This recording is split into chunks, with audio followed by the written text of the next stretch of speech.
Chapter 227. Calm down, calm down. Meng Wenhao also tackled the additional question. The previous questions he gave up added up to 10 points. If he could answer this additional question correctly, there was still hope for him to get a high score. Thinking of the last time he lost his footing and carelessly lost a point and missed the first place, Meng Wenhao clenched his teeth and encouraged himself in his heart. This time, he must take back the first place. Calm down, calm down, calm down. There must be a problem with the calculation in the question. Otherwise, there would not be a penny missing. I must calm down and find the loophole in the question. Meng Wenhao quickly read the question 7 or 8 times, then closed his eyes and concentrated all his attention on the question, word by word. At this moment, his brain was like a huge sieve, constantly filtering the most important information in the question. Time passed little by little. Meng Wenhao's eyebrows became tighter and tighter. At this time, the atmosphere in the classroom became more and more serious and quiet. It was so quiet that he could hear his own breathing. The serious and tense atmosphere made everyone feel the pressure multiplied.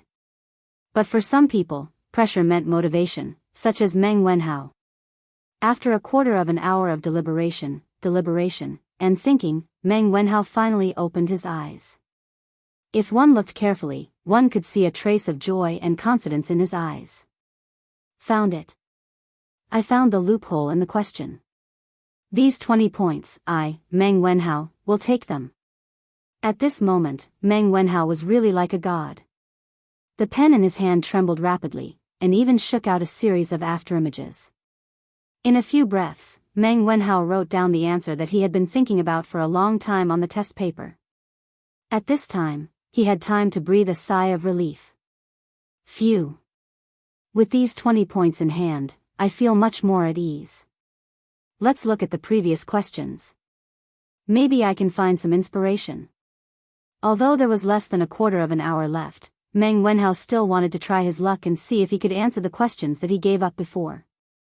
After all, no one would complain about having a high score. Dang dang dang. After a while, the sound of gongs and drums was heard. Stop writing. Stop writing. Quickly stop writing. Students in the last row, get up and collect the test papers. Su Hongji's spirit was lifted, and he immediately stood up and shouted. Hey! Sun Zifan, stop writing, or you'll get 0 marks. Sun Zifan had just arrived at the School of Mathematics and Mathematics. He did not know the rules and wanted to write for a while more, but he was warned by Su Hongji. Feeling helpless, he could only put down the pen in his hand and stand up to collect the papers. In the past, it was Ching Chumo who collected the papers in this row. Now that he was sitting at the back, according to the rules, it was his turn to collect the papers. A moment later, all the test papers were sent to Su Hongji. Su Hongji checked the test papers. After confirming that there were no mistakes, he coughed twice and said, according to Professor Li's instructions, everyone will have a break in the afternoon. Today's questions are a little difficult. Everyone must have worked very hard. Go back and have a good rest. Oh. I got another half-day off. The students who had just been tortured to death immediately roared when they heard this. Among them, Sun Zifan's roar was the loudest. This little bastard had just transferred here today, and he was almost tortured to death. He had been depressed for the whole morning. Previously, when he was in the School of Imperial Studies, although his results were not the best, they were still above average. After experiencing this exam in the morning, he felt that he was going to be the last. He could not stand it. No matter how naughty a child was, he still had a sense of shame. He did not want to be the last. Therefore, he had been depressed for the whole morning. Now that he heard that he was going to have a break, he was finally happy. This was the most important reason why he came to the School of Mathematics. He could finally enjoy the 2-day break every 5 days in the future. Brother Ku, how did you do in the exam? On the other side, Tsing Ziran looked at Kushirqing and asked while packing up. Kushirqing paused, frowned and said, I didn't feel too good. The questions this time are too flexible. Although I've studied the knowledge points, I still feel that every question is weird and full of traps. I really can't get used to these kinds of questions. I can't even answer a few questions in the middle. Tsing Ziren sighed and said, "Sigh, yes, I think so too." "Oh, by the way, Wenhao, how did you do?" Meng Wenhao forcibly suppressed the excitement in his heart. He turned his head and said calmly, "So." The questions this time were indeed a bit difficult. In fact, he did well in the exam this time, but to avoid being a topic of ridicule, he still said it modestly. In less than a quarter of an hour, he actually solved 3 of the 5 questions that he had previously given up in a good state after solving the additional question. It was really a miracle. Most of the time, especially during exams, although the final results depended on the hard work they put in during the exam, their state of mind during the exam was also very important. If their state of mind was good, it was very possible for them to surpass all the difficulties and perform exceptionally well. This was the conversation between the top students after the exam. Of course, the underachievers had their own topics. "Hey, Sun Zifen, how was it? You must have helped old Qing to be the bottom this time, right?" Qing Chimo said with a smirk and winked in front of Sun Zifen. F***ck, you have studied mathematics for so long, and you still have the nerve to compare yourself with me, a student who just transferred over? Sun Zifen cursed in his heart. His face was extremely gloomy, but he still said stubbornly, "That's not necessarily true. I solved the last additional question. Maybe my score will be higher than Brother Cho Nyo's." "Oh?" Qing Chimo was shocked. He quickly asked, "Hey, then tell me quickly, where did the missing 1 cent go?" Old Qing pondered for an hour and still couldn't figure it out. "I'm so worried." I can't say. I can't say." Sun Zifen laughed and walked away pretentiously with his hands behind his back. Actually, he was bitter. Although he found the loophole in the additional question and solved it, there were too many questions that he didn't know. He estimated that even with the additional questions 20 points, his score would still be lower than Qing Chimo's. Thinking of this, he didn't have the face to continue bragging. Qing Chimo's status as an underachiever was recognized in Cheng and city. If his father, Sun Fujia, knew that his son couldn't even beat Qing Chimo, the consequences would be unimaginable. Just thinking about it made him feel terrible. Hey. Qing Chimo stretched out his hand and wanted to get to the bottom of it, but Sun Zifen had already run away. In fact, he was thinking about the same thing as Sun Zifen. If he could beat Sun Zifen in this exam, then wouldn't he, Qing Chimo, be awesome? If he could beat the son of the top scholar, he would feel proud. Chapter 228. The commotion outside had nothing to do with Li Zixuan. It was rare for him to have a Golden Week holiday. If he didn't sleep in, how could he be worthy of Li Er's painstaking efforts? Of course, if Li Er knew that his intentions would be misunderstood by Li Zixuan like this, he would definitely vomit blood. He got up late in the morning. After eating breakfast and resting for a while, Li Zixuan returned to his small courtyard and began to practice his swordsmanship. Yes, practicing swordsmanship, not practicing swordplay.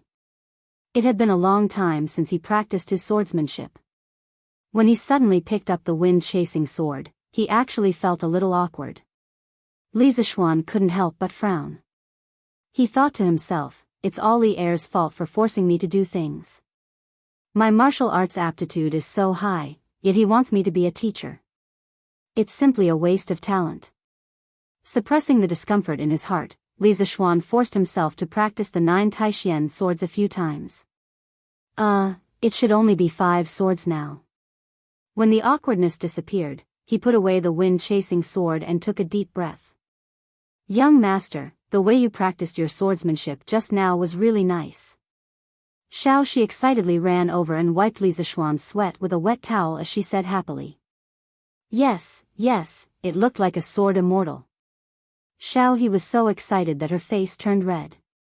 She also ran over and echoed. Although Li Zixuan's swordsmanship had slightly declined compared to last month, this small gap could not be seen unless one was an expert. The two little girls were easily captivated by Li Zishuan's graceful movements when he was practicing his swordsmanship. Of course, it was also because Li Zishuan was handsome to begin with. In any case, the worship and fanaticism in their eyes greatly satisfied Li Zishuan's vanity. She should be considered as this young master's little fangirl. Li Zishuan was proud in his heart, but he pretended to be calm on the surface. He took the towel from Xiaoxi's hand and casually wiped himself. He looked at Xiaohi and joked, "Xiaohi, do you know what a sword immortal looks like?" Xiaohi raised her chin proudly, shook her little head, and said, "Of course I know. The storyteller said it before. 3 parts of the sword: chi, chivalrous and gentle heart, a sword immortal banished to the world, valiant and formidable." Xiaohi feels that these are all describing young master. Huh, the little girl's mouth is so sweet today. Did you put honey on it? Let me have a taste. Li Zishuan laughed to his heart's content. He looked like he was about to pounce. Xiaohi was so scared that she screamed and quickly ran away. "Ah! Young master, why are you like this? Xiaohi doesn't want to talk to you anymore, humph." With that, she blushed and ran away. Haha. This little girl. Li Zishuan looked at the fleeing figure of Xiaohi and shook his head with a smile. He had nothing to do at home, so it was quite interesting to tease a little maid. "Hee, young master, you're scaring little he again." Xiaoxi covered her mouth and chuckled. After getting along with him for so long, she could tell what kind of temperament her young master had. Just now, it was obvious that he was deliberately teasing Xiaohi. He didn't mean to take advantage of her at all. "Hey." Li Zishuan passed the towel to Xiaoxi and changed the topic. He asked, "Where's Lan? Did she go out to play again?" Young miss went out early in the morning." Xiaoxi replied. Ever since Li Zishuan was conferred the title of nobility, the Li family's status had also risen. They were considered a large family in Yongla Lane. Li Jingma and his wife were not too worried about their daughter's safety. Adding on to the fact that Li Zishuan pampered her too much, Lan had the chance to run out and play with her other friends. This little girl had the support of the Strange Interest Pavilion and could always get a lot of new toys. Those brats in Yongla Lane were also happy to play with her. Now, this little girl had already become the big sister of the Yongla Lane. There were quite a lot of underlings who hung around with her. Hee, this little girl is really carefree. But those little fellows over there must be having a hard time, right? Haha. Li Zishuan looked towards the direction of the Imperial College in the northwest and laughed. He guessed that many students would curse him when they saw the perverted questions he gave. "Young master, who is having a hard time?" Xiaoxi asked curiously. Li Zishuan waved his hand and was about to explain when he saw Sanbao running towards them. She shouted as she ran, young master, the Imperial Edict is here. Old master wants you to quickly go to the front yard to receive the edict." When Li Zishuan heard this, his head was full of question marks. Didn't he just receive an Imperial Edict yesterday? Why did it come again today? Could it be that Li Er felt that the punishment was not severe enough and wanted to mess with him again? Although he was full of questions, it was useless to ask the two people in front of him. Li Zishuan quickly went to change his clothes. He always wore casual clothes when he practiced martial arts. If he went to receive the edict dressed like this, he might be picked on by others. The official robes of the Tang dynasty emphasized on yin, yang, and the 5 elements. Green, red, white, black, and yellow were the 5 cardinal colors. They were green in the east, red in the south, white in the west, black in the north, and yellow in the center. Yellow represented the center and also represented the foundation. The emperor's robes were yellow. The other officials' robes were also differentiated by colors and patterns. Purple robes of the 3rd rank and above were worn with a gold fish pouch. Purple robes of the 5th rank and above were worn with a silver fish pouch. Green robes of the 6th rank and below were worn with no silver fish pouch. Half an hour later, Li Zishuan wore a 5th rank robe and a silver fish pouch. Just like this, he came to the front yard. When the eunuch saw that the main character had arrived, he did not waste any time and said, "Lord Li, receive the imperial edict." He then opened the imperial edict and began to read it out loud. Different from the imperial edict before, the imperial edict today was much simpler.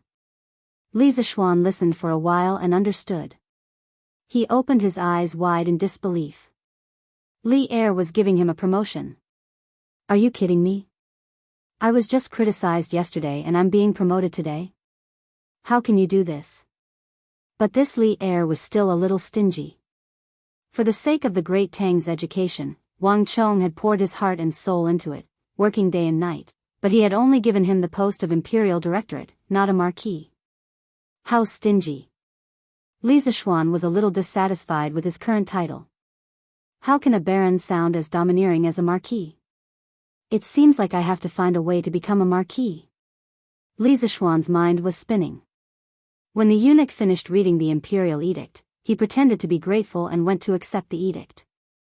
The old eunuch laughed and said, "County Li, you're really capable. You're already a minister in the imperial college at such a young age. You're really young and accomplished. It's rare to see someone like you in this world." Li Zishuan was a little disdainful. What's so good about being a minister in the imperial college? The name doesn't sound good. Minister in the imperial college, minister in the imperial college, minister in the imperial college, minister in the imperial college, minister in the imperial college. How depressing. I don't want to be a minister in the imperial college. But he only dared to say this in his mind. If he really said it out loud, Li Er would kill him and his father would be furious. Didn't you see that Father Li was smiling like a chrysanthemum after hearing the imperial edict? Li Zishuan pretended to be modest and said, "You flatter me, Lord Chamberlain. Please come in and have some tea." At this time, Li Jingma took a plate of gold leaves and quietly put it in the hands of the chamberlain. He smiled and said, "My son is right. Lord Chamberlain, please come in and have some tea with me." The old eunuch skillfully put away the gold and shook his head, "No, no, I have to go back to the palace to report."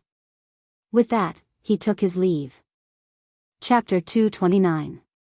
How is it? Father? Didn't I tell you yesterday that His Majesty wasn't really going to punish me? Look, didn't he just give me a slap and now he's giving me a sweet date? Inside the room, Li Zishuan leaned against the door frame and showed off to his father, who was happily hugging the imperial edict. When this guy started to boast, he really didn't have any self-awareness at all. In fact, when Li Er's imperial edict came yesterday, he was a little flustered in his heart.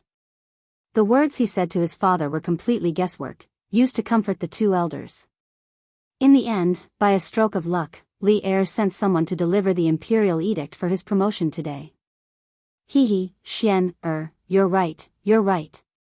My son, you're now a minister of the directorate. Father is very gratified. Li Jingma didn't care if his son was bragging or not. In any case, his son had been promoted and the result was good. That was enough. Isn't it because I was born well? Madame Li snatched the imperial edict from her husband's hands and said proudly. Cough cough, yes, yes, yes, Madame is right. Li Jingma was helpless and could only follow his wife's words. Li Zishuan wiped the cold sweat from his heart and thought to himself, Father really doesn't have any status in the family. I hope that after my precious Yushi marries over, she won't learn bad from me. Xian, you're now a minister of the directorate. In the future, you have to be more steady when doing things. Look at Chancellor Kong, that's the style of a great scholar. You have to learn more from Chancellor Kong.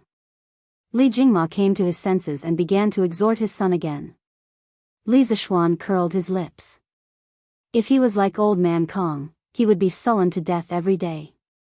It was proper to be free and unrestrained. Moreover, he wasn't interested in the minister of the directorate. Father, isn't it just a minister of the directorate? It's not like it's a high official. Is there a need for you to be like this? Nonsense. Father Li, who was still amiable just now, was instantly enraged when he heard this bastard's words.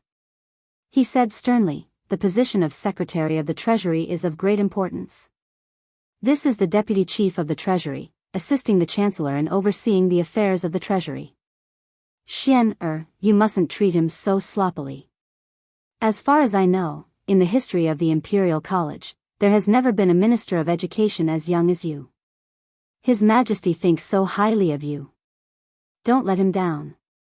Li Zixuan listened to his father's popular science and realized that the position of Minister of Industry was actually so awesome. Wasn't it equivalent to the position of Vice President of a university? And it was the best university in the country. Being able to become a vice principal at such a young age was indeed impressive. Thinking about it this way, Li Zixuan was more satisfied with this position. He rubbed his nose awkwardly and hurriedly said, "Father is right. I will work hard and not disappoint your Majesty's expectations." Iron Egg, you're back. At noon, Li Zixuan saw Iron Egg, who had just come back from school, in the front yard and said with a smile, "Yes, Master. This is the test paper that Mr. Su asked me to bring to you. He said that you can give it to him after you mark it." As Iron Egg spoke, he took out a stack of sealed test papers from his backpack. Yes, it was a backpack that Li Zixuan had asked someone to sew for him. Iron Egg and Lan both had backpacks. When Lan had cried and begged to go to school with them, Li Zixuan had asked someone to sew a backpack for her. After all, the ancient examination boxes used by scholars were too cumbersome. Why didn't Mr. Su mark it himself? Looking at the test papers in front of him, Li Zixuan was speechless. He didn't expect that he would still have work when he was on vacation. This was unreasonable. Iron Egg scratched his head awkwardly. He knew that his master was lazy, but he didn't expect him to be this lazy. He thought for a moment and said, "Mr. Su said that he didn't know the standard answers for some of the questions, so he could only let you mark them yourself."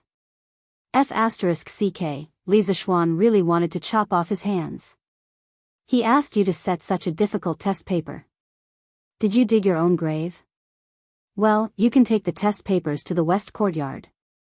Come to the front courtyard to eat later. Li Zixuan waved his hand helplessly and said gloomily, "Yes, Master." "How, come here quickly." Gi Lane, Meng Wenhao's house. Meng Wenhao's mother waved to her son and said with a smile, "Mother, what's the matter?" Meng Wenhao ran over and asked curiously. Meng Wenhao's mother carefully took out a brand new book and handed it to her son. She happily said, Look, this is what I was waiting for this morning. I think it's called Shitsu Culture. It took me a lot of effort to get this. When it was my turn, there was only this book left. I saw that this book was so cheap, so I bought it. Your father and I don't have the ability to buy new books for you. In the past, you either borrowed books from others or bought old books from others. This is the first new book I bought for you. Take it quickly." Meng Wenhao looked at the brand new Analects of Confucius in front of him and saw his mother's right hand full of calluses. His nose twitched and he almost cried. He took the Analects of Confucius with both hands, sniffed, and said with a forced smile, "Thank you, Mother." Why are you still so polite to me? Actually, I have to thank the owner of Chitsu Culture for setting the price so low. Otherwise, I wouldn't have been able to afford it. This person is really a living Buddha for us poor people. Meng Wenhao's mother said with a sigh. Mother, actually, the owner of Chitsu Culture is our master. Ah. It's actually Li Xianji? Yes, I heard that there were many people fighting in front of Chitsu Culture for the book yesterday. It seems that our master was implicated. He didn't come to the school today. Meng Wenhao frowned and said worriedly. Then will Mr. Li be fine? He's the benefactor of many of us. Nothing can happen to him. Meng Wenhao's mother opened her mouth in shock. Meng Wenhao comforted her, "Mother, don't worry. Teaching assistant Su told us that Mr. Li is fine. There should be news in a few days." Meng Wenhao's mother looked at her son, thought for a moment, and said, Why don't you go to Mr. Li's house to visit? As his student, you should pay him a visit. There are about 10 eggs at home. You can bring them to Mr. Lee or Mother. Mr. Lee's house doesn't lack these. You can leave these eggs for Yaya to nourish her body. Meng Wenhao looked at his skinny little sister who was playing with grasshoppers outside and said with heartache. What do you know? You're a student. How can you visit Mr. Lee's house empty-handed? Listen to me. Didn't you say that you have the afternoon off? Then you can go in the afternoon. You can't be ungrateful. Otherwise, I won't recognize you as my son. Meng Wenhao's mother patted her son's hand and said earnestly. Meng Wenhao had no choice but to agree. After a moment, he suddenly remembered the newspaper he read today, so he said, Mother, don't go to Chitsu Culture to buy books in the future. There are too many people there. I'm afraid you'll be crowded. Meng Wenhao's mother interrupted. Hey, it's okay. I'm not that delicate. Meng Wenhao explained, No, Mother. Mr. Lee said that in less than 3 years, the price of books will be as cheap as Chitsu Culture books now. You don't have to fight for them at all. Also, I don't lack books to read now. The teaching materials we use are all printed by Mr. Lee himself. Meng Wenhao's mother exclaimed, Ah? There's such a thing? Then how, you should go visit your Mr. Lee in the afternoon. Why don't I catch the chicken in the backyard and give it to Mr. Lee as well? Meng Wenhao quickly waved his hand and said, No, Mother. It's enough to bring some eggs. Go do your work. Chapter 230. In the afternoon. Li Zixuan was lying on the recliner and reading the latest issue of the newspaper. Other than the slightly hot weather, everything else was perfect. Hey, Ma Zhou actually wrote about me in the newspaper. TSK, this is the first time I'm in the newspaper. It feels pretty good. Li Zixuan's eyes lit up when he saw the headline. He was overjoyed. In his previous life, he was just an ordinary student. How could he have the chance to be in the newspaper? Not even the school newspaper. He didn't expect that he would be in the news after just giving a speech. He felt a sense of accomplishment. After being narcissistic for a while, Li Zixuan started to read other news out of boredom. There was no other way. In this era, there were no computers or televisions. He didn't like the novels sold in the East Market. For an otaku like him, in his spare time, he could only tease the servant girls and read the news in the newspapers. At this time, if he was given a computer and allowed to play single-player games, he would never get tired of it. What? You said he could go to the brothel? Sorry, with Han Yushi, a beautiful wife who was as beautiful as a fairy, Li Zixuan was not interested in those vulgar women. Moreover, although he was a loser in his previous life, he still had a trace of mental cleanliness. You could say that he was pretentious, but this was the truth.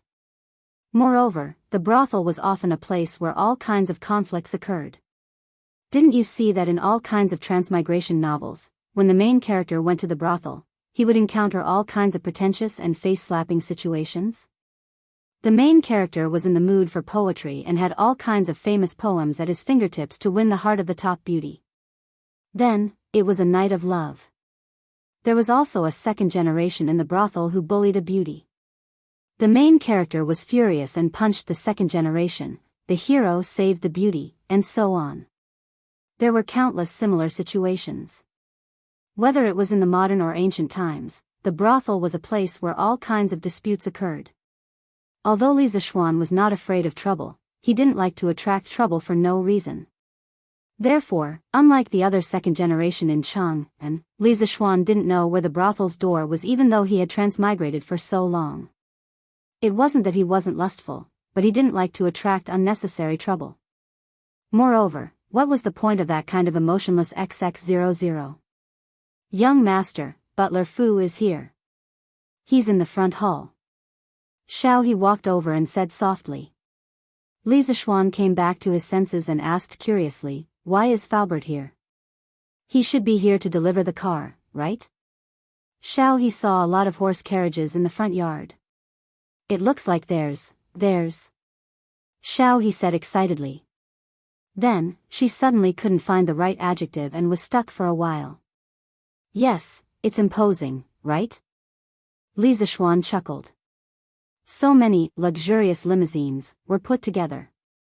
It was no wonder that Xiao He was so excited. However, if Faubert was just here to deliver the car, he could have just asked his subordinates to deliver it. Why did he have to come here in person? Yes, it's very imposing. Young master is really knowledgeable. Xiao He hurriedly nodded. Li Zishuan was speechless. Was this little girl about to become his fangirl? Come on, let's go to the front yard. When they came to the front yard, they saw 2 rows of luxurious limousines. There were about 20 of them, lined up neatly. More than 20 fine horses stood in front of the cars, looking hale and hearty. With such extravagance and imposing manner, if there was also an orchestra, it would be simply amazing. Such a big commotion naturally alarmed Old Man Li and Mrs. Li. When Li Zishuan came to the front hall, his parents were talking to Faubert. Xian, why did you get so many horse carriages? Seeing his son come in, Old Man Li couldn't help but ask the question in his heart. Li Zishuan didn't ask his family for the money to build these limousines. The profits of the winery and the strange interest pavilion in the past few months were all in his hands. It was completely enough to build dozens of such luxurious limousines. Therefore, Old Man Li had no idea about the construction of so many horse carriages in the yard. This was the benefit of Li Zishuan's proposal to start a business on his own. With financial autonomy, he could do whatever he wanted. Although his family was rich, every time he asked his parents for money, not only would it be troublesome, but he would also feel embarrassed. Dad, these are the horse carriages I prepared for my wedding. Look, so many horse carriages, how grand it is to put them together. When the time comes, we can use these horse carriages to form a caravan to pick up the bride from the Han Manor. Not only will it be dignified, but it will also show the importance our family places on this marriage. Li Zishuan turned on his bragging mode again as he lied to Old Man Li. Li Jingma seriously thought about the scene described by his son and found that it was indeed quite grand. More importantly, Old Man Li thought that since his son had been conferred a title at such a young age and held such an important position, it was necessary to have the extravagance of a wedding. These horse carriages were indeed necessary. Thinking of this, Old Man Li couldn't help but nod. Xian, you've thought it through quite thoroughly. Xian, mother says that it should be like this. That girl from the Han family is truly beautiful and is also the adopted daughter of Duke Yi. If she marries over, we can't treat her unfairly. Madame Li also smiled and agreed. He. Seeing that his parents were so easily convinced, Li Zishuan proudly laughed. Oh, that's right. Xian, how much did these horse carriages cost? Do you still have enough money? Li Jingmo raised his eyebrows and suddenly asked. Not expensive. The cost of one horse carriage is less than 500 strings of coins. In total, it's only 10,000 strings of coins. Your son has enough money. Li Zishuan chuckled. Li Jingma, Madame Li, and Faubert heard this and their mouths couldn't help but twitch. Rich and imposing, this was truly rich and imposing. Although Li Jingma was a tycoon in the capital, he wouldn't casually throw out 10,000 strings of coins for such a senseless matter. Furthermore, the reason why he had so much money was because he had worked hard for half his life to earn it. Li Zishuan had only opened his shop for a short period of time, but he was already so rich. How was he going to let others live? What kind of horse carriage is this? It's actually so expensive? Li Jingma frowned and asked. Although he didn't go in to take a look, in Father Li's eyes, all horse carriages were the same. Even if the horse carriage in the courtyard was a bit bigger, the cost was at most a few dozen strings of coins more expensive than other horse carriages. How could it be so expensive? It's just like the horse carriage I usually use. Father, have you never sat in one before? Oh, it seems like you really haven't sat in one before. Then father, you can pick one from this batch of horse carriages and try it out later. Your son guarantees that once you sit in it, you won't be willing to come down. Li Zishuan patted his head and said bewitchingly. Ever since his horse carriage was made, it had become his and Iron Egg's special carriage to go to school. His parents really didn't have the chance to sit in it. Go away. What kind of horse carriage have your father not sat in before? Why would I care about your horse carriage? From what I see, other than the fact that your horse carriage looks a bit bigger from the outside, it's no different from an ordinary horse carriage. Father Lee said in disbelief, but a trace of warmth flashed in his eyes. Now that his son knew how to show filial piety to him, of course he would feel happy. Heh, it's not that simple. Father, listen to me and pick one. With this horse carriage, when you have nothing to do, you can go sightseeing and have a honeymoon with my mother. Li Zishuan said shamelessly. Ahem. Mrs. Li's face was slightly red as she glared at her son. Father Li's old face was also red. Although he didn't know what a honeymoon was, he could roughly guess what it was. Xian, you can talk to Steward Fu. He's looking for you. I'll talk to you first. Chapter 231. This title. Don't think too much about it. Young master, other than delivering the car, this old man came here today to discuss something with you. In the front hall. After old man Li and Mrs. Li left, Faubert said with a serious expression. Faubert, if you have something to say, just say it. You don't have to be restrained here, just say whatever you want. Li Zishuan said warmly.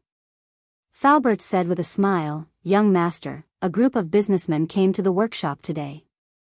They want to advertise their shops in the newspaper, which is what you said before. They are also willing to pay for it. One of the barbarian businessmen even offered 500 strings of cash to buy a spot in the newspaper to advertise his restaurant.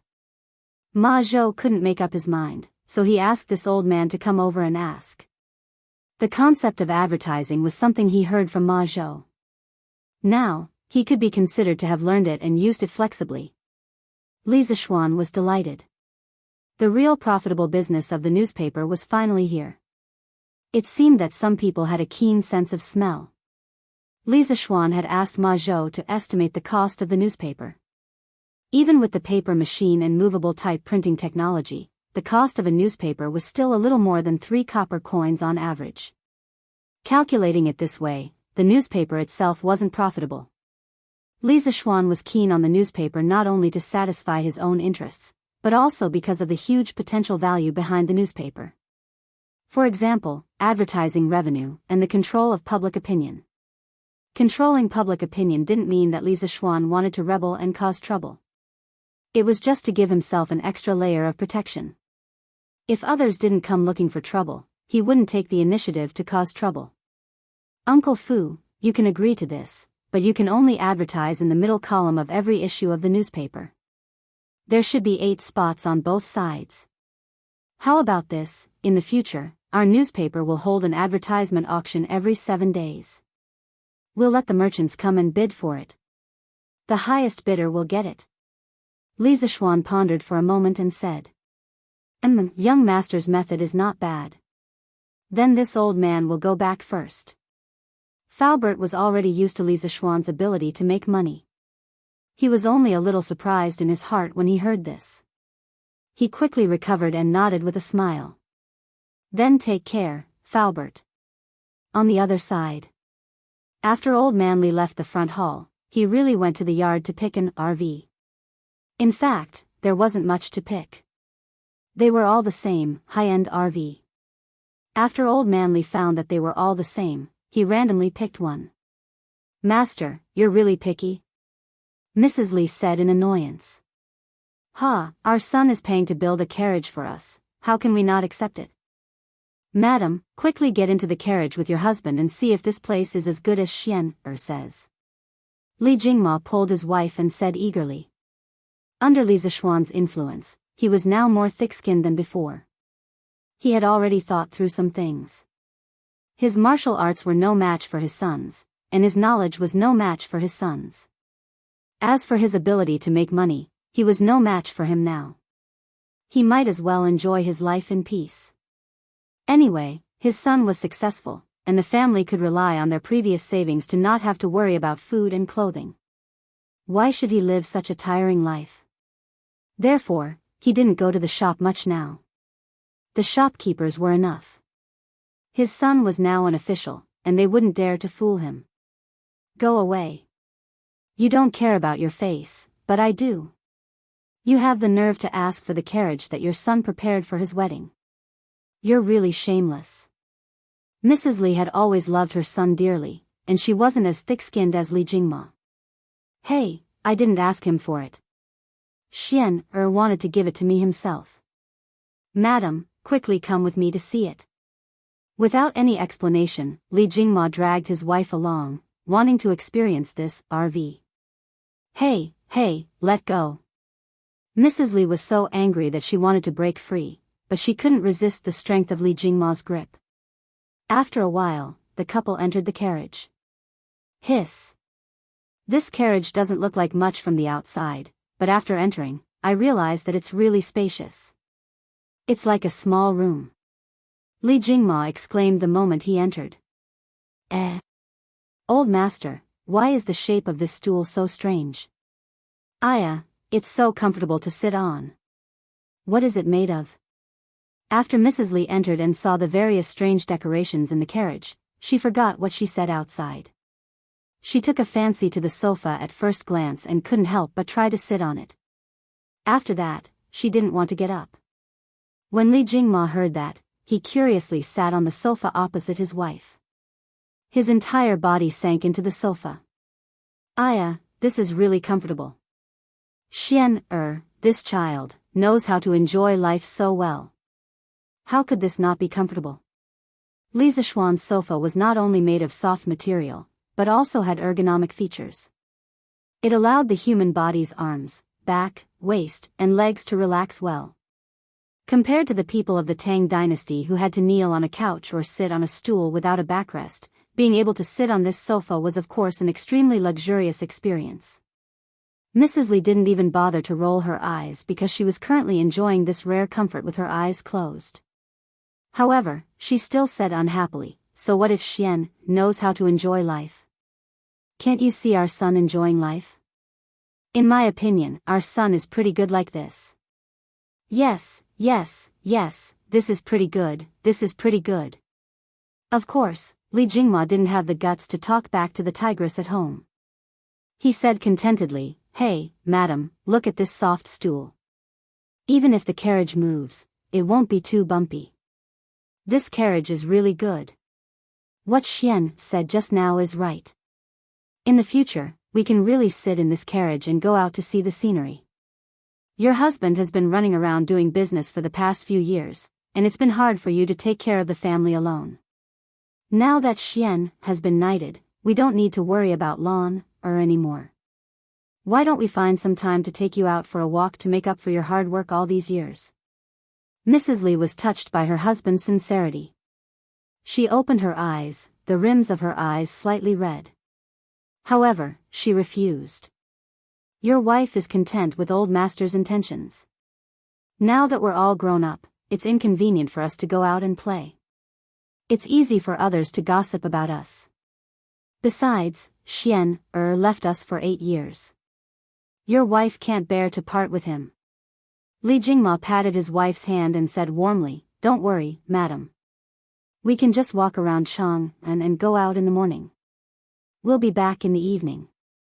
There's no need for us to worry about what others say. I'm sure Xian also hopes that you can go out more often and relax. Mrs. Li thought for a moment, then nodded. All right, I'll listen to old master. Haha. Look, madam, there are 2 small rooms inside. Let's go take a look. Chapter 232. Ahem, Sanbao, take this carriage to the east courtyard. Where's Sanbao? The servants outside had heard the commotion in the carriage and guessed that their master and madam were showing off their love in the carriage. How would they, as servants, dare to eavesdrop on such a private matter? Not long after Old Man Li got on the carriage, the servants, coachmen, and servants around the carriage all retreated far away. Thus, when Li Jingma got off the carriage with his wife, he habitually called out to Sanbao. However, he realized that there was no one around. Coming. Master, are you calling for me? San Bao, who was hiding in a corner in the west of the courtyard, saw that Li Jingma seemed to be looking for her after coming out, so she quickly ran over and bowed with a smile. Madame Li looked up at the servants far away and immediately understood. She angrily pinched her husband. Although the customs of the Tang dynasty were more liberal, it was not to this extent. Li Jingma grimaced and resisted the urge to cry out in pain. He quickly said to San Bao, "Yes, yes. You take this carriage to the east courtyard." "Yes, master." Meng Wenhao carried a small basket of eggs and entered Yongla Lane. He looked all the way to the Li residence and saw the tall gate and the picturesque pavilions in the courtyard from afar. He couldn't help but stop in his tracks. He looked at the eggs in his hand and hesitated for a moment. "Why are you standing there like a fool? Why don't you go in?" At this moment, a voice suddenly came from behind. Meng Wenhao, who was in a dilemma, was shocked. He turned his head and saw that the person who came was Li Tai. He quickly cupped his hands and bowed. "Greetings, Your Highness Prince Wei." In the Imperial College, they were classmates and didn't need to be so polite. However, outside of the Imperial College, he had to pay attention to the etiquette between a monarch and a subject. Li Tai waved his hand. He looked at Meng Wenhao's outfit and asked, "Are you here to look for Mr. Li?" "Yes, yes." "Then why don't you go in? Won't the gatekeeper let you in?" "That's not right. Their gatekeeper shouldn't make things difficult for people." This," Meng Wenhao scratched his head in embarrassment. Li Tai looked at the egg in Meng Wenhao's hand and saw his embarrassed look. He instantly understood and laughed. "Wenhao, don't worry about it. Mr. Li's family is richer than mine. If you are worried about the importance of the gift, I'm afraid that there are not many people in Chang and who can give Mr. Li a gift. It's the thought that counts. As long as you're here to see him, I'm sure he's already very satisfied." Li Tai's words also contained some intention of explaining things, but to be able to be explained by Li Tai was in itself a kind of honor. For a smart person like Meng Wenhao, who had no conflict of interest with him, Li Tai approved of him in his heart and was willing to make friends with him.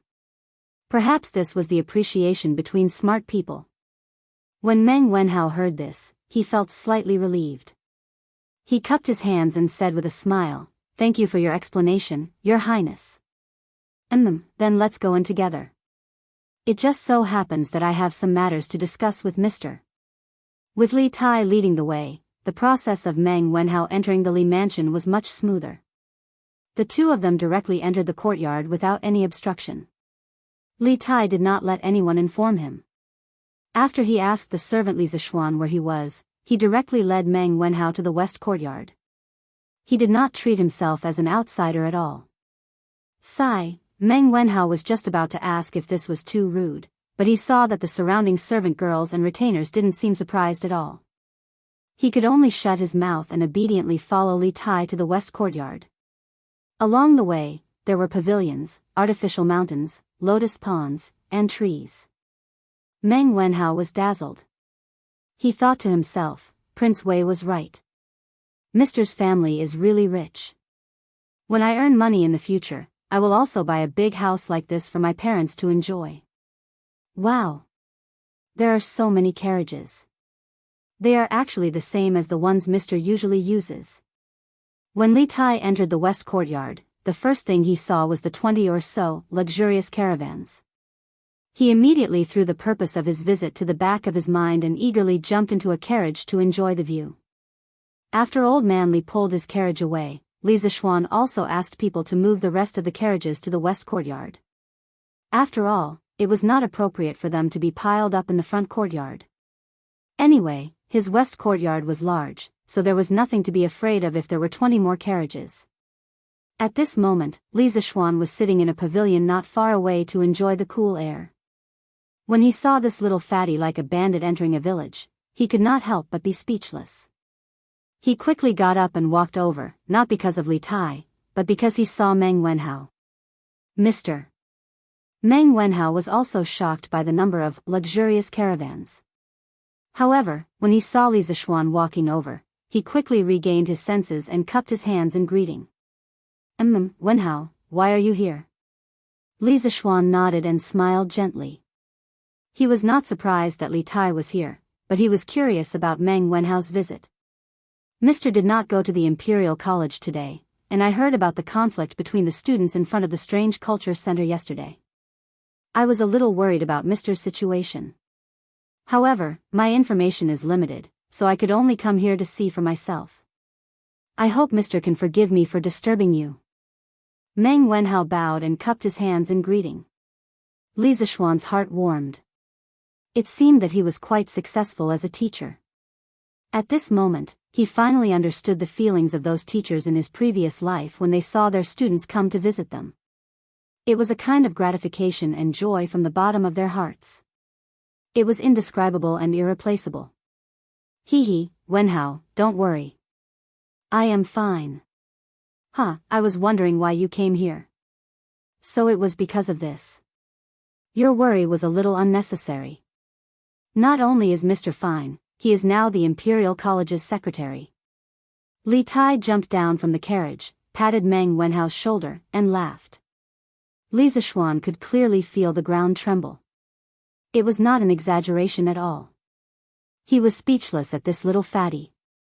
He was only 11 or 12 years old, but he was already so fat.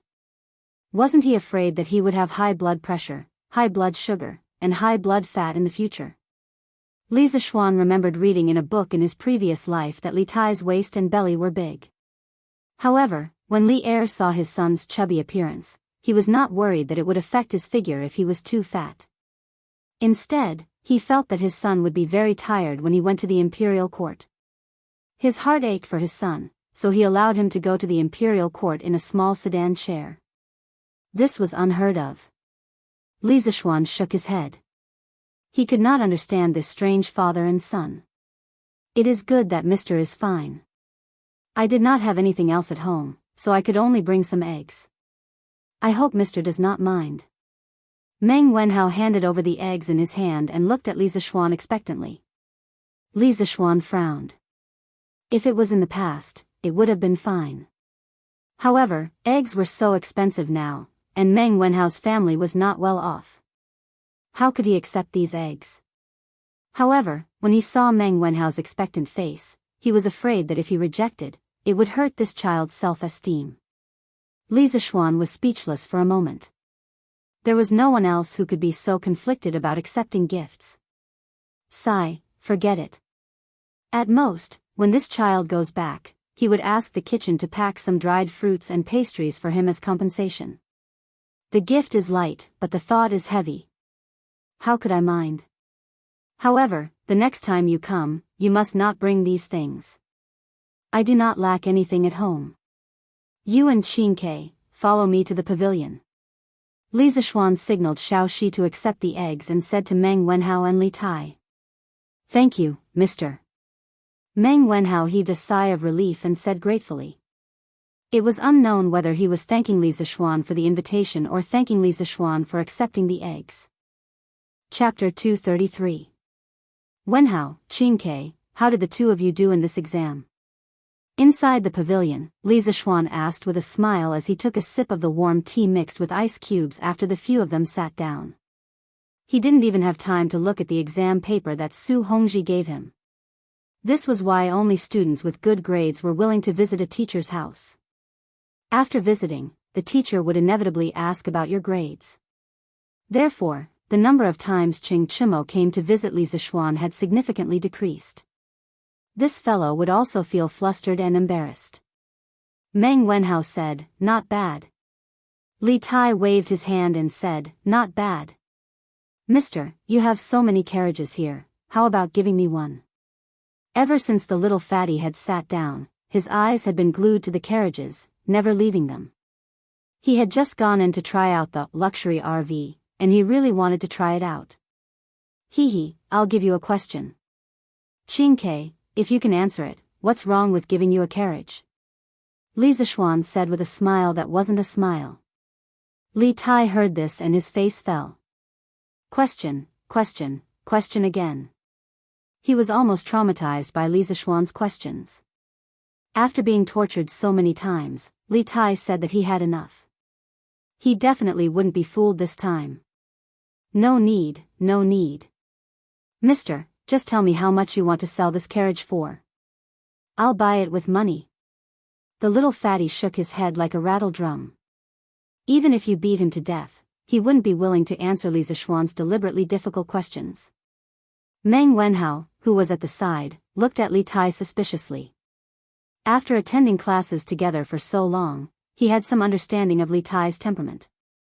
He knew that Li Tai was a proud and arrogant person, but he didn't think that he would take the initiative to admit defeat.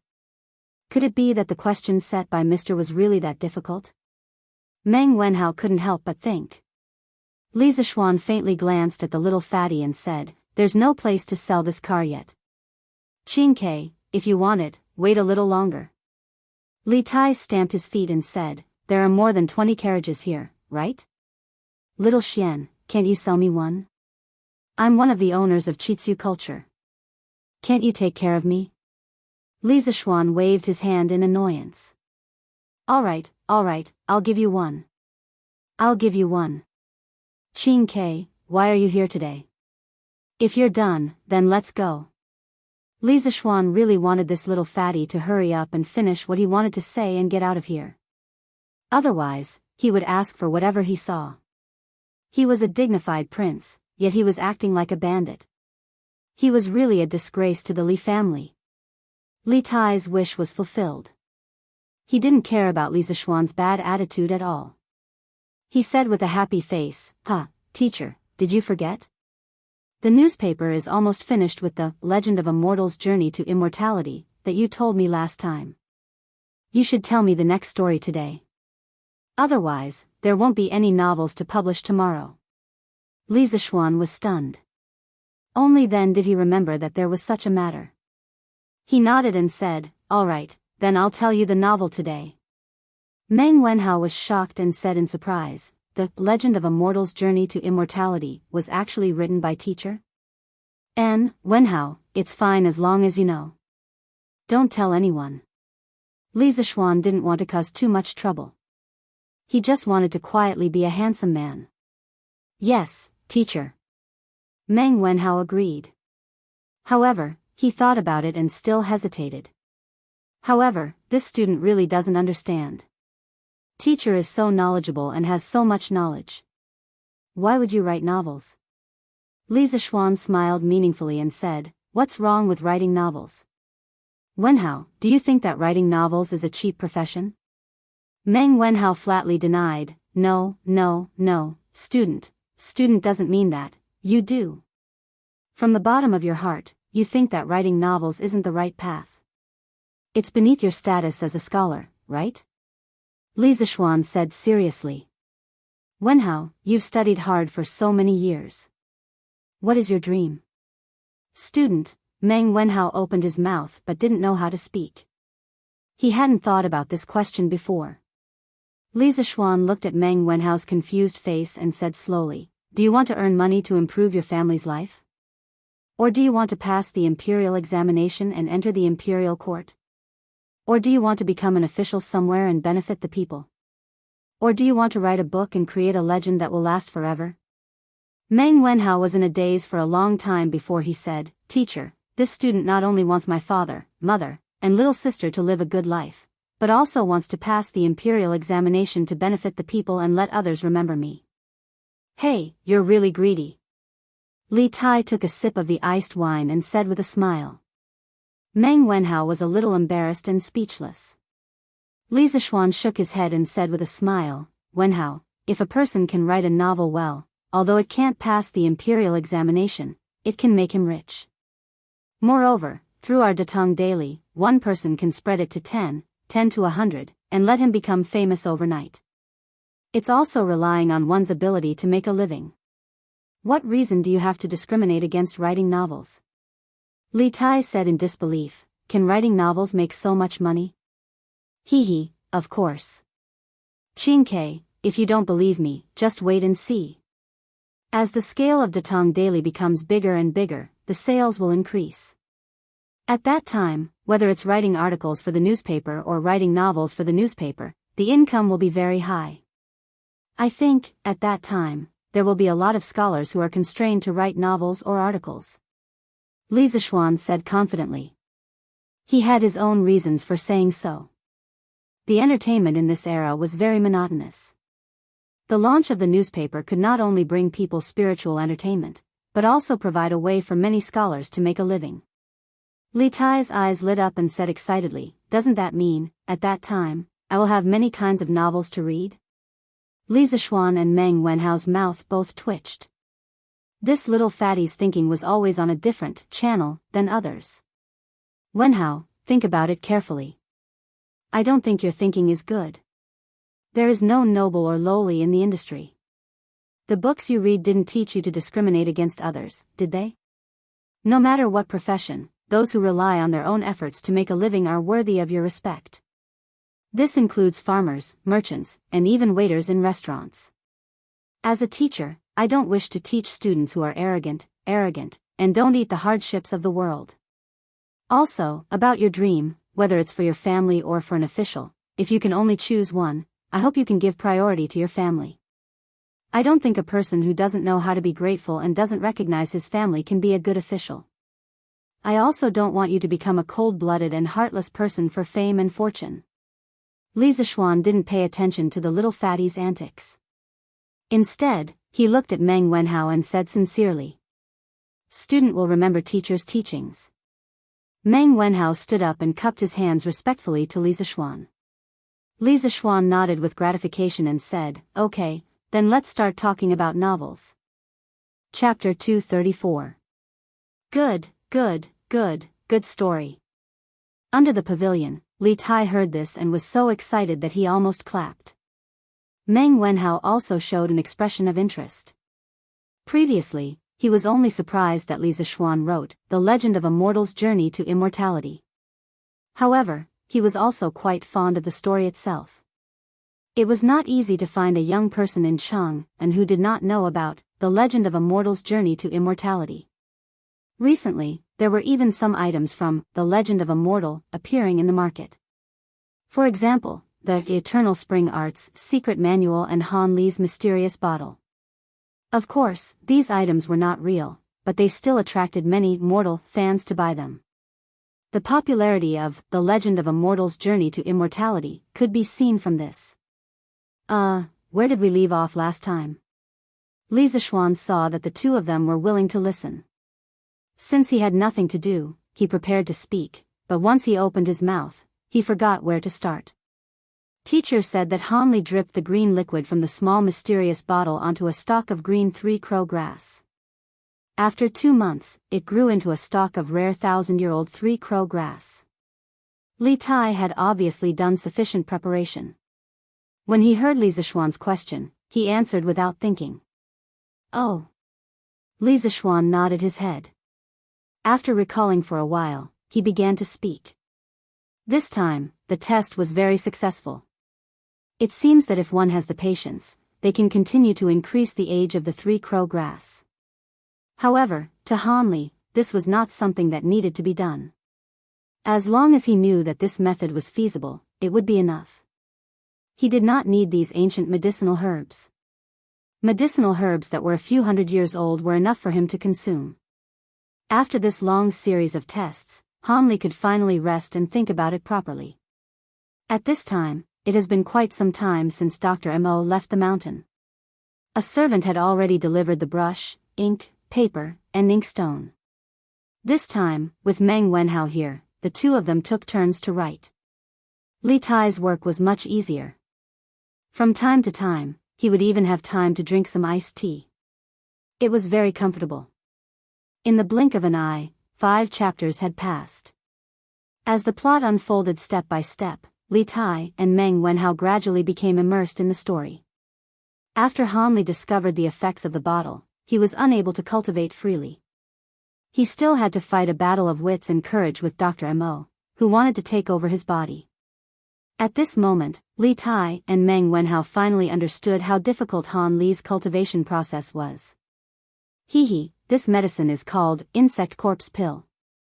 It's not really a medicine, but an egg made from some kind of secret method. After you eat it, it will hide in your body for a year. Don't worry, it will be absolutely safe for a year, and it won't affect you from doing other things. After a year, as long as you take the special antidote, it will automatically dissolve, and there won't be any hidden dangers left. But if you don't take the antidote after a year, the egg will absorb enough nutrients and hatch out of its shell. It will then eat all the internal organs of the human body clean, causing the human to wail in pain for 3 days and 3 nights before slowly dying. Dr. Mo finally lost his patience with Hanli. In order to let Hanli reach the 4th level of the Eternal Spring Arts as soon as possible, he forced Hanli to swallow the insect corpse pill. When Li Tai and Meng Wenhao heard this, their faces were filled with anger, but there was nothing they could do. After all, Hanli was definitely not Dr. Mo's opponent. They could only watch from the sidelines and worry. Li Zishuan drank a few mouthfuls of the gentle wine and read 5 chapters of A Mortal's Journey to Immortality to them. Then, he clapped his hands and stood up. Okay, today's lecture will end here. We will continue tomorrow. Qing Ke, leave the manuscript here. The 2 of you can go back now. Ah. It's still early. Mister, please talk for a while more. Li Tai was enjoying listening to the lecture and was unwilling to end it like this. However, Li Zishuan did not fall for his tricks. If he continued talking for a while more, there would definitely be no end to it. I won't talk anymore, I won't talk anymore. Xiao Shi, quickly bring the things I asked you to prepare. He had asked Xiao Shi to prepare some pastries and intended to let Meng Wenhao bring them back. After all, he couldn't just go and not come back, right? It's here. Young master. Here, Madam heard that your student was coming over and specially packed some of the best pastries and dried fruits in the residence. Madam was afraid of disturbing you, so she didn't come over personally. Xiao Shi handed over a heavy package and said with a smile. Previously, when Madame Li heard that her son's student had come to visit her son, she was even happier than Li Zishuan. She was filled with a sense of accomplishment. Hence, she asked Xiao Shi to prepare some dried fruits and pastries for Meng Wenhao to bring back. Li Zishuan took over the package and passed it to Meng Wenhao. Here, Wenhao, there are some dried fruits and pastries inside. They aren't worth much. Take it. As the saying goes, courtesy demands reciprocity. Since you brought gifts here, how can I let you leave empty-handed? Mister, this. I don't. Meng Wenhao waved his hand and wanted to decline. You don't dare to decline a gift from an elder. Just take it since he asked you to. Furthermore, you can't even eat the pastries from Mister's house. Li Tai slapped Meng Wenhao's shoulder and said loudly. This. Thank you, Mister. Meng Wenhao had no choice but to bow and thank him. If there's nothing else, you can go back first. Li Zishuan waved his hand and smiled. The 2 of them then left. Qing Ke, why did you come back again? Li Zishuan asked Xiao Shi to help him tidy up the manuscripts. Just as he finished, he saw the little fatty Li Tai come again. He couldn't help but ask curiously. Xiao Xian, there's something I forgot to tell you. Once there were no outsiders around, he was unwilling to call Li Zishuan Mister anymore. At this moment, he ran over and said. Li Zishuan was too lazy to argue with him and asked, what's the matter? Li Tai took a deep breath and said, the 3 strategies you mentioned before have all been accepted by my father. The notice of reducing taxes by raising chickens has also been gradually sent to every state and county from today onwards. My father also ordered my uncle Li Shaogong to prepare 500 ships to the South Sea within 5 days. Within 7 days, my uncle will lead 20,000 Navy troops to the South Sea to trade for food. Li Zishuan was shocked. He wasn't surprised that Li Tai knew about the locust plague prophecy. He was surprised that the imperial court had the ability to prepare 500 ships within 5 days. It seemed like the shipbuilding ability of this era wasn't as backward as he thought. And then? Qing Ke, why are you telling me all this? He was only slightly surprised, but he didn't have much of a reaction. Li Er had accepted his suggestion and advice, but he didn't give him any rewards. Xiao Xian, the Datong Daily that you started has already spread far and wide. My father wants you to advertise it in the newspapers to attract more civilian merchants to join the Imperial Court's food trade army. According to the Ministry of Revenue's calculations, the 500 ships of the Imperial Court, even if all of them are filled with food, will still be far from enough to deal with the locust plague. Little Fatty chuckled and revealed the most important purpose of his visit today. This joker had been listening to a novel and had almost forgotten about the important business. Li Zishuan heard this and his expression became slightly serious. He nodded and said, "That's fine. I'll ask Ma Zhou to prepare today. You'll be able to see the news about this in tomorrow's newspaper." In the face of the locust plague, Li Zishuan wasn't in a place where he could bargain or worry about personal gains and losses. If he could save one more person, it would be considered as accumulating merit. Chapter 235. Li Tai left in satisfaction. This satisfaction was not only because he had listened to the novel for the entire afternoon, but also because he had taken away a luxurious caravan that he had always dreamed of. After watching the little fatty leave, Li Zishuan called for San Bao and ordered, "San Bao, get a few people to pull out 4 carriages and send them to the Qin Manor, Qing Manor, Yuqi Manor, and Nyo Manor. Tell them that it is inconvenient for me to go out during my confinement period. Ask those uncles to bear with me." "Yes, young master," San Bao replied. Remember to be polite." "Oh, right, pull out another carriage and send it to the East Palace." Li Zishuan thought for a while and said, "Yes." San Bao accepted the order and left. "Xiao Shi, come and help me grind the ink." In the study room, Li Zishuan was writing rapidly. He was writing a letter to Ma Zhou and telling him some things. Not only was it about the recruitment of merchant ships to follow the army to the south that Li Tai had mentioned, but he also had many things to tell Ma Zhou about the Datong Daily novel section. Meng Wenhao's attitude towards novel writers today was a warning to Li Zishuan. It seemed that whether it was in the modern era or the ancient era, many people thought that writing novels was not a proper occupation and was useless. No wonder Datong Daily had been published for so long. Other than a few great scholars who wrote articles and argued with each other in the literary interaction section, there was basically no one who wrote novels for Datong Daily. This would not do. If everyone thought of writing novels this way, then who would write novels in the future? Li Zishuan planned to stay at home and play cards with his wife, sleep, and read novels in the future.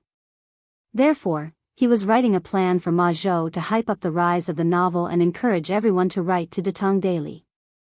At this moment, he felt that being grounded by Ma Zhou was not such a wonderful thing. Otherwise, he would have gone to the workshop personally and told Ma Zhou in person. There was no need to go through so much trouble. "All right, Xiao Shi, go and find someone.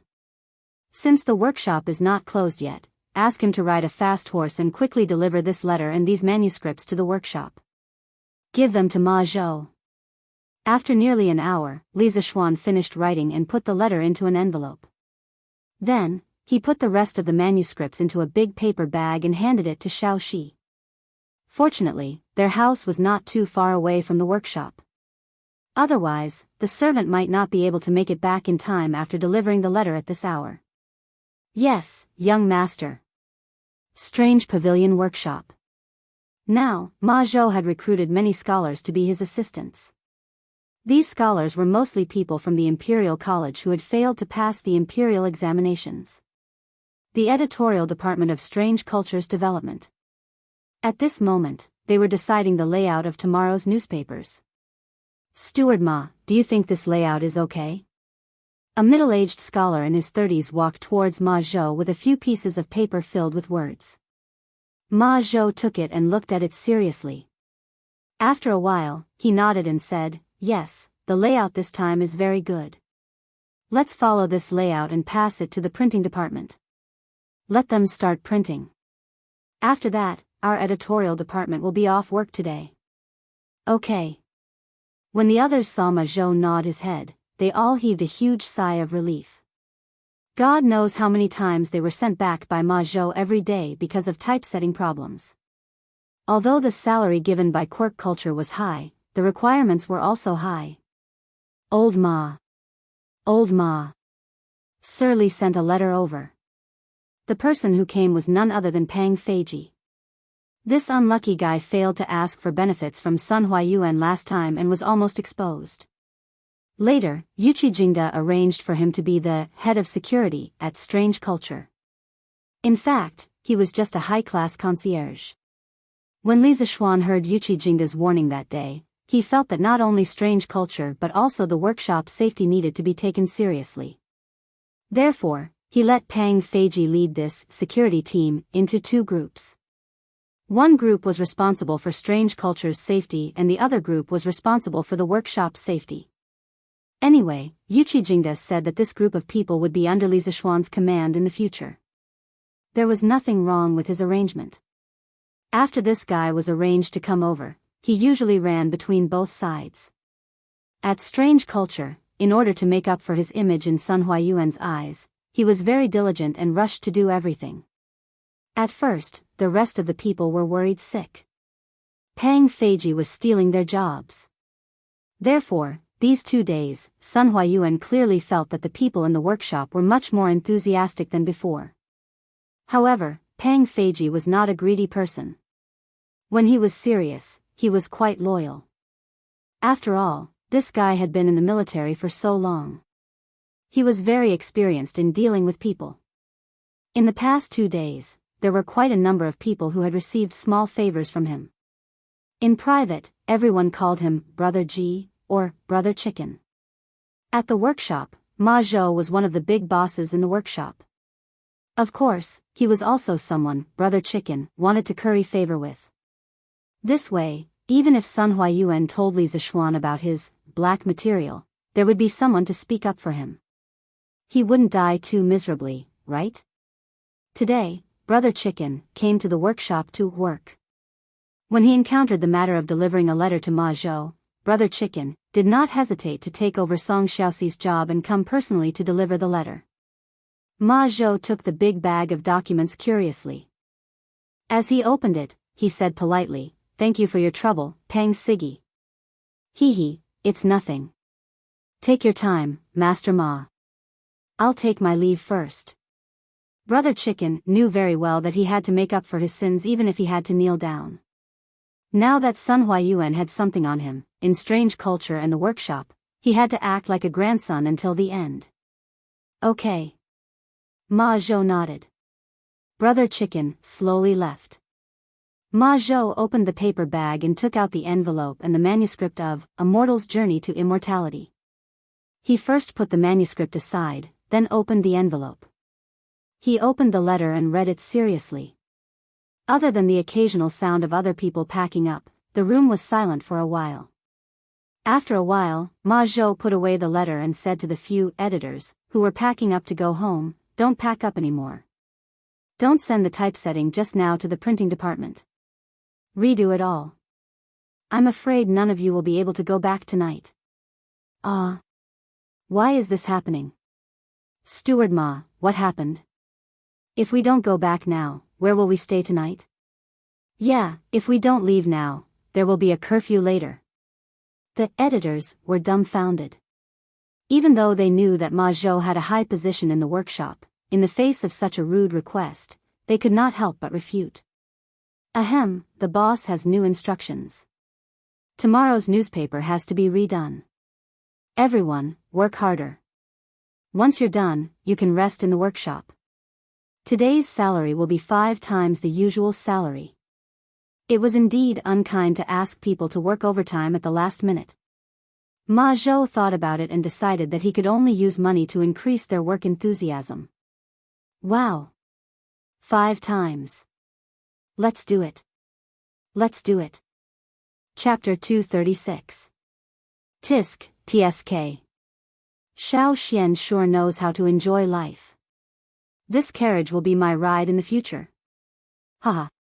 Qing Mansion. The servants of the Li residence were ordered to deliver the limousine. Qing Yaojin saw that the carriage's design was strange. Originally, he just wanted to take a look. After all, he liked to ride a horse and not sit in a carriage. But when he saw it, he immediately fell in love with the luxurious interior. He comfortably sat on the sofa and did not want to get down. Dad, this carriage was given to me by Xiao Xian. I thought you don't like to ride in carriages? Qing Chimo followed him into the carriage. When he heard the second half of Qing Yaojin's words, his face fell and he gloomily said. Bullsh *t. Did Xiao Xian say that this carriage is for you? You're clearly giving it to me, okay? Besides, I used to like riding horses and not riding carriages, but that's because the carriages in the past can't be compared to this one. Qing Yaojin sat on the sofa and patted the table in front of him. He said to Qing Yaojin angrily. Dad, when the first carriage was made, I asked Xiao Xian for it. Now that this one is here, you can't take it for yourself. Qing Chimo was not willing to give up just like that. Humph. You old geezer, how dare you snatch things from your son? At this time, a slightly stout woman in purple came up. She was Qing Chimo's mother, Qing Yaojin's wife, Pei Tsueyun, the daughter of Shanhai Pass's commander-in-chief Pei Rinji, and the elder sister of Sui and Tang's third hero Pei Yuanqing. For thousands of years, the Pei family had produced great figures in each generation. It was indeed a wonder in Chinese and foreign history. In China's historical dramas, there were several dramas that depicted the Pei family, such as Westlake, Li Hui Yinyang, Pei Heng's Encounter with the Immortal, and The Legend of the White Snake. In the famous drama, The Legend of the White Snake, Fahai was the son of the Tang dynasty politician and calligrapher Pei Xiu. In history, Fahai was a positive character. However, after the novels of the Ming and Qing dynasties came out, Fahai became a negative character. A while ago, Madame Pei brought her second son, Qing Chuliang, back to her hometown to visit her parents. She had not been in Chang'an for a long time. Madam, I was just joking with Cho Nyo. Haha. Qing Yaojin quickly got up and awkwardly smiled. Humph. Madame Pei snorted. Only now did she look at the interior of the carriage. Gradually, the envy in her eyes became stronger and stronger. Ah. The interior of this car is so beautiful. Ah. This seat is so comfortable. Master, with this carriage, in the future, this concubine will bring Chu Mo and Chu Liang back home to visit their parents. This concubine will not have to suffer the hardships of traveling. Madame Pei sat here and there in the carriage. After a while, she also liked this carriage. From her words, it seemed like she also wanted this carriage. Qing Chimo had a tragic look on his face. He had just chased away a vicious wolf, and now a fierce tiger had appeared. Qin Manor. Huayu, although this carriage is comfortable, I still prefer to ride a horse. This carriage is for you to use. Haha. Qin Xiong sat on the sofa in the carriage and took a sip of tea as he spoke to Qin Huayu. Recently, his health had improved a lot. He had no problem playing with a gun, riding a horse, or dabbling in hunting. If this carriage had been delivered a month ago, Qin Xiong would have gladly accepted it. However, he had finally recovered from his illness. How could he be willing to stay in a carriage? Thank you, father. Qin Huayu said happily. Qin Xiong did not care about this carriage, but it did not mean that Qin Huayu did not care about it. He had been eyeing Li Zishuan's carriage for a long time.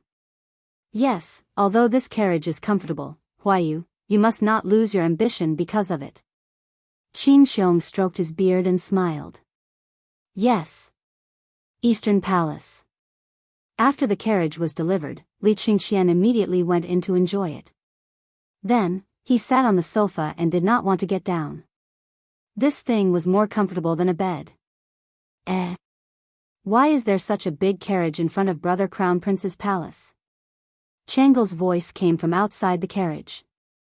Li Qingxian opened his eyes and shouted, Changle, I'm here. Ah. Brother Crown Prince, why are you sitting in a carriage for nothing? Changle suddenly heard Li Qingxian's voice and was shocked. Then, she said, Brother Crown Prince, I'm coming in too. After saying that, the little girl nimbly jumped into the carriage.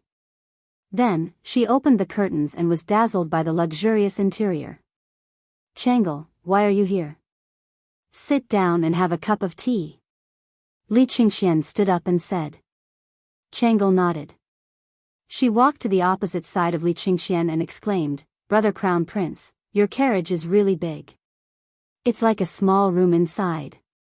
Ah. The thing to sit on is so soft. How is it? Do you like it, Changle? Li Qingxian poured a cup of tea for his sister and said with a smile. Yes, yes, I like it. Brother Crown Prince, are you giving this carriage to me? When Changle heard Li Qingxian's question, her two small eyes curved into two small crescents. Usually, after Li Qingxian's words, he would give her a carriage. No, no, no.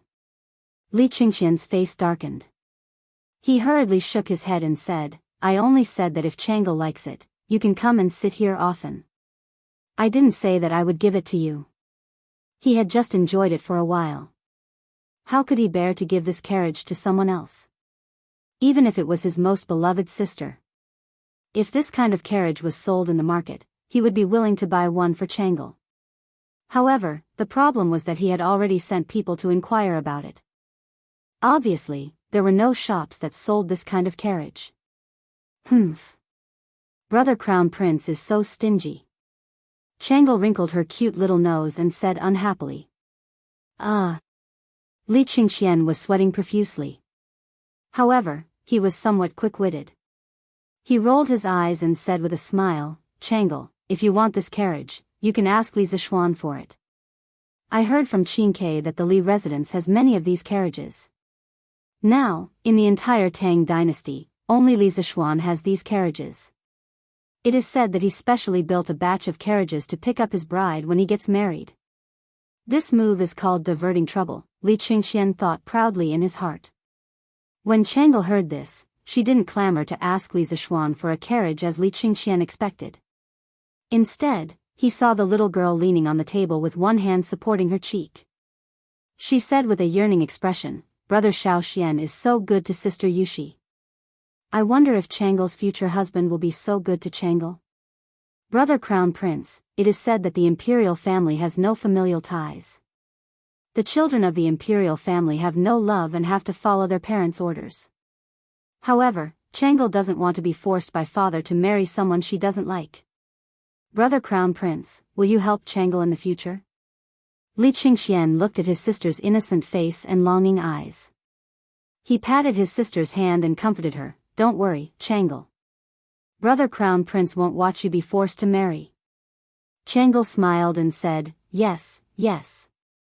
Brother Crown Prince is so nice. This soft couch is so comfortable. When Changle goes back later, can I bring it back to Changle Palace? Li Qingxian. Chapter 237. Newspaper for sale. Newspaper for sale. The freshly printed Tang Dynasty Daily.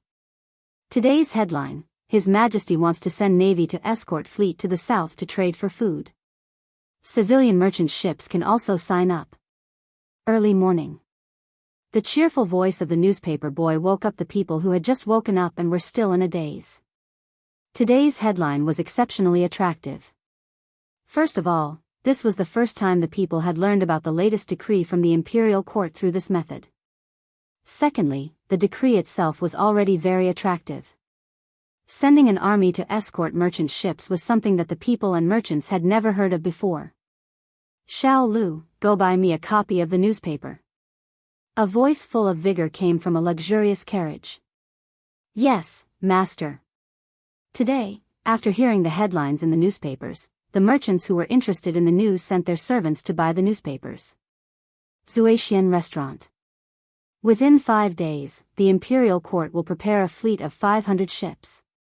7 days later, Hejin County Princely Xiaogong will personally lead a navy of 20,000 to escort the fleet to the south. They will trade silk and porcelain for food. In a small country like Nanyang, rice is ripe 3 times a season. Spices are everywhere. A piece of silk or porcelain can be exchanged for dozens of loads of food and countless spices. Hiss. The barren land of the South Sea is actually so rich. Brother Zhihua, you have traveled extensively and are very knowledgeable. Is what the newspaper says true?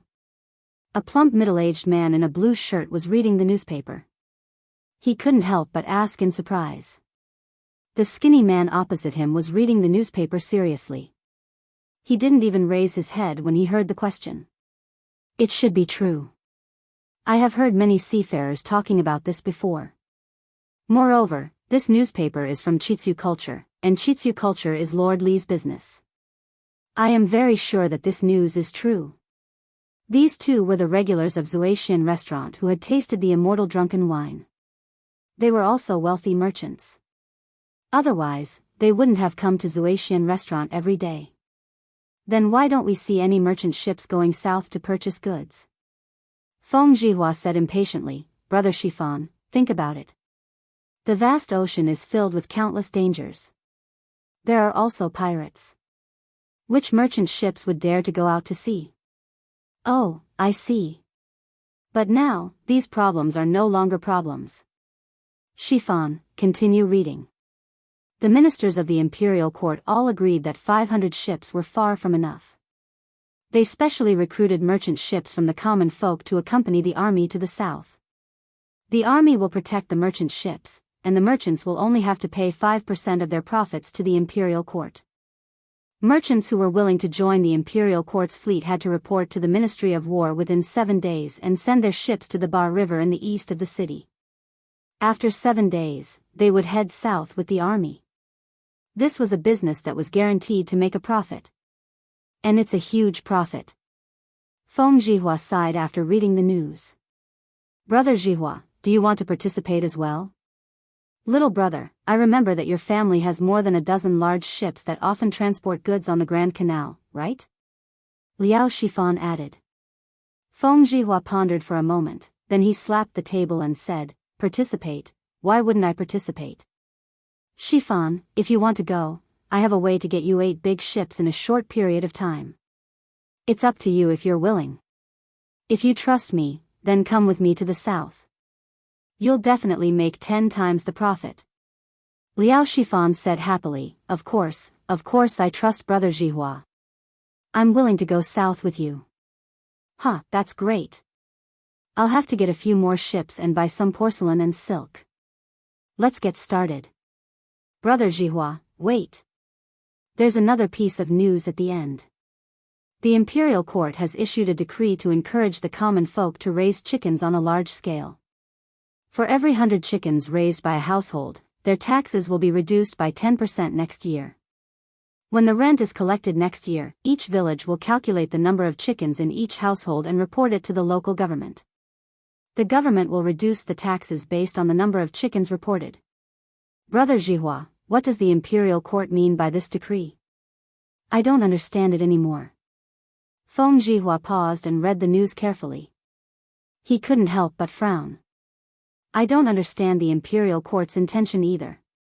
Liao Shifan thought for a moment. Suddenly, his eyes lit up.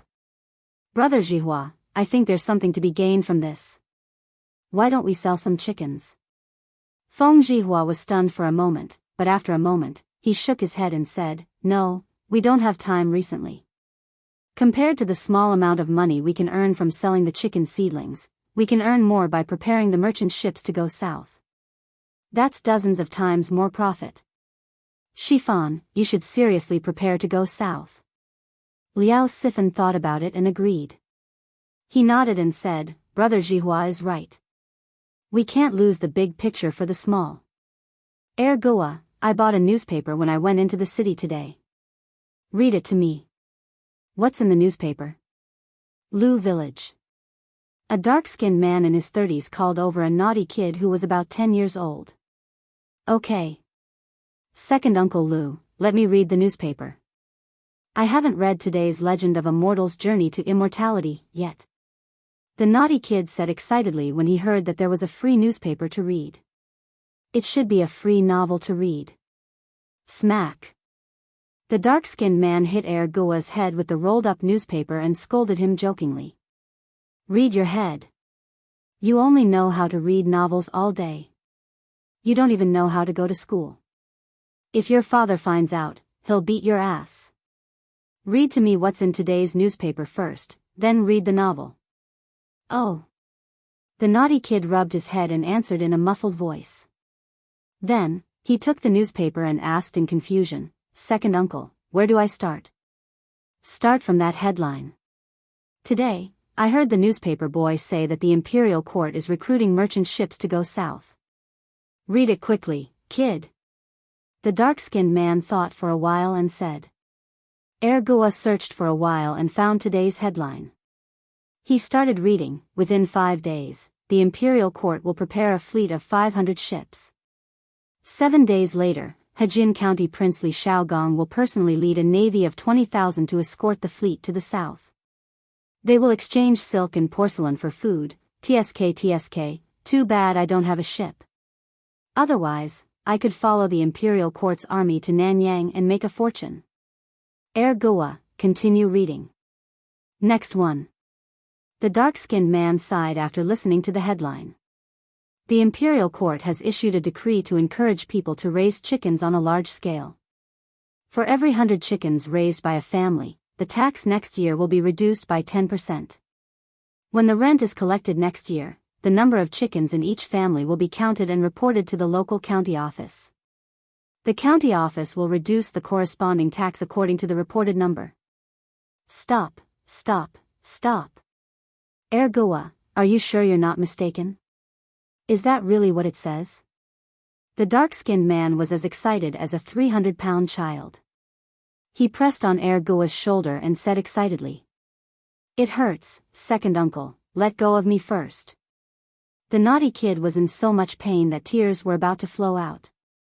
The dark-skinned man let go of his hand embarrassedly and said, "Cough, then quickly take a look again.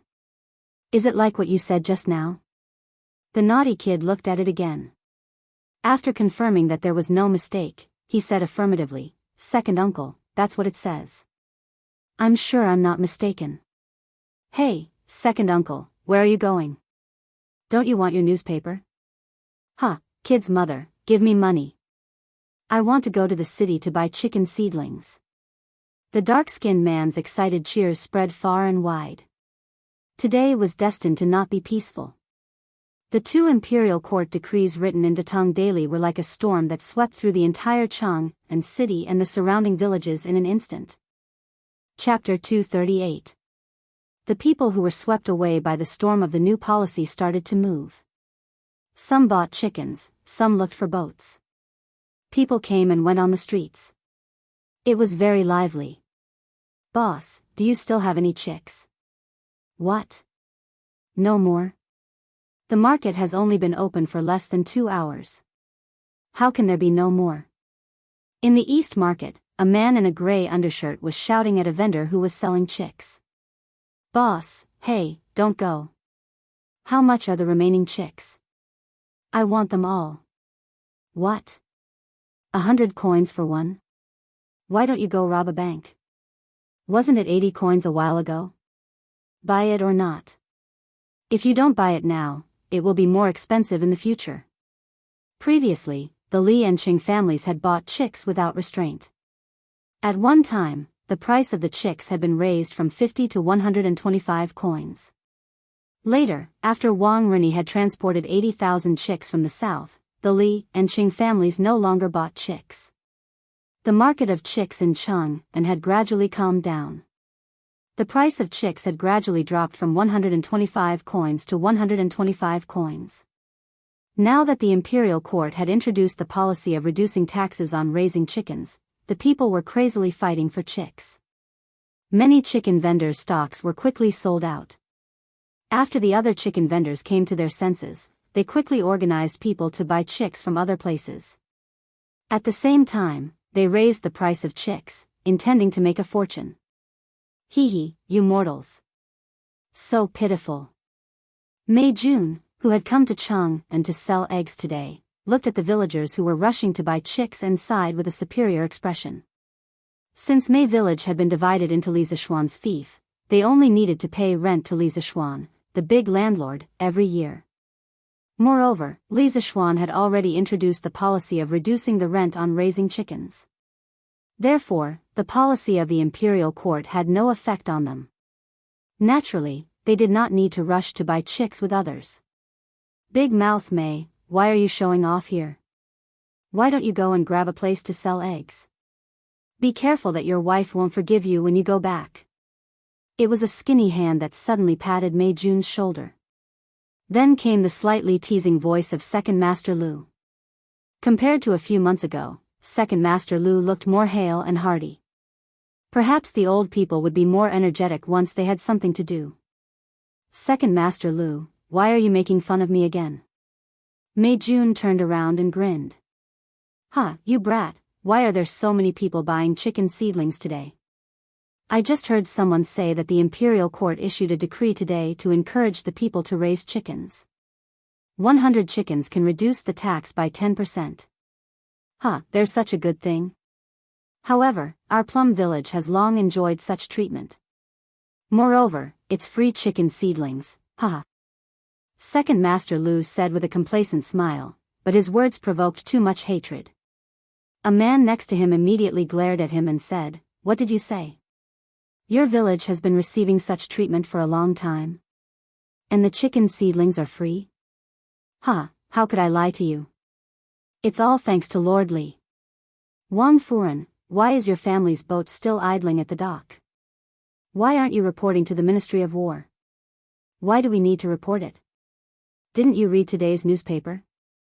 The Imperial Court wants to send troops to escort the fleet to the south to trade for food. The food in the south is cheap, and so are the spices. We can take the silk and porcelain and follow the Imperial Court's army to Nanyang to purchase goods. When we come back and sell them, we will definitely make a huge profit." Really? But what if the newspaper is a scam? Silly. Don't you know who publishes this newspaper? Why would Lord Li, who is rich, lie to you?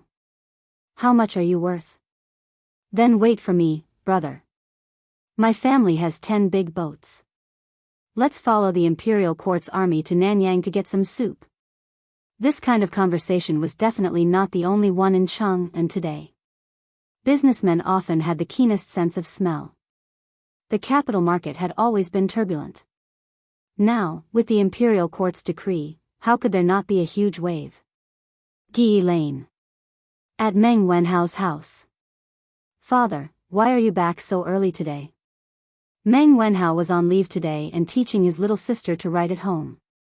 Suddenly, the courtyard door was pushed open and a thin and dark middle-aged man came in. He was not tall and his body was not strong, but his slightly bent spine seemed to be full of infinite strength, as if he could hold up the sky.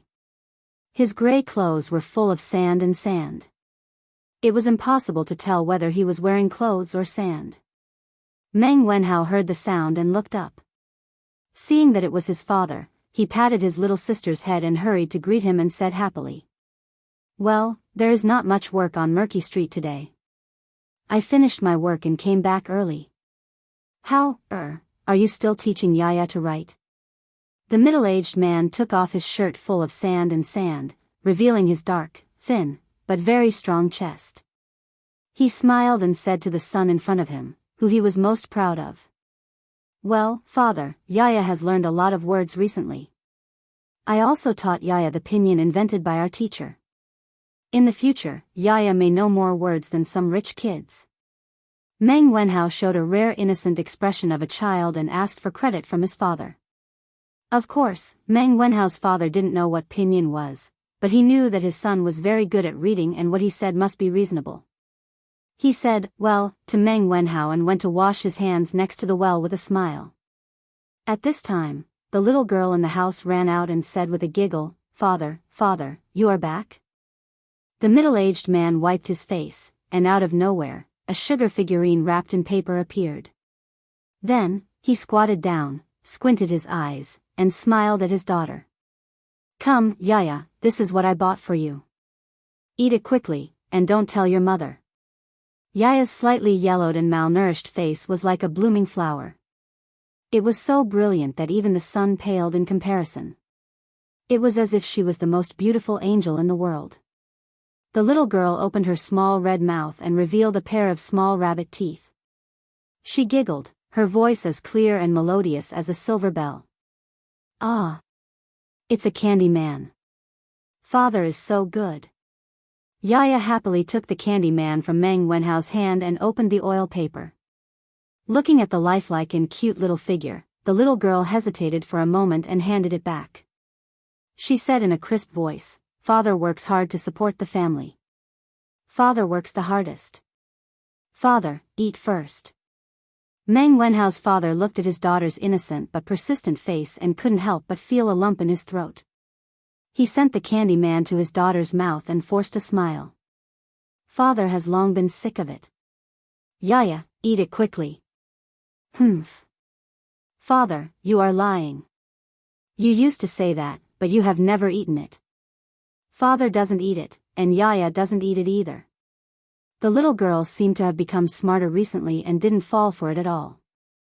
Okay. Father will eat a little." Meng Wenhao's father had no choice but to gently eat a corner of the candy man. The faint sweetness in his mouth couldn't wash away the bitterness in his heart. Suddenly, he thought of something and looked at his daughter with mixed feelings. "Brother, you have to go to school every day. Brother also needs to eat first." When Yaya saw that her father really ate it, she immediately sent the candy man to Meng Wenhao's side happily. With the lesson learned, Meng Wenhao didn't refuse. He gently bit off a corner of the candy man and patted his little sister's braids. He smiled and said, "Okay, brother has eaten too. Yaya, go play elsewhere." Okay. "Father, did something happen?" Meng Wenhao saw that Yaya had walked far away and then looked at his worried father and asked. Meng Wenhao's father's expression froze as he hurriedly said, "No, nothing. Father, something must have happened. Can you hide it from me? Tell me if you have something and we will think of a solution together." Meng Wenhao's father thought for a moment and said hesitantly, I might have to go on a long trip in a few days. I might be gone for 2 to 3 months. Father, where are you going?" Meng Wenhao asked anxiously. "Going overseas." Meng Wenhao's father stuttered and finally revealed the truth. However, this sentence was like a bolt from the blue, leaving Meng Wenhao stunned on the spot. Chapter 239. "Father, why did you suddenly think of going overseas?" Meng Wenhao was stunned for a while before asking with difficulty. Although he had never been to the sea, he knew that there were hidden dangers everywhere. "Today, Boss Feng suddenly told me that he has a fleet going to Southeast Asia to purchase goods in 7 days. He needs to recruit a large number of crew members and the remuneration is very generous. I thought about it and agreed." Father Meng slowly told the truth. "Father, how can you agree? You don't know how to operate a ship. Besides, the sea is so dangerous. You little brat, are you looking down on your father? Who said that I don't know how to operate a ship? Howard, don't worry. I'm good at swimming. I'll definitely be fine. When I come back 3 months later, our family will be able to live a good life. The remuneration that Boss Feng gave me this time is equivalent to 3 years of carrying goods at the dock." Father Meng patted his son's shoulder and said with a look of longing. "That won't do. Father, we can slowly earn money. I will be able to pass the imperial examinations next year. When that time comes, I will also have a salary. Why do you have to take such a big risk to go to the sea? Even if my mother knows, she won't let you go." Meng Wenhao grabbed his father's arm, afraid that he would never see him again if he let go. He said anxiously. Father Meng broke free from his son's hand and said firmly, "As for your mother, I will naturally tell her. This matter is settled. I have already spoken to Boss Feng. After settling down at home these few days, I will go out to sea with them. Howard, you don't have to worry. This time, the civilian caravan will follow the Imperial Court's 20,000 navy to the south. There will definitely be no worries."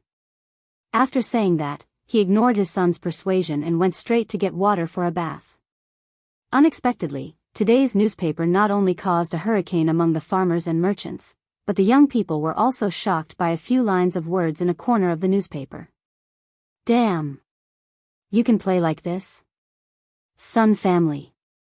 Sun Ziffin was leaning on the couch and reading, A Record of a Mortal's Journey to Immortality, peacefully. When he saw the end of the 3rd chapter, he was still a little unsatisfied. Who knew that there were a few lines of small red words at the end of the article? He took a closer look and was so shocked that he almost swallowed his tongue. He saw the words written on it: extravagant extravagance, moved to tears, Sir's talent deserves this reward. Li Zixuan from Cheng and Yongla Lane rewarded Leather Knight with 1,000 strings of cash. This book is too well written. Let's reward you and hope that the following chapters will be even more exciting. There was also a notice that read, "Congratulations to Li Zixuan for becoming the first Golden Alliance leader in the legend of a mortal's journey to immortality." From today onwards, Datong Daily would launch a tipping function. Readers could go to the Chitsu Pavilion workshop to tip their favorite novels or articles. In the future, the editorial department of Datong Daily would set up many offices in various regions. Readers who lived far away from the workshop could also head to the offices nearby to tip. Datong Daily's editorial department would split the reward 50-50 and send it to the author. The person who gave the reward would also receive the corresponding title of the work. The specific level of the title would be determined by the amount of reward. Apprentice, 1 coin and above; apprentice, 500 coins and above; disciple, 2 strings and above; deacon, 5 strings and above; branch leader, 10 strings and above; hall leader, 20 strings and above; protector, 30 strings and above; elder, 40 strings and above; sect leader, 50 strings and above; grandmaster, 70 strings and above; silver alliance leader, 100 strings and above; golden alliance leader, 1,000 strings and above. The corresponding badge of the title would also be awarded to the readers who tipped. This badge was specially made and would definitely not be counterfeited. The names of the top 10 readers who tipped the most will be hung at the bottom of the book. In addition, Datong Daily is sincerely open to all scholars in Tang Dynasty. Once the novel is accepted, in addition to the split of the reward, we will also give you a guaranteed base price of at least 5 coins per 1,000 words. The salary will be paid monthly and will be sent to you by a special person. You are welcome to submit your work. Tisk TSK. Mr. Li is really rich. He gave out 1,000 strings of cash just like that. Even if we split it 50-50, Leather Knight would get 500 strings of cash. Sun Zifan sighed with a face full of envy. 500 strings of cash was a huge sum of money. In the entire Chang and city, except for a few people, no one would look down on 500 strings of cash and casually give it away. It was the same for the Sun family. F***ck, if writing novels is so profitable, then why do I still need to go to school? I might as well write novels. Sun Zifan slapped his head and was about to go to the study to write novels. This guy really had no idea. If writing novels was so easy, then in the modern age of the internet, wouldn't everyone be able to become a god? Novels were easy to read, but when you actually started writing, you would realize that it was very difficult. It was definitely not something that could be written just by slapping one's head. Prince Wei's residence. Li Tai was also reading the latest issue of the newspaper. Yesterday, he had told Li Zixuan about Li Er's intentions. Today, he purposely checked to see if the government decree was published in the newspaper. After discovering that it was published, Li Tai comfortably laid on the sofa and began reading novels. Although he had heard the plot of the novel in today's newspaper, the feeling of reading a novel and listening to a novel was completely different. What? You asked where the sofa Li Tai was lying on came from? Wasn't this simple? After this little fatty came back yesterday, he had someone move the sofa from the carriage that Li Zixuan gave him into the palace. In his mind, when the carriage needed it in the future, he could just get someone to move it up. As Li Tai read, he naturally saw the red words at the end of the newspaper. This guy's face was instantly filled with black lines. F***ck, someone said that this king is thick-skinned. I think Li Zixuan is the thick-skinned one. Selling and praising himself. This is what you call selling and praising yourself. How shameless. Li Tai excitedly slammed the table and stood up. He pointed at the newspaper and scolded Li Zixuan. Others might not know who the Leather Knight was, but how could Li Tai not know? It was precisely because he knew that Li Zixuan had shamelessly tipped him that he was so excited. It was as if he had met a soulmate. Everyone was so shameless that they could be friends. Li Tai rubbed his chin as he thought. Moments later, he gritted his teeth and called a guard over. He instructed, "Take this king's warrant and go to the treasury to retrieve 1,000 strings of cash. Send it to the Strange Interest Pavilion workshop. Tell them that this king is rewarding the legend of a mortal's journey to immortality." The black-clothed guard was dumbfounded. He was definitely thinking, has the king of Wei gone crazy? Go, go. What are you standing there for? Have you gone crazy? The guard's face twitched slightly. He quickly cupped his hands and said, "Yes." Then, he quickly left. Li Tai nodded. He was not stupid. After the initial shock, he quickly understood Li Zixuan's intention. This was to attract scholars to join the mighty novel industry. Thinking about the various interesting novels to read in the future, Li Tai's heart trembled with excitement. Moreover, he himself liked The Legend of a Mortal's Journey to Immortality very much. After seeing Li Zixuan snatch the first Golden Alliance Master title, he was a little unhappy. How could he be willing to give up the second Golden Alliance Master title? Golden Alliance Master, this title sounded domineering. Although Li Tai felt the pinch of giving away 1,000 strings of cash, it was still a man's pride and a Buddha's desire to burn incense. Moreover, he still had 20% of the shares in Strange Interest Culture. It was considered an investment. When the time came, more people would be attracted to write novels and read newspapers. Li Tai would also get more money. What was there to be afraid of? Li Tai thought cunningly. Chapter 240. South of Chang'an City, Jinyu Academy. On the stone bench under the pine forest, Hua Hongyi and the other two poor scholars gathered together to read the newspaper. Reading the newspaper had become their daily routine. If they didn't read it for a day, they would feel uncomfortable. Wow! Look at the last part of the newspaper. Lord Li is really rich. He gave out 1,000 strings of cash just like that. The newspaper has an additional reward function? Who said it wasn't? Lord Li has come up with a new trick again. TSK, Lord Li really knows how to play. But this way, that leather knight will be rich. Even if it's split 50-50, it's still 500 strings of cash. It's enough for a family of 3 to use for a few decades. Hua Hongyi waved the worn-out fan in his hand and thought for a while. He looked at his two classmates and said, "Tianhua, Feichen, haven't you thought about Lord Li's intention? Although the story of A Legend of a Mortal's Journey to Immortality is novel, it's not enough to give out 1,000 strings of cash as a reward, right? Brother Hongyi, did you discover something?" "Yes, I think Lord Li wants to attract scholars to write novels and then submit them to his Datang daily." Hiss. Looks like it's true. But Lord Li is too generous with his money.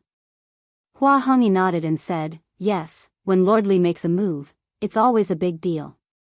With him doing this, I'm afraid many people will rush to write novels. That would have to be written by them first.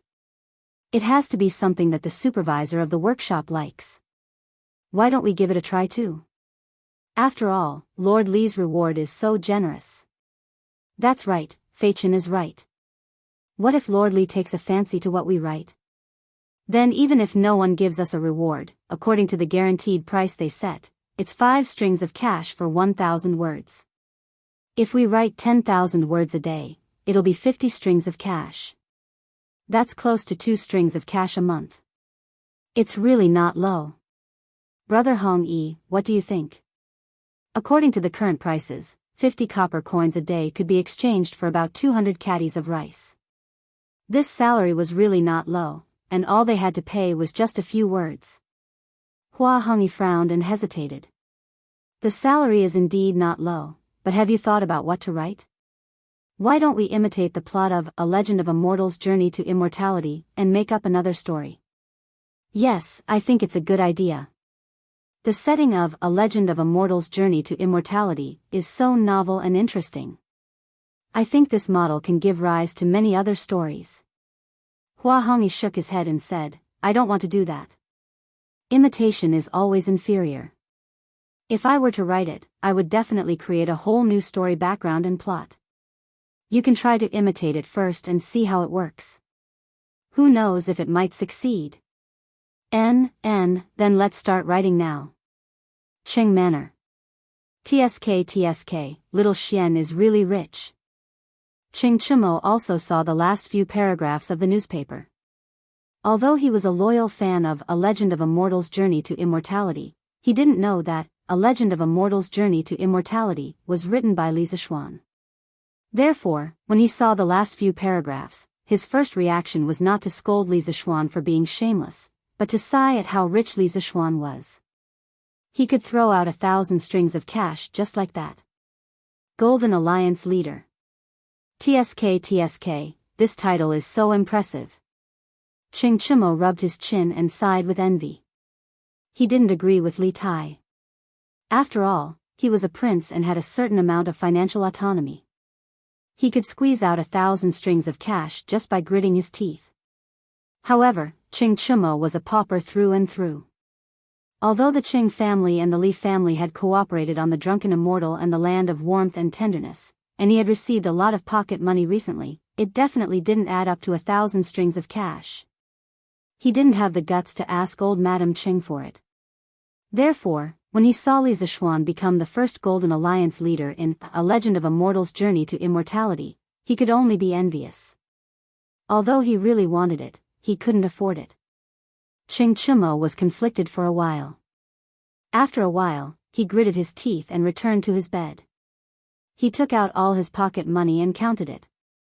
Then he smiled and said, I can't afford a Golden Alliance leader, but I can still give you a Silver Alliance leader. Qing Chimo called his page boy. Yes, his page boy. Since this guy started going to school, Qing Chimo had also followed the trend and recruited a page boy for his son. Jiang Wuyun, send this 100 strings of cash to the workshop of Chitsu Pavilion. Tell them it's a reward from me for A Legend of a Mortal's Journey to Immortality. Young master, why did you? Don't talk nonsense. Go quickly. Remember to bring back the Silver Alliance leader badge they gave out. Oh. After the little page boy walked out of the gate of the Qing mansion, he was still confused. He couldn't figure out what was wrong with Qing Chimo today. How could he give out 100 strings of cash just like that? An Lane. Editorial Department of Chitsu Culture. How was the response of today's newspaper? Ma Zhou sat alone at the head of the table and asked the backbone of the editorial department below. According to Li Zixuan's suggestion, special people should be sent out to investigate the response of the public before each issue of the newspaper was released. If there were any problems found, they could be corrected in time. A young man who looked to be only 17 or 18 years old stood up and replied, the response of the people to the newspaper today was particularly great. Whether it was the 2 new policies issued by the Imperial Court or our newly launched reward function, they all caused a great response. At present, our revised version of the newspaper is very successful. Although this young man had 2 panda eyes, after all, he had worked overtime last night and couldn't sleep well in the workshop, his face was full of excitement when he said this. Ma Zhou nodded approvingly and said, Good. Chong Siwen, have you finished the badges for each title and level? A gentle middle-aged man stood up and replied, I handed the design drawings to Manager Fu yesterday. At present, they have only finished dozens of badges for the Gold Alliance Leader, Silver Alliance Leader, Guru, and Sect Leader of A Legend of a Mortal's Journey to Immortality. They are still rushing to make the badges for the other levels. Well, you should urge them on this matter. I expect many readers will come to reward them soon. Yes. Godfather Ma. Godfather Ma. His Imperial Highness, Prince of Wei, has sent someone to reward us. Song Xiaoxi ran in, panting, and reported. How much was the reward? 1,000 strings of cash. Hiss, then quickly go and give the Gold Alliance leader badge to him. Yes, Godfather Ma. Fan Xiaohui, in the future, you will be responsible for the registration of all rewards. You will also be responsible for the distribution of badges. Remember, there must be no mistakes. Ma Zhou said sternly. Yes, Manager Ma. A middle-aged scholar in gray clothes and a gray hat stood up and cupped his hands. Godfather Ma. Godfather Ma. The eldest young master of the Qing estate has sent someone to reward A Legend of a Mortal's Journey to Immortality with 100 strings of cash. Godfather Ma. Godfather Ma. Princess Changle has sent someone to reward A Legend of a Mortal's Journey to Immortality with 100 strings of cash. His Imperial Highness, the Crown Prince has sent someone to reward A Legend of a Mortal's Journey to Immortality with 100 strings of cash. Xinghua Square's eldest young master, Hu Yuanbao, has sent someone to reward A Legend of a Mortal's Journey to Immortality with 1,000 strings of cash. Azure Dragon Square's Wang Renbiao has sent someone to reward A Legend of a Mortal's Journey to Immortality with 1,000 strings of cash. Jinsheng Square's Murong Yunhai has sent someone to reward A Legend of a Mortal's Journey to Immortality with 200 strings of cash. Crazy. Crazy. That was the only word in everyone's mind. They knew that A Legend of a Mortal's Journey to Immortality was very popular and that many people would come to reward it in the future. However, they did not expect it to come so quickly and in such a large amount. Could it be that these people did not treat money as money? That's all for today. Everyone, quickly get back to your positions and continue with your work. Fan Xiaohui, quickly go to the front to receive the reward money and register it. Chong Siwen, quickly go to the workshop and urge them to make the badges quickly. Yes. Chapter 241. Gi Lane. Meng Wenhao tried to persuade his father but to no avail. He could only pray that his mother would come back in the afternoon and persuade his father. After letting his imagination run wild for a while, he became more and more frustrated. After bidding farewell to his father, Meng Wenhao went out. Looking at the busy pedestrians on the street, Meng Wenhao was a little confused. As the saying goes, the world is full of people who come for profit. Most of the people in front of him were rushing to earn money. What was he doing? Isn't this Meng Wenhao? Where are you going? Suddenly, a voice came to his ear. Meng Wenhao found it familiar. He turned around and saw Wang Meng walking towards him. Wang Meng? Where are you going? To the workshop of the Strange Interest Pavilion. Wenhao, didn't you read today's newspaper? Datong Daily can reward now. Mr. Li alone rewarded The Legend of a Mortal's Journey to Immortality with 1,000 strings of cash and became the first Gold Alliance leader. How impressive. I, Wang Meng, may not be rich, but I can still squeeze out 10 strings of cash and become a leader. What reward? What alliance leader? What is Wang Meng talking about? Meng Wenhao was confused. He had no idea what Wang Meng was talking about. Here, take a look for yourself. Wang Meng took out today's newspaper and handed it to Meng Wenhao. He pointed at the last few paragraphs of the newspaper. Meng Wenhao only understood after reading it. His first reaction was to break down. He didn't expect Li Zixuan to write a novel in private. He even had the cheek to reward himself. How shameless must he be to do such a thing? What's wrong? You must be shocked by Mr. Li's generosity, right? Haha. Wang Meng looked at Meng Wenhao's twitching face and thought that he was too shocked. Meng Wenhao almost vomited blood. He quickly nodded and pretended to be shocked. Yes, yes, yes. I was indeed shocked. Hee, then take your time to be shocked. I'll take my leave first. Wang Meng gave Meng Wenhao a look that said, I've been there before, so I understand. He patted Meng Wenhao's shoulder, turned around, and ran away. Hey, Wang Meng, your newspaper. Forget it, it's fine. Wenhao, take it first. Meng Wenhao shook his head helplessly. The gloominess in his heart had been diluted by the news he had just received. He had not expected his teacher to be so capricious and unconventional. Since he had nothing to do, he sat down on the pier of the bridge not far away and flipped through the newspaper. Naturally, he also saw the headlines today. He saw the news that the imperial court was recruiting trade caravans from the people to follow the army to the small Nanyang country to trade. So this is actually true. The imperial court's navy is really going south with them. Meng Wenhao muttered to himself. He had thought that his father was just trying to comfort him when he said that the imperial army would come along. He didn't expect it to be true. At this moment, he was slightly relieved. From this piece of news, he understood why Boss Feng suddenly decided to go out to sea. It was all because of this decree issued by the imperial court. But why would the imperial court make such a big move at this time to go south to exchange grain? Would there be a change in the grain supply of the Great Tang in the future? The intelligent Meng Wenhao soon thought of the deeper reason behind this decree. However, he was only guessing and could not be sure. Li residence. Li Zishuan was not idle at this moment. There were big shots coming to his house today. They were Qin Shubao and Li Xiaogong. To the people, the decree issued by Li Heir to go south to exchange grain was very sudden and very puzzling. The highest commander of this decree was Li Xiaogong. As a member of the Li Tang Empire and Li Heir's trusted right-hand man, Li Xiaogong was of course one of the few people who knew the real reason for this military operation. It was because he knew that he had to come personally to see Li Zishuan. There were some things he needed to ask in person. However, he had never interacted with Li Zishuan before.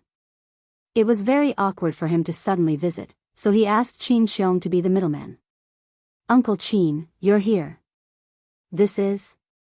Li Zishuan, who had just practiced swordsmanship in the west courtyard, was told by San Bao that Qin Xiong was here. He quickly wiped his sweat and tidied his clothes. When he came to the front hall, he saw that there was someone else. He, Xiao Xian, this is Prince Hejian. He is the highest commander of the 20,000 navy going to Nanyang. Come and greet him. Qin Xiong stood up and smiled. Li Zishuan was shocked. Previously, Li Tai had told him that the navy this time was led by Li Xiaogong. However, he did not expect to see him in person so soon. This Li Xiaogong was amazing. He would be one of the 24 meritorious officials of the Lingyan Pavilion in the future. Moreover, he would be ranked second only to Zhang Sun Wuji. Li Xiaogong's grandfather, Li Wei, was Li Hu's seventh son. Li Heir's grandfather, Li Wei, was Li Hu's third son. He was also Li Heir's cousin. Looking at the Li Tang Empire, Li Xiaogong was considered a rather accomplished person. He was humble and did not claim credit, nor did he take power. He had a noble character and did not even want a big house. He was just a little lecherous. It was said that there were more than 100 singers and dancers in his back room. However, they did not steal or rob, so it was not a big problem. Greetings, Prince. Li Zishuan cupped his hands and bowed to the vigorous and ruddy man in front of him. Rise. Kid, you just finished practicing swordsmanship, right? This prince can still feel sword intent from your body. Li Zishuan was sizing up Li Zishuan, but Li Xiaogong was also sizing up Li Zishuan.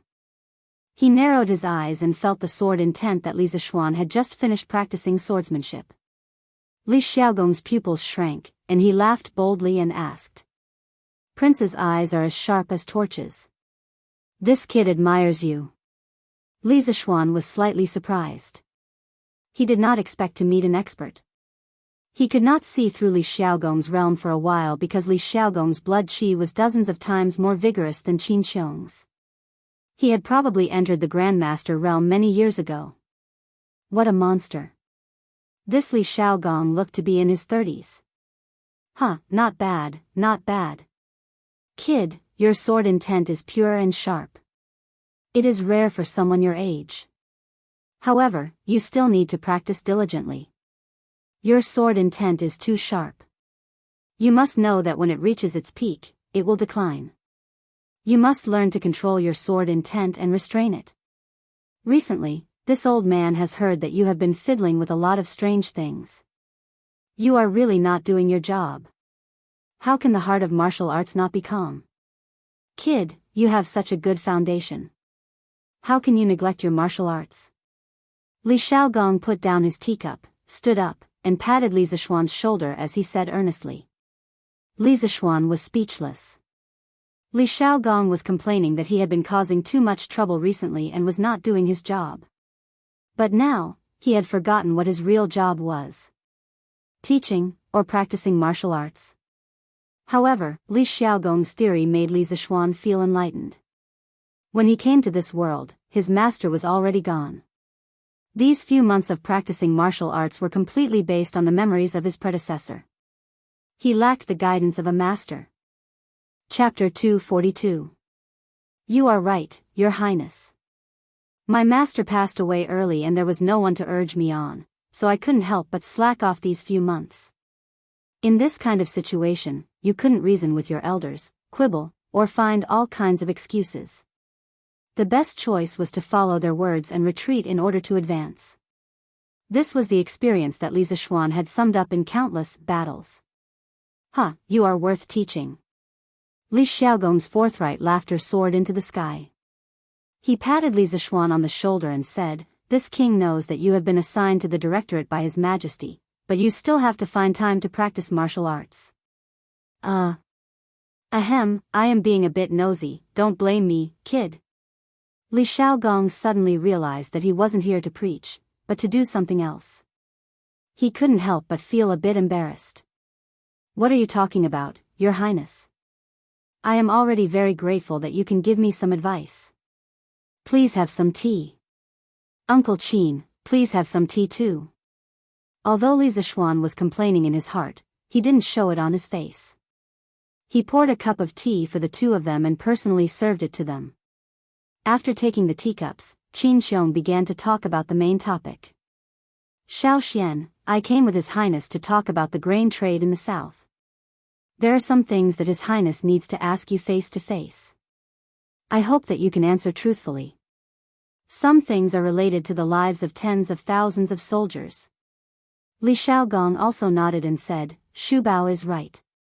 The locust plague prophecy was proposed by you, and the 3 ways to deal with the locusts were also thought of by you. I thought that it would be better to ask you, the person involved. Li Zishuan had already expected this. He cupped his hands and said, Feel free to ask, Your Highness. I will tell you everything I know. Good. Li Xiaogong pondered for a moment. His sharp eyes rested on Li Zishuan's face for a while, and then he said, Boy, you told His Majesty that there would be a plague of locusts in June next year. Since His Majesty and several important ministers believe you, then this old man will also believe you for the time being. But how did you know that the small country of Nanyang would be rich in grain? Have you also been to the sea? Li Zishuan felt Li Xiaogong's sharp gaze. He didn't dare to hesitate. The relevant thoughts flashed through his mind and he answered, My master did take me to travel around the world in his later years. I've been to a small country in Southeast Asia a few times. I have a little understanding of the local conditions and customs there. At that time, I was indeed amazed by the rice that matured 3 times a year. Then how did you get out of the sea? Li Xiaogong continued to ask. A merchant ship, about 70 to 80 feet long and 10 feet wide. My master and I entered the Yangtze River from Yuezhou. The Yangtze River was called the Jiang in ancient times. After the Sui dynasty, it was called the Great River and the Yangtze River. Following the river, we passed Zhou, Hangzhou, Shenzhou, and entered the East Sea from Yangzhou. Because the merchant ship was small, it couldn't withstand too much wind and waves. Our ship sailed not far from the coast. We went all the way south and entered the South Sea through Liuqiu. Taiwan was called Liuqiu in the Tang dynasty. That's right. Finally, my master and I arrived in Myanmar. After traveling around the countries in the South Sea for 2 months, my master and I turned back the way we came. This was Li Zishuan's current state. He had no choice. If he didn't tell the truth, Li Xiaogong would definitely not believe him. If he didn't tell the truth, he would be done for. Of course, he only made up the experience. He didn't say the route blindly. It was a route that he came up with after careful consideration. Li Xiaogong stroked his 3-inch beard and fell into deep thought. He had never been to the sea before. Naturally, he didn't know whether Li Zishuan was telling the truth or not. Then, kid, can you draw a map of the sea for me? To be honest, although I have commanded the Navy many times, I have never been to the sea. I have only heard of the dangers of the sea, but I have never experienced them. With a precise map of the sea, the dangers of the south will be much smaller. Li Xiaogong thought for a long time, but he couldn't find any loopholes in Li Zishuan's words. Thus, he revealed the most important purpose of his trip. Li Zishuan thought about it seriously. In his previous life, he was very good at geography. When he was in high school, he once complained about why science students didn't study geography, but biology. It was really a trap. Now, with his abnormal mental strength, it shouldn't be a problem for him to recall a rough map of the sea. At most, he could ask others what some places were called in the Tang dynasty. Moreover, this matter concerned the lives of tens of thousands of people. This map must be drawn. This kid is willing to help. Your Highness can go back and wait for a few days. After this kid finishes drawing, I will send someone to deliver the map to your residence. In these 2 days, this kid will do his best to recall and ensure that the map is as detailed and accurate as possible. Li Xiaogong smiled and politely said, then I will have to trouble Xiao Xian. Li Zishuan repeatedly said that he didn't dare. He hesitated for a moment and slowly said, Your Highness, actually, this kid thinks that there are a few aspects of sailing that Your Highness must pay attention to. Otherwise, when the time comes, there will be a lot of losses for the crew and soldiers. Oh. Then, Xiao Xian, quickly tell me. If it is reasonable, I will definitely do it. Li Xiaogong's hand that was holding the teacup suddenly paused as he hurriedly said. Li Zishuan secretly nodded. Li Xiaogong's performance showed that he indeed loved his soldiers as if they were his children. Otherwise, with his status as a prince, he wouldn't be so polite to him. Firstly, the fleet should have enough fresh water and food. I don't need to say this. As a general, Your Highness should be able to think of it. Secondly, the fleet must not go far along the coast. This way, on the one hand, the fleet can go to the shore to take shelter from the wind when there are big storms and waves. On the other hand, when the fleet is short of supplies, they can also go to the shore to replenish at any time. Thirdly, all the crew members must eat fruits every day. My master once said that if the crew members of an ocean voyage don't eat fresh fruits for a long time, they will suffer from septicemia. In serious cases, they will even lose their lives. Hiss. Qin Xiong and Li Xiaogong gasped. There is actually such a thing? Li Xiaogong's face was full of disbelief. Li Zishuan nodded with certainty and said, There is indeed such a thing. My master was also a medical sage when he was alive. Uncle Qin and Your Highness should believe what he said, right? Yes, of course this old man believes. Qin Xiong nodded. Even Li Zishuan's half-baked medical skills could cure his illness. How could Qin Xiong not believe that Li Zishuan's master's medical skills were brilliant? This prince also believes. When the time comes, we will do as you say. Yes. Fourthly, ocean voyaging is a very lonely thing. Being alone for a long time can easily cause mental problems. Many crew members did not die from the waves or septicemia, but in the end, they died of mental disorders, which is to say, losing their minds. So I hope that Your Highness, on the one hand, can organize more crew members to communicate with each other. On the other hand, when we reach the shore to replenish, let the crew rest on shore. This prince has heard of such things. I didn't expect you to be so knowledgeable. Li Xiaogong stroked his chin and praised. Your Highness, you flatter me. Fifthly. Chapter 243. Fourthly, do you know about Sinan, Your Highness? In the front hall of the Li mansion. Li Zishuan looked at Li Xiaogong and asked. Of course. There are several of them in the Imperial Astronomer. Why? Li Xiaogong replied curiously. According to the ancient mine records, Sinan first appeared in the Hebei magnetic mountain area during the Warring States period. At first, it was used for geomancy, but there were no archaeological objects. It took a long time for Sinan to become a compass. At least, there was no compass in the early Tang dynasty. Qiu Yanhan, a geomancy expert in Shaanxi during the Kaiyuan period of the Tang dynasty, was praised by later generations as the founder of the three needles of geomancy: straight needle, sewing needle, and medium needle. He might be the first inventor of the magnetic needle. In the early Northern Song dynasty, another guide tool was created in our country, the guide fish. It was made of a thin piece of steel and was shaped like a fish. It was 2 inches long and 5 inches wide. The belly of the fish was a little concave.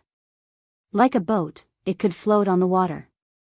The fish made of steel was not magnetic, so it could not be used as a guide. If it was used as a guide, it must be turned into a magnet by artificial magnetic transmission. The General Essentials of Martial Arts, compiled by Zheng Gongliang in the Northern Song dynasty, introduced the preparation method of the guide fish in detail. As for the method of making a floating magnetic needle, it was first seen in Shenqua's Dream Creek Talk in the Northern Song dynasty. The earliest application of the compass in navigation was in the Ming dynasty when Zhenghe went to the Western Ocean. In this era, even if the compass was invented, no one would think of using it for navigation. Yes, the gift that Li Zishuan wanted to give to the team of tens of thousands of people was a compass. This thing was a powerful tool for navigation. In the Song dynasty and Yuan dynasty, the compass invented by our country was spread to many countries in Europe and Asia, making it possible for modern Europe to explore the ocean. Of course, the European countries established colonies by sailing the ocean and rose completely, but we, Your Highness, the handle of the Sinan will point to the south no matter how it is rotated. With it, we will be able to distinguish the direction in the vast sea. In this way, we won't get lost. Li Xiaogong's eyes lit up. Although he had never been to the sea, he had fought many water battles. He said excitedly, you have a lot of ideas. Only you can think of using the Sinan for navigation. But...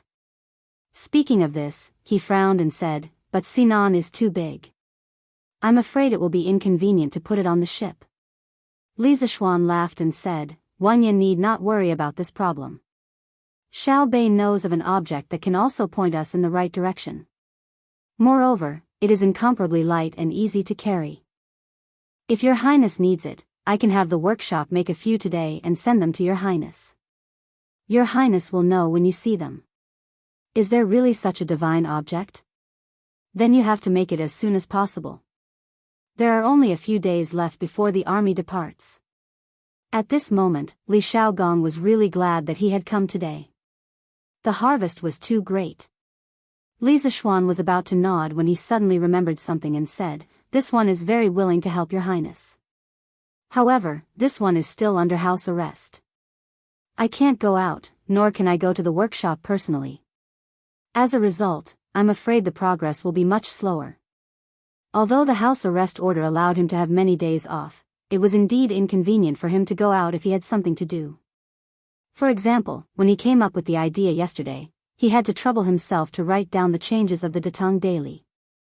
How could it be more convenient to say it in person? Li Xiaogong said indifferently, This is not a big deal.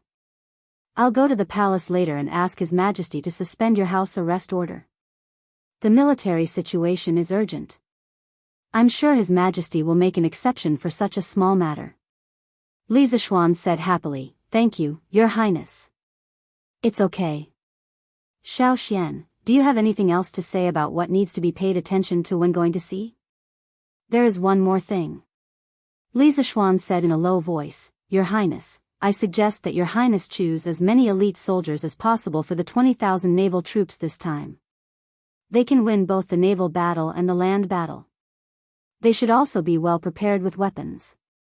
Li Xiaogong's eyes flashed and he said in a cold voice, Xiao Xian, you mean, we will not only encounter naval battles, but also have to fight with others on land? Li Zishuan nodded and said, Yes, it's very likely. We may encounter pirates on the water. As for the land, Your Highness, the goods your fleet is carrying this time are all very valuable. Those gorgeous silks and exquisite porcelain are more precious than gold to the people of Nanyang. It's hard to guarantee that they won't have evil intentions. If you are not careful, the 20,000 troops led by your highness will be attacked by those small countries. The entire fleet will be attacked from all sides and the whole fleet will be besieged from all sides. The original intention of this fleet is indeed for trade, but we must be vigilant. If others try to break the rules by force first, I think your highness won't have to be merciful, right?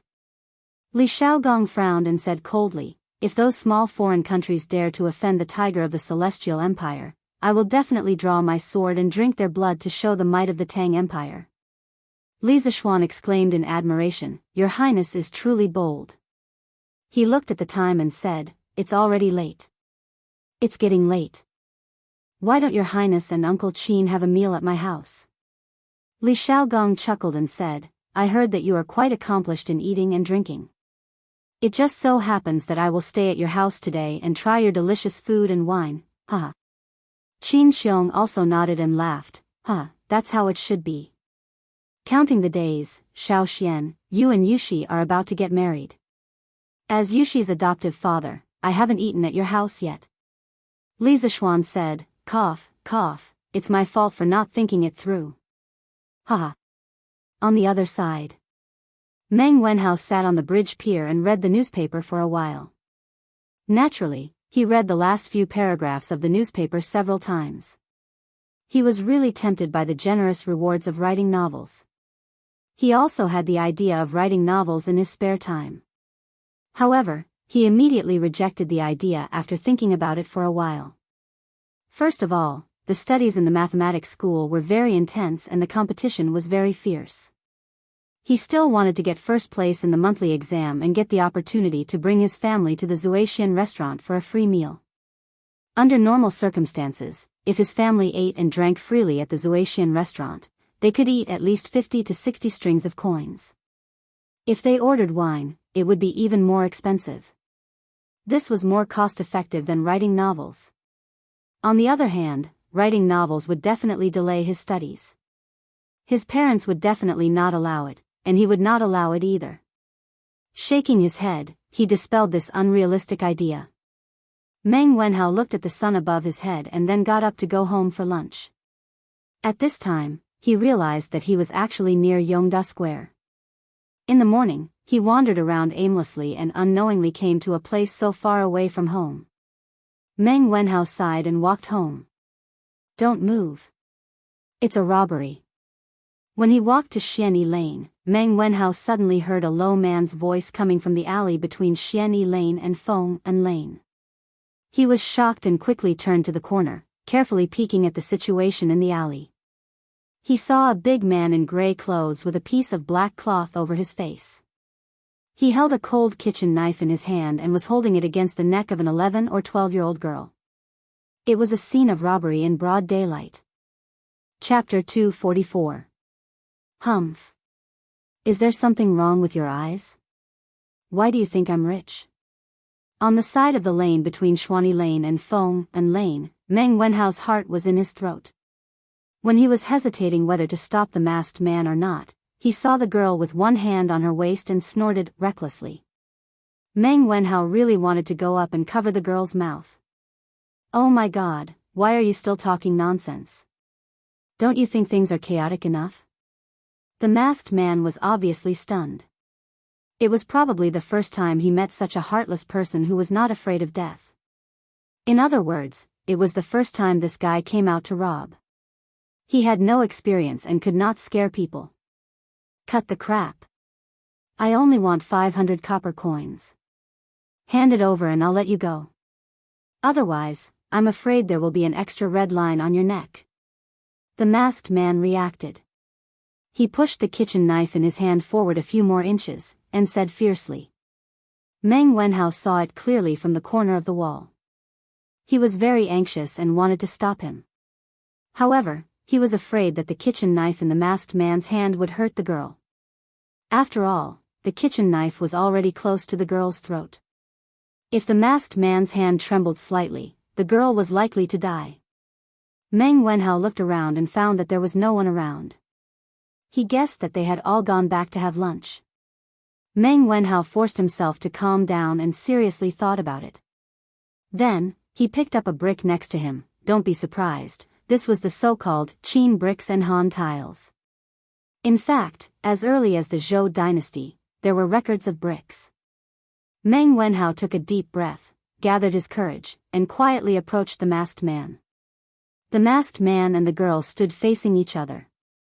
Meng Wenhao's direction was just behind the masked man, so his movements fell into the girl's eyes. The girl saw that there was someone else here, and her eyes widened in surprise. However, when she saw the brick in Meng Wenhao's hand, she quickly blinked, as if to tell him not to come over. Meng Wenhao's brain was a little confused. He did not understand what the girl was trying to say. Little girl, is there something wrong with your eyes?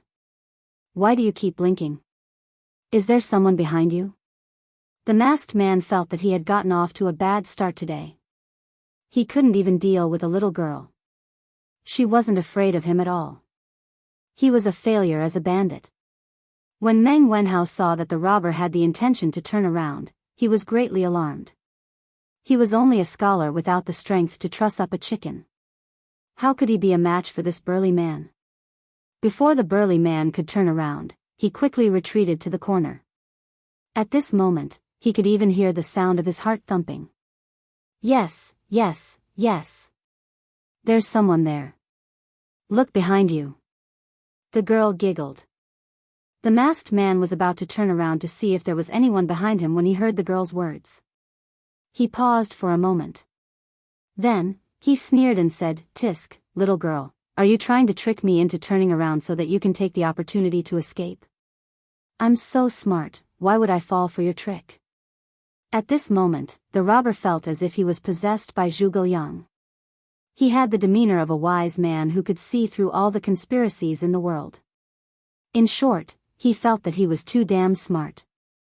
Humph, humph, how could someone as smart as me be deceived by a little girl like you? TSK, if you don't believe me, then forget it. The little girl playfully rolled her eyes and curled her lips. When the robber saw her reaction, he was even more certain that his judgment was correct. He couldn't help but feel proud in his heart. Don't talk nonsense. Quickly take out the money. No one will come to this alley at this time. Little girl, don't waste your time. No one will come to save you. As the robber spoke, he pushed the kitchen knife forward a little. On the girl's white and tender neck, there was already a faint trace of blood. But I really don't have 500 coins.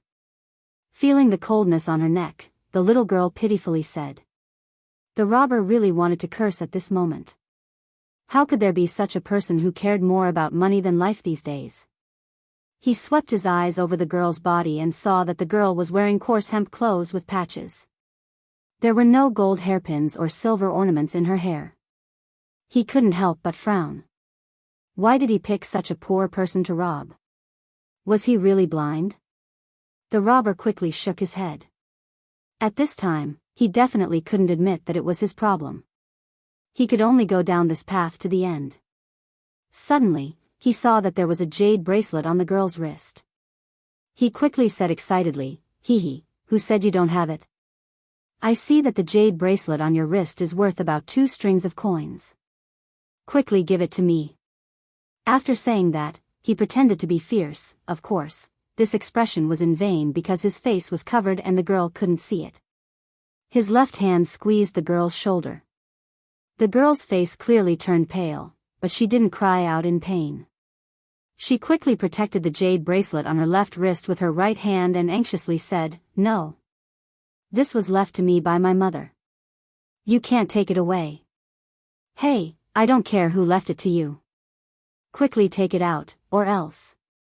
As he said that, he gestured with the kitchen knife in his hand and threatened, "Do you want the jade bracelet or your life? Choose one." Meng Wenhao was so anxious that his forehead was sweating. He secretly scolded the girl in his heart for being so stubborn. Why was she still hesitating at this time? After a moment of stalemate, the girl finally took off the jade bracelet on her wrist and reluctantly handed it to the masked man. "Here, for you." Hee hee, that's more like it. The masked man took the jade bracelet and smiled proudly. Okay, I'll keep my word. You can go now. The robber removed the kitchen knife from the girl's neck and said, Big brother, didn't you just say that you only want 500 strings of coins? But this jade bracelet is worth at least 2 strings of coins. If you keep your word, give me 1,100 strings of coins. The usual money of the Tang dynasty was only equivalent to 800 strings of coins. To tell you the truth, I just arrived in Chang'an today and have used up all my traveling expenses. If you take the jade bracelet away, I really have nothing left and can only jump into the crooked river pool. The girl looked pitiful and looked like she was about to cry. She looked at the masked man and said. Meng Wenhao, who was lying on the side and peeking, was speechless. Who would ask a robber for money? This girl really didn't have any awareness of being robbed.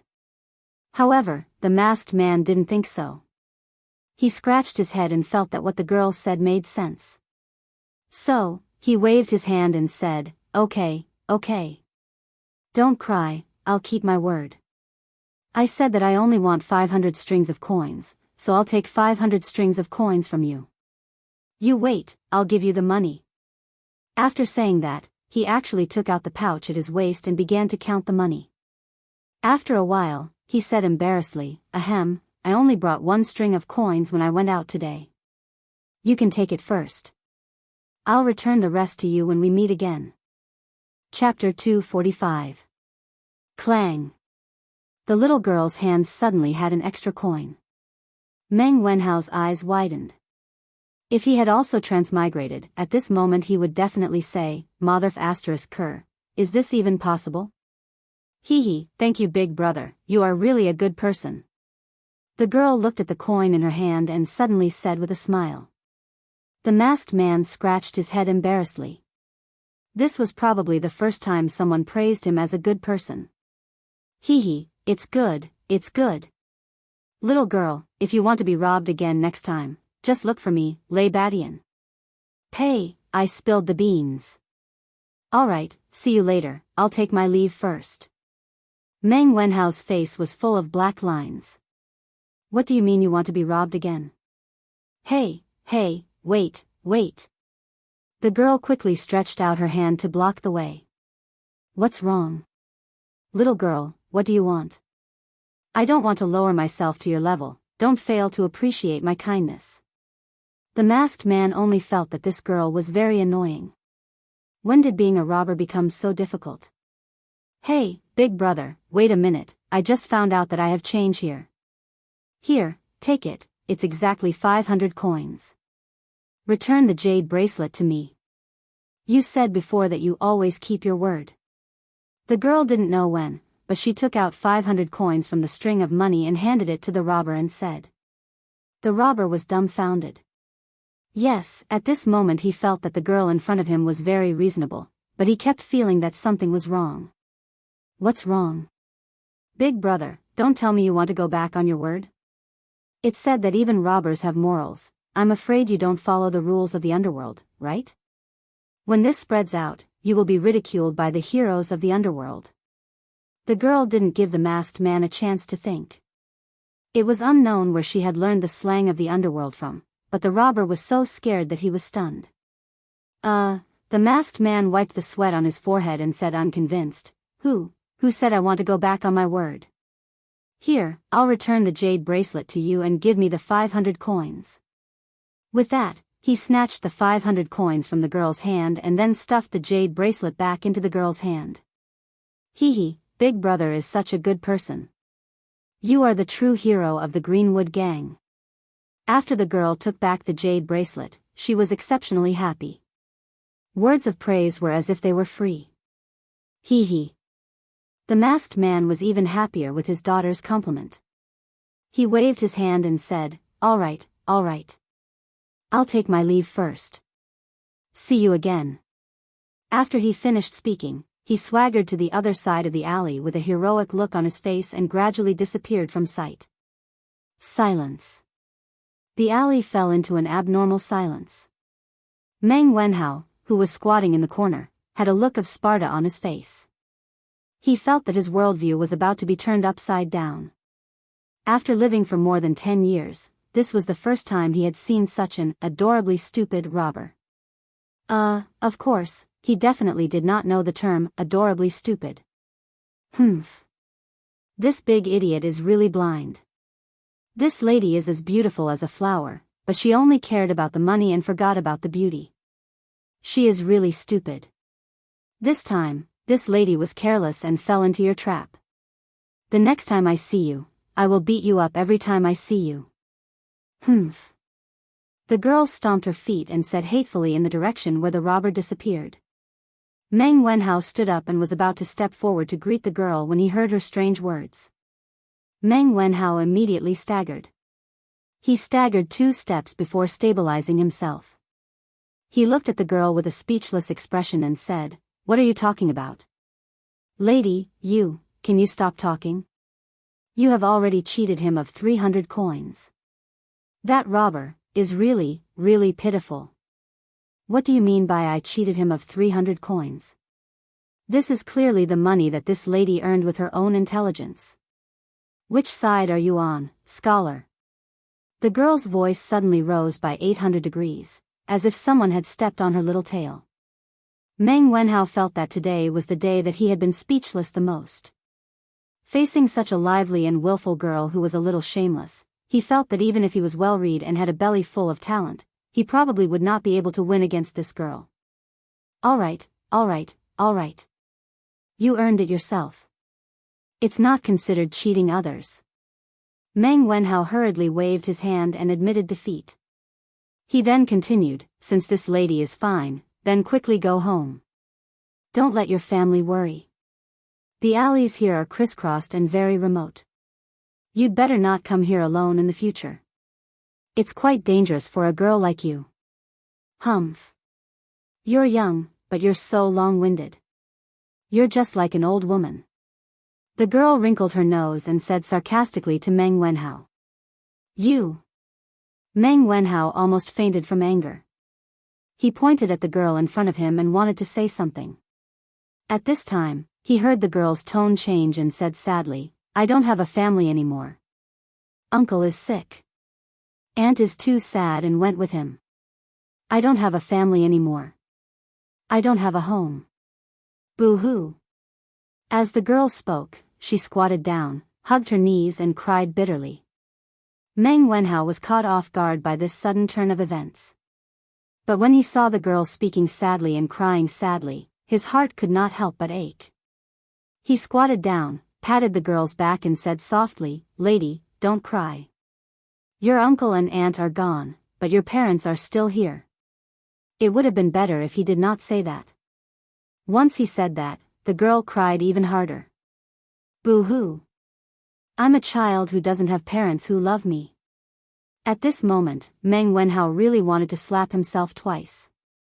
He really had a bad mouth. "Lady, it's possible that your parents had no choice back then, so, you'd better not be sad. Boo-hoo. Even if they had no choice, they couldn't abandon me. They just didn't have me in their hearts." The girl continued to speak pitifully. How can there be parents who don't love their children in this world? Unless they had no choice, I believe that your parents would definitely not abandon you. To be honest, in order to support my studies, my father will risk his life to go to sea in a few days. Therefore, I think that your parents must have had their own difficulties back then. As Meng Wenhao spoke, he could not help but think of his father. For a moment, he could not help but feel sad. Okay. The girl's crying gradually stopped. Slowly, the alley regained its silence. After a moment of silence, the girl stood up and patted Meng Wenhao's shoulder. "All right. I'm not sad anymore.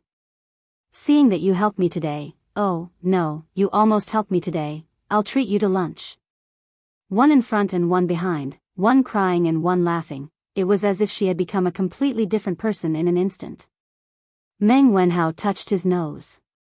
He felt that if he stayed with this girl for too long, his nerves would definitely be damaged. "No need, I still have to go home to eat." "Tisk, why are you dawdling? It's rare for me to treat someone to a meal." How dare you not give me face? Alright, let's go then. Hee hee, that's more like it. What's your name? Meng Wenhao, what about you? My name is Li Yu. You can call me Little Yu, Chapter 246. At the Li residence, both host and guest enjoyed themselves to their heart's content. The Li residence truly lives up to its reputation for good food and wine. Lord Li, you've given birth to a good son. You can enjoy the rest of your life in comfort. Li Xiaogong's face glowed as he ate. It was clear that he had drunk a lot of wine, but his speech was still rather clear, so he probably wasn't drunk. Your Highness is too kind. My son is naughty and likes to cause trouble. I hope that Your Highness can take care of him in the future. Li Xiaogong and Qin Xiong, the two big shots of the imperial court, had come to the Li residence as guests. Naturally, Li Jingma had to accompany them to drink. He was now more and more convinced of his son's abilities. First, Li Xiaogong got to know several state dukes, then the crown prince and King Wei, and now Li Xiaogong, a prince with real power and prestige in the military, had come. Sometimes, Father Li couldn't help but wonder if he should find some time to gather all the servants in the house and train them. Well said, well said. Other than being a little lazy, this boy is outstanding in all other aspects. Li Xiaogong smacked his lips as he reminisced about the wine he had just drunk. Qin Xiong was somewhat depressed. He was half a patient, so he naturally didn't get a share of the wine at noon. Little Xian, you have to pay more attention to that tool for navigating. In addition, think about the things you need to pay attention to in the next 2 days. Do you have anything else to add? Only when we're well prepared will we have fewer casualties. This old man doesn't wish for these fine sons of my great Tang to die in the vast ocean instead of on the battlefield. In the end, they'll end up in the belly of a fish, unable to even retrieve their bones. Qin Xiong couldn't help but exhort as he looked at Li Zishuan, who was still picking his teeth. Shu Bao's words are reasonable. Brat, you have to be 120% focused on this matter. Don't slack off in the slightest. Hearing this, Li Xiaogong patted Li Zishuan's shoulder and said. Hiss. Li Zishuan really wanted to say, what the F***ck. This slap almost drove his toothpicking arm into his gums. Yes, in ancient times, it wasn't called a toothpick, it was called a toothpicking stick. Oh, Uncle Qin and His Highness are distracted. I know what's important. Li Zishuan sucked in a breath of cold air and replied incoherently. Hey. Alright, old Master Li, since that's the case, this prince will not impose on you any longer. This prince will make a trip to the imperial palace in a while and explain the pros and cons to His Majesty. There should be an imperial edict in the afternoon to lift your son's confinement order. After Li Xiaogong finished speaking, he shook his head and stood up to take his leave. Thank you for your concern, Your Highness. Many thanks, Your Highness. Old Man Li and Li Zishuan hurriedly got up and cupped their hands in thanks. Haha. Li Xiaogong laughed heartily and waved his hand. He looked at Qin Xiong and said, Shu Bao, do you want to come along? Qin Xiong nodded and bid farewell to Li Zishuan. This old man will take his leave first. Little Xian, if you need any help, feel free to look for this old man.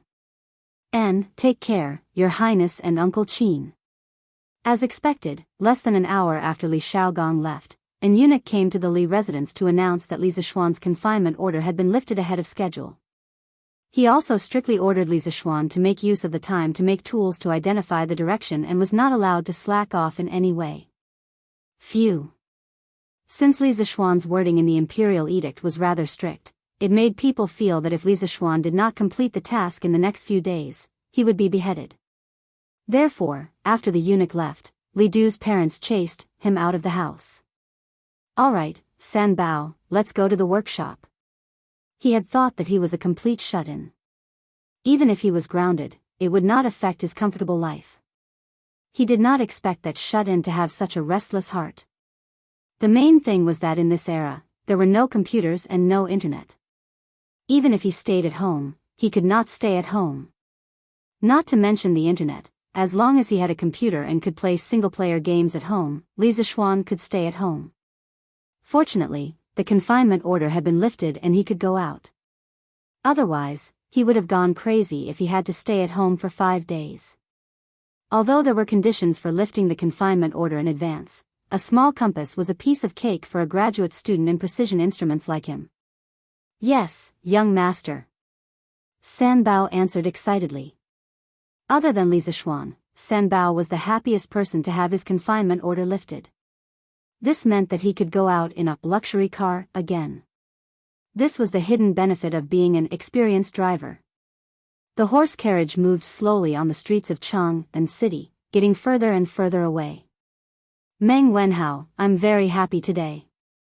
What do you want to eat? Just order, hee hee. In a roadside noodle shop in the East City, Li Yu touched the 300 copper coins that she had just earned in her purse. She was full of confidence and had the attitude of a nouveau riche. You order. Also, you have no relatives or friends in Chang'an.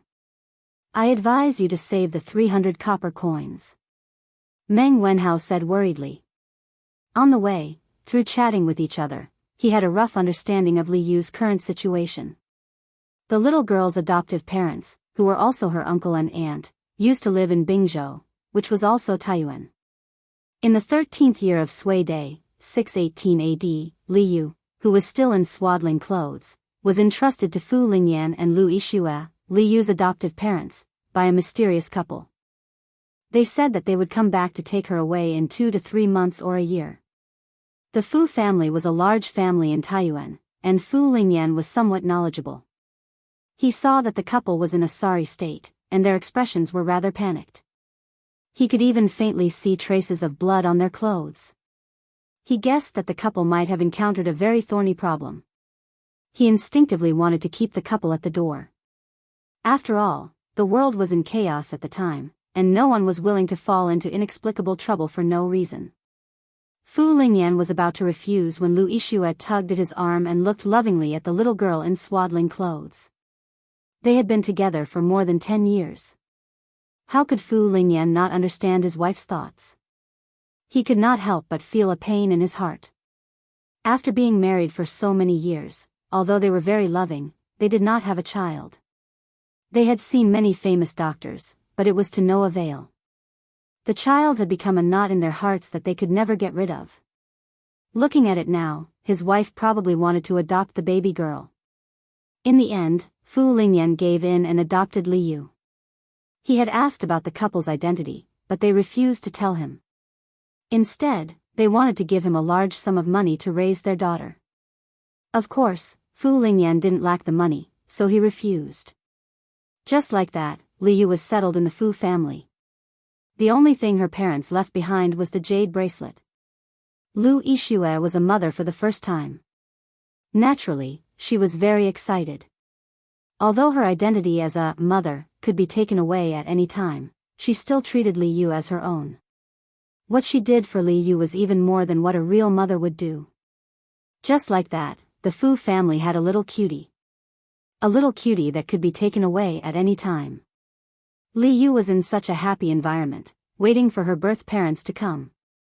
Who knew that in the 6th month of that year, peasant uprisings would spread throughout the country?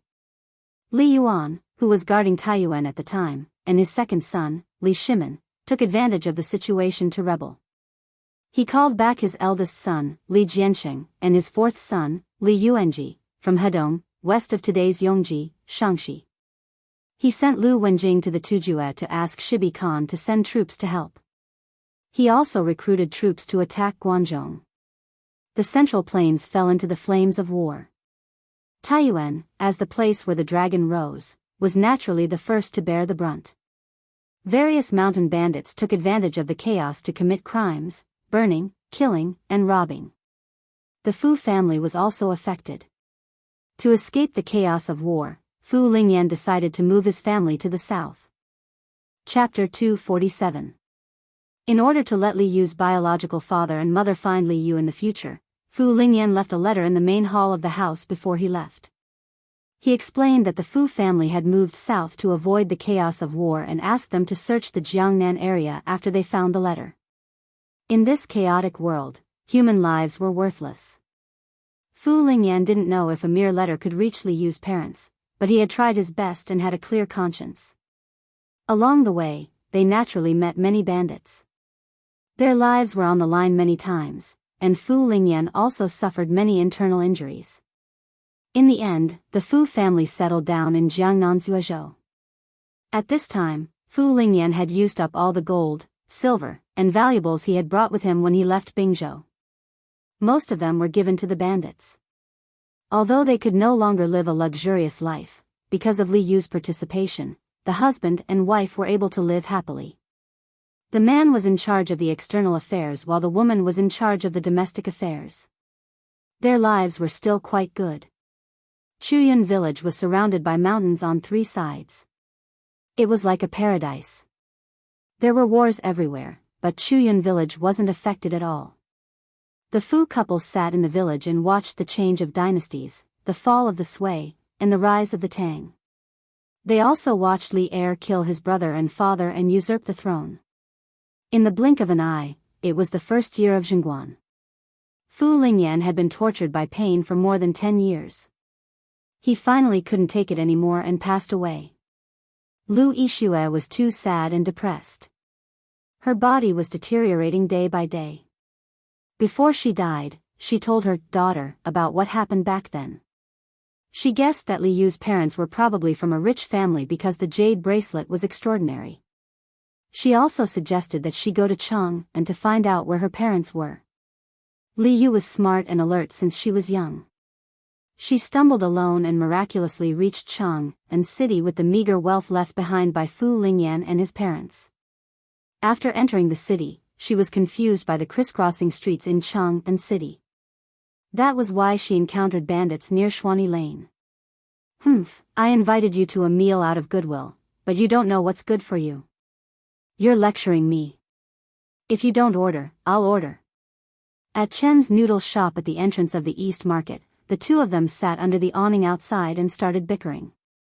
Boss, give me 2 bowls of egg noodles. No, 1 bowl of egg noodles, and the other bowl without eggs. Li Yu gave Meng Wenhao a provocative look.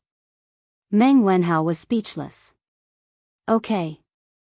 Dear guests, the total is 18 copper coins. The fat boss shouted and bent over with a smile. He was worried that the 2 children would not pay after eating because from their clothes, they did not look like rich people. Li Yu only furrowed her brows and didn't get angry. She had probably encountered many similar situations along the way. Here you go. Go and do it. Li Yu counted 18 copper coins and slammed them on the table as if she was demonstrating her power. The fat boss didn't mind. He smiled and reached out to grab the copper coin. Suddenly, a hand appeared out of thin air. Wait. Meng Wenhao stood up and grabbed the fat boss's hand. What happened? The fat boss looked at Meng Wenhao blankly and asked. Boss Chen, it's not nice of you to do this. Your egg noodles have always been 10 copper coins a bowl. Why did you only give us 2 copper coins when we asked for 1 less egg?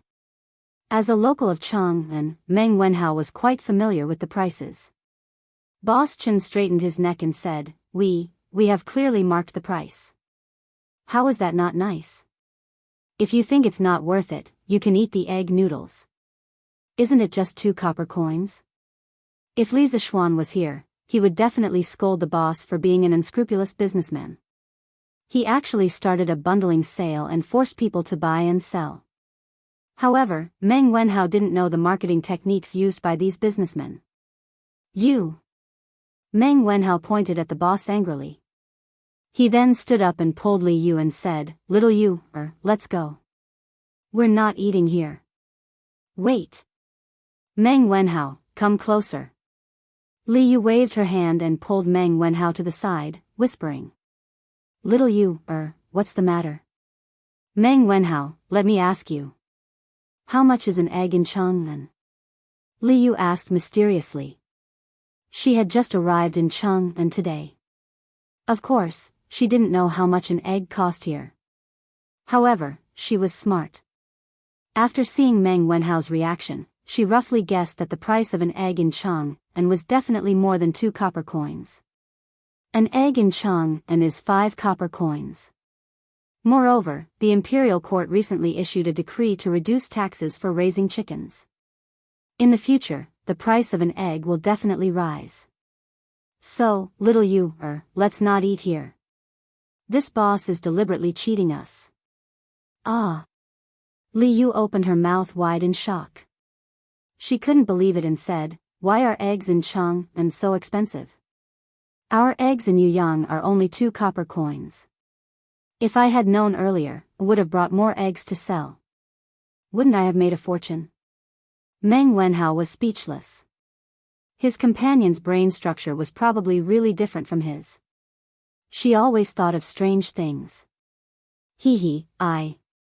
I'm just joking. Why are you looking at me like that? Li Yu was annoyed by Meng Wenhao's look of looking at her as if she was crazy. Ahem, it's nothing. Let's go to another place to eat. Hey, 2 customers. Are you still eating or not?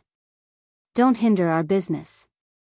Boss Chen, who was at the side, couldn't help but say impatiently when he saw the 2 children chattering non-stop. Not eating.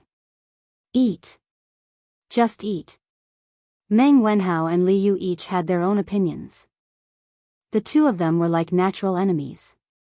They had only known each other for less than half a day and had already bickered countless times. Are you still eating or not? Eat. I'm the one paying. Of course, I'm the one who has the final say. Little you, Meng Wenhao wanted to persuade her, but he saw Li Yu's eyes flash with a hint of slyness. She even winked at him. Meng Wenhao had just seen this scene. Wasn't it when she cheated the robbers in the morning? Thinking of this, Meng Wenhao quickly shut his mouth. He began to mourn for the fat boss in front of him. He just didn't know how little Yu was going to deal with it this time. Meng Wenhao was a little excited. Alright, then give me 18 copper coins first. The fat boss sighed and said with a smile. No. Boss, we don't want what we ordered just now. Change the order. Li Yu shook her head and smiled mischievously. Then, what do you want to eat? Boss, you just said that egg yang chun noodles cost 10 copper coins and normal yang chun noodles cost 8 copper coins. Is that right? Yes. That's right. Ha.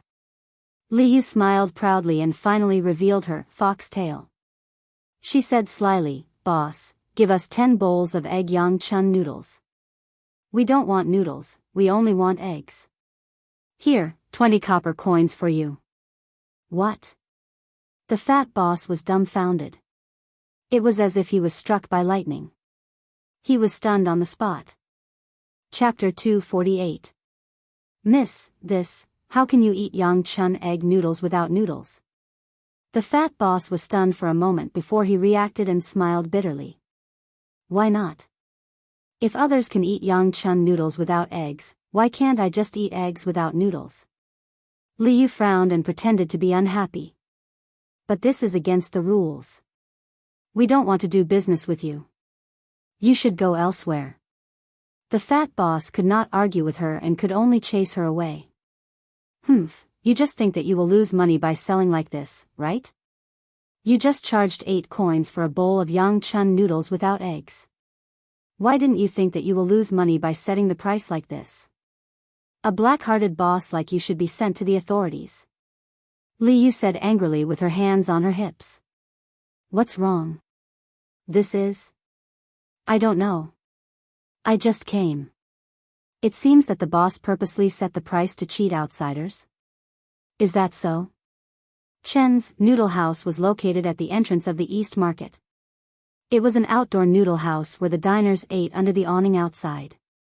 It was hard not to notice such an open noodle house located in such a crowded area. After a while, 4 or 5 onlookers came to watch the show and pointed at the fat boss. All businessmen paid attention to their reputation, and the fat boss was no exception. When he saw the onlookers pointing at him, his expression changed. He pulled Li Yu over and whispered with a slightly stern look, "Brother Li Yu, don't be so rude. Little girl, don't look for trouble. I can see that you're from another city, so don't go overboard. Be careful of what you say. How about this, we'll do what you just ordered. I'll only charge you 15 copper coins. You two eat quickly, let go, Boss Chen, what do you want?" Meng Wenhao, who was at the side, didn't have time to react. When he did, he quickly pulled Li Yu behind him and angrily said to the fat boss. Li Yu stood behind Meng Wenhao with an inexplicable look in her eyes. "How dare you threaten me? Everyone, please be the judge. This restaurant's Yangchun egg noodle soup costs 10 copper coins per bowl, but the boss charged 8 copper coins per bowl for the ordinary Yangchun egg noodle soup without eggs. Now the eggs in Chang'an cost 5 copper coins per bowl. Don't you think this boss is evil?" Li Yu pointed at the fat boss and said to the crowd. "Wow, the owner of this shop is really evil. Yes. I really didn't expect this. I've been to this shop before. The boss here is indeed quite evil." The onlookers understood what had happened and criticized the fat boss one after another. Seeing that he had been pointed at by thousands of people, the fat boss's expression flashed with a trace of viciousness. He shouted, "Little girl, you forced me to do this. Dabao, Bao, come out quickly and chase these two bastards away." "Father, they're here." In the house, 2 huge young men immediately came out. They were about 7 feet tall, 2 meters, and were obviously much taller than the average person. Moreover, they were bigger than the fat boss. What was even more amazing was that the two of them looked exactly the same. They should be twins. As soon as the 2 7-foot giants appeared, everyone was shocked. Meng Wenhao and Li Yu were dumbfounded. They looked up at the 2 giants, and the onlookers, who were watching the show, became nervous. They didn't dare to point at the fat boss anymore. The fat boss was very satisfied with the crowd's reaction. He nodded his head and pointed at Meng Wenhao and Li Yu. He said to his 2 sons, "Dabao, Bao, these 2 kids are causing trouble. Quickly throw them away. Father will make good food for you later." "Okay, father." Not sure if it was Dabao or Bao, but they answered excitedly. The 2 giants then walked towards Meng Wenhao. "Stop. Under the emperor's feet. Boss Chen, you purposely hurt people like this. Aren't you afraid that the people from Wuhou government will arrest you?" Meng Wenhao stood in front of Li Yu to protect her, and said with a strong front. "Hee, which eye of yours saw me hurting people? I'm just chasing away evil customers. Which law did I break?" The fat boss sneered. "You? Then you don't have to chase us away. We'll leave on our own." Meng Wenhao was furious, but considering Li Yu's safety, he could only give in temporarily. "Fat boss, then it's best not to." Why should we leave? I don't believe that in front of so many people. What can you do to us?" Before the fat boss could finish, Li Yu used the numbers advantage and interrupted him. "Hey, little girl, you don't know the immensity of heaven and earth. I'll see who will help you today. Dabao, Bao, go." "Yes, father." The 2 giants did not hesitate and walked towards them. Peng peng. Those who were close to them could even hear the tremors of the earth. It was easy to imagine how huge these 2 giants were. The crowd that Li Yu relied on did not follow her expectations and came out to fight for justice. Instead, after feeling the terrifying aura of the 2 giants, they scattered like birds and beasts.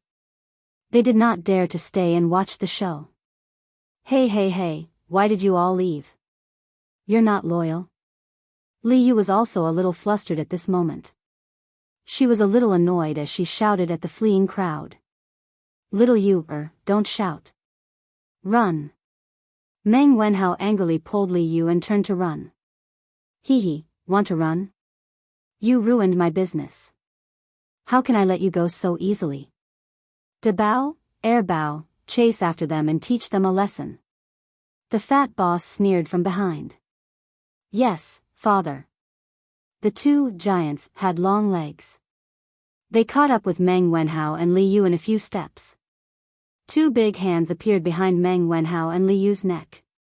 Then, the two giants lifted Meng Wenhao and Li Yu up from behind. Hey hey hey. Damn fatty, what are you doing? I don't like people like you.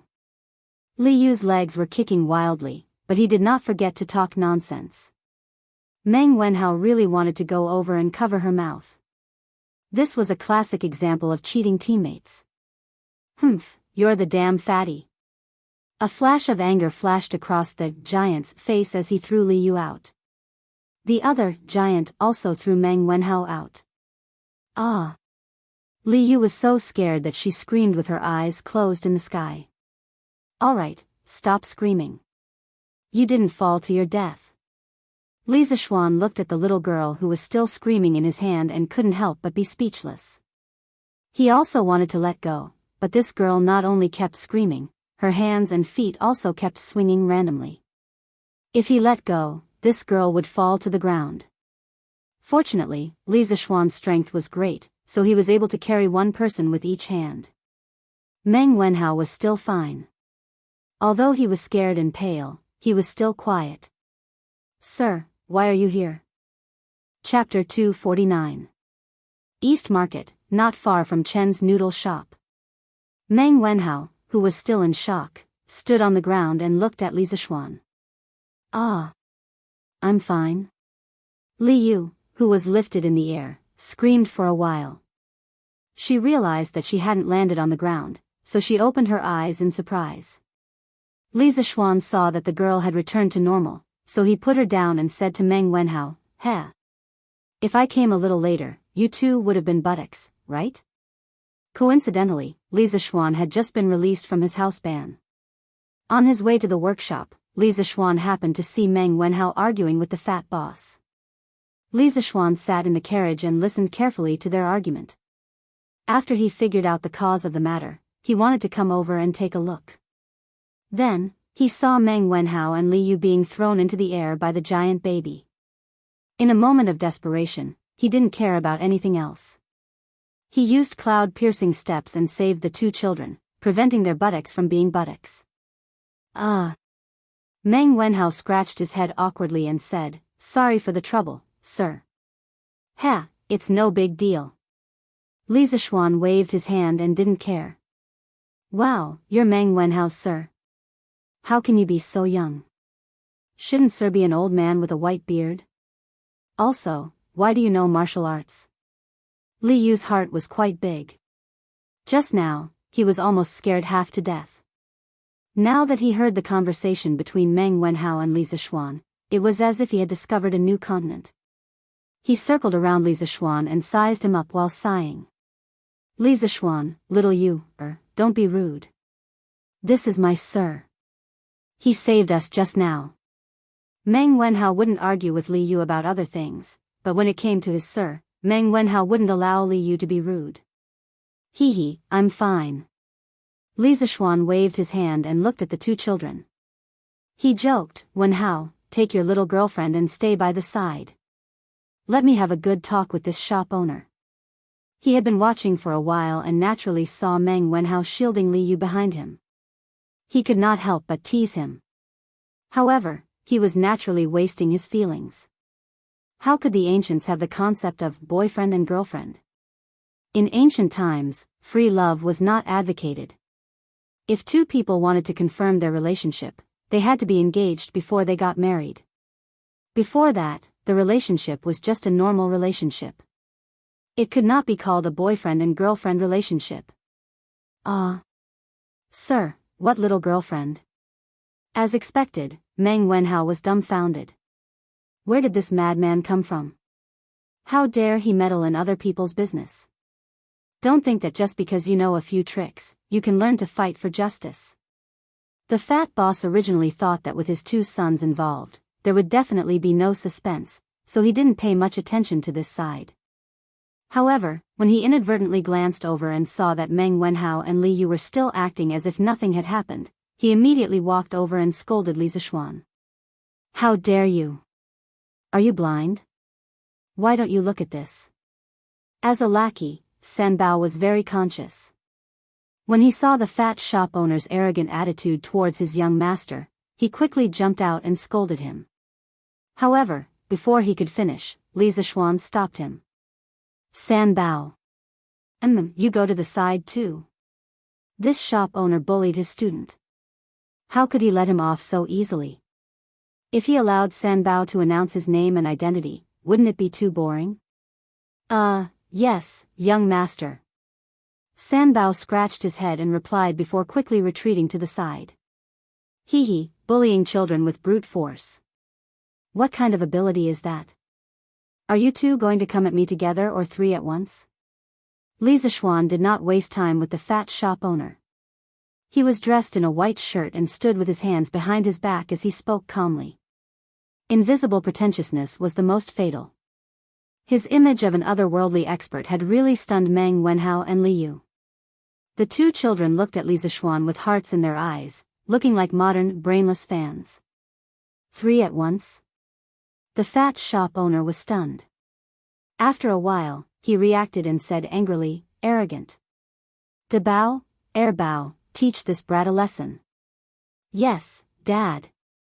The two giant babies, one with Raging Bull Charge and the other with Mount Tai Crush, pounced on Li Zixuan with great momentum. Li Yu, who was standing at the side, saw the momentum and swallowed her saliva with difficulty. At this moment, she finally understood that she was courting death just now. Li Zixuan was not frightened by the momentum. These two were just boorish people who only knew how to use brute force to suppress others. Although there was a saying that one can defeat 10, their strength was far from that level. In terms of strength, these two giant babies would not be able to defeat Li Zixuan even if they worked together. Li Zixuan stood at the same spot without moving. He still had a calm expression on his face. Seeing the two giant babies getting closer and closer, Li Yu whispered to Meng Wenhao, "Wenhao, is your master scared out of his wits?" "Oh no, your master looked quite handsome just now, but he's going to be crushed into a meat patty soon." Meng Wenhao frowned and said unhappily, "Don't talk about my master." Li Zixuan, who was standing at a distance, could not help but twitch his mouth. Although the little girl's voice was soft, it could not escape his abnormal hearing. However, it was not the time to care about this, because one of the giant babies was about to hit his stomach, and the other one had already soared into the sky and pressed down with the momentum of Mount Tai. Meng Wenhao, Li Yu, and San Bao held their breaths nervously and widened their eyes. On the other side, the fat boss's mouth flashed a trace of a sinister smile. Li Zixuan stretched out his hands very slowly, but it happened to block the two giant babies. The Raging Bull could not move forward anymore, and that Mount Tai was directly held above Li Zixuan's head with one hand. Silence. Silence. Silence. What kind of scene was this? A weak scholar, with his left hand holding a rude giant, and with his right hand holding a fat man as big as Mount Tai. This scene deeply shocked the hearts of the onlookers. Was he still human? Regardless of whether it was the fat boss, Meng Wenhao, Li Yu, or San Bao, they all opened their mouths wide and looked as if they had seen a ghost. "Ha, San Bao, take it, these are your two brothers, De Bao and Bao. The three of you can make up the auspicious three treasures." Li Zixuan laughed and used some true qi in his palms to shake the two giant babies to San Bao's feet and throw the other one directly. He also just remembered that the names of these two giant babies were somewhat related to San Bao, so he said with some mischievous interest, "Ah, young master, San Bao doesn't have a brother. San Bao has been an orphan since young." San Bao did not know what the auspicious three treasures were, so she said with a confused face. Chapter 250. "Wenhao, why don't you introduce them to me?" In the carriage, Li Zixuan looked at the two children and asked with a smile. After he showed his strength, the fat boss was so scared that he wet himself. He quickly came up to apologize. From the beginning to the end, he didn't even need to reveal his identity. This was what Li Zishuan always believed in. He used strength to convince people and not to use power to suppress people. With his current status, he didn't need to be so calculative with these people. They were all trying to make a living and it wasn't easy for them. There was no need to kill them because of this. After punishing the father and son, Li Zishuan brought Meng Wenhao and Li Yu into the carriage.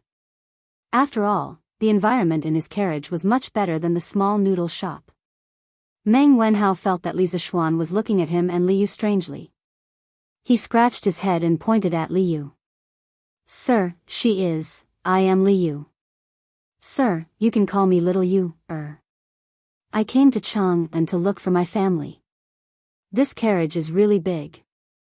Sir, your family must be very rich." Without waiting for Meng Wenhao's introduction, Li Yu introduced herself. After this girl got on, her eyes wandered around the carriage. The luxurious interior shocked her. "Little Yu, Li Zishuan was thunderstruck. He muttered to himself and then looked at Li Yu.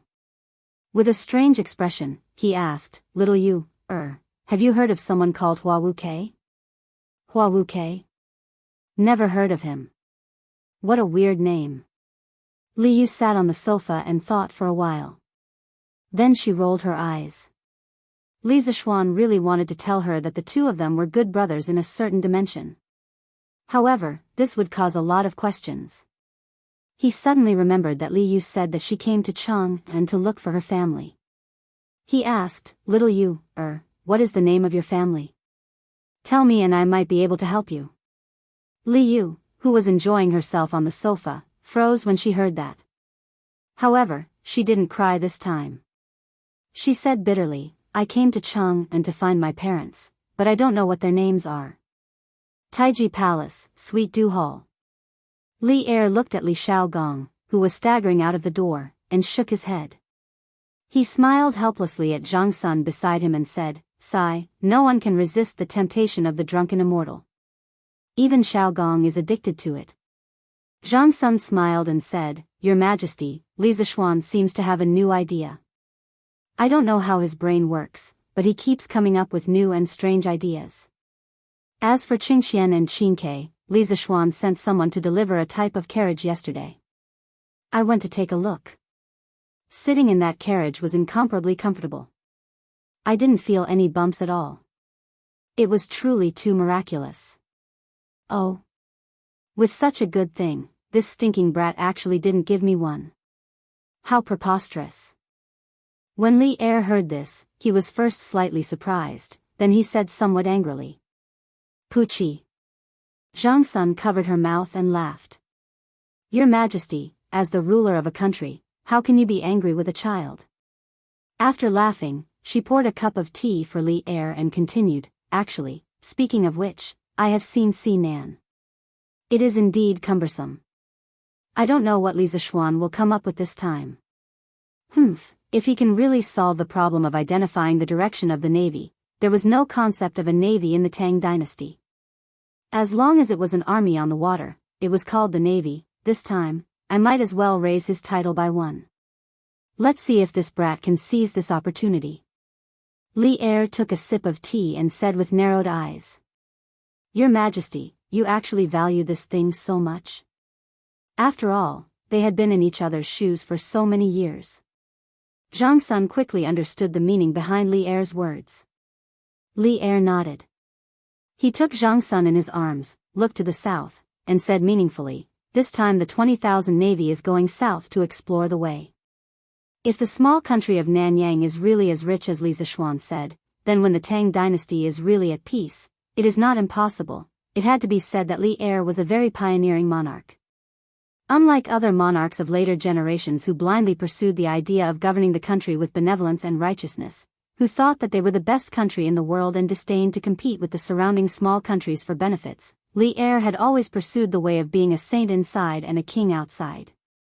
In terms of internal governance, he selected capable people and paid attention to the people's livelihood.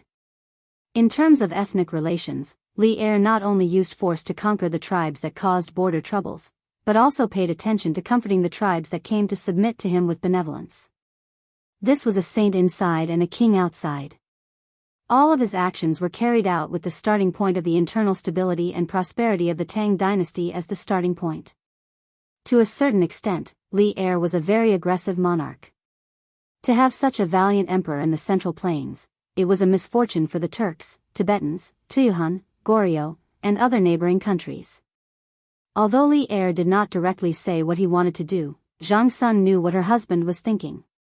She could not help but open her mouth in shock. She wanted to say something, but nothing came out. "Oh, I see. Little you, don't be sad. I will help you ask around and find out which family lost a child named Li Yu 11 years ago." East Market entrance, inside the carriage. After Li Zishuan heard about Li Yu's background, he felt sympathy for her and quickly comforted her. "Thank you, Mr. Li." Every time she told someone about her background, Li Yu's heart would ache. However, after hearing Li Zishuan's words, she felt a little better. "Hee, it's okay. I just heard from Wenhao that you met a bandit in Chang'an City. I didn't expect you to learn so well." In order to ease the atmosphere, Li Zishuan talked about the interesting story of Li Yu and the bandit. "Mathematics? What is mathematics? I have never been to school. It's just that the bandit was too stupid. That's why I was able to get away with it." Li Zishuan could not help but mourn for the bandit. He failed to rob and was cheated of his money. After that, he was scolded as a fool. No one could be as unlucky as him. However, this little girl had never been to school. Her reaction was so fast and her logical ability was so strong. It was really rare. "Little you, you have no relatives or friends in Chang'an City. How do you plan to settle down?" Li Zishuan thought about it and asked. Li Yu's face turned bitter. She touched the 300 coins in her purse and said, "Ah. How about I stay in an inn?" Li Zishuan laughed and said, "With your 300 coins, I'm afraid you can only stay in an inn for 10 days at most. Don't you need to eat? Also, you have used up all your money and you haven't found your parents. Where are you going?" Li Yu was speechless for a moment. Meng Wenhao looked at Li Zishuan and begged, "Sir, how about you help me?" Li Yu's eyes lit up. She giggled and said, that's right. "Sir, your family is so rich. I can work for your family. You can pay me. However, it's just working, not being a maid. I'm so pretty, I don't want to be a maid." Li Zishuan looked at Li Yu's dirty face and messy hair. He really did not know how this girl had the nerve to say such words. Chapter 251. "Oh, little you, can you read?" Li Zishuan thought for a while and asked. Although he didn't have much of a relationship with Li Yu, on one hand, Li Zishuan was moved by Li Yu's experience and her intelligence. On the other hand, looking at the situation, his most proud student seemed to be interested in the little girl.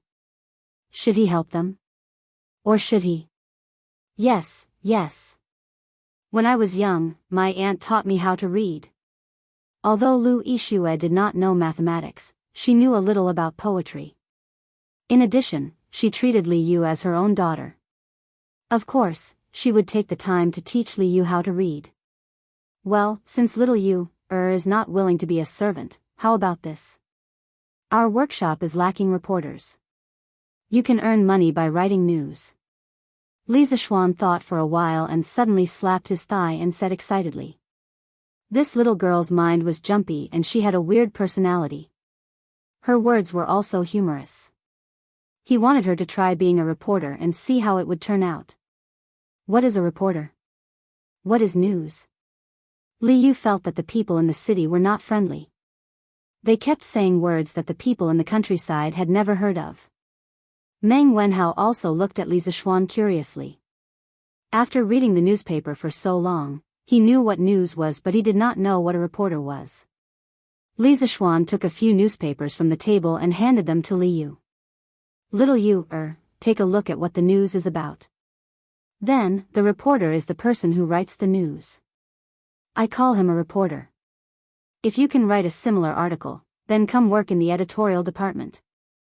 For every article you write, I will give you 100 coins. How about it? Okay, okay.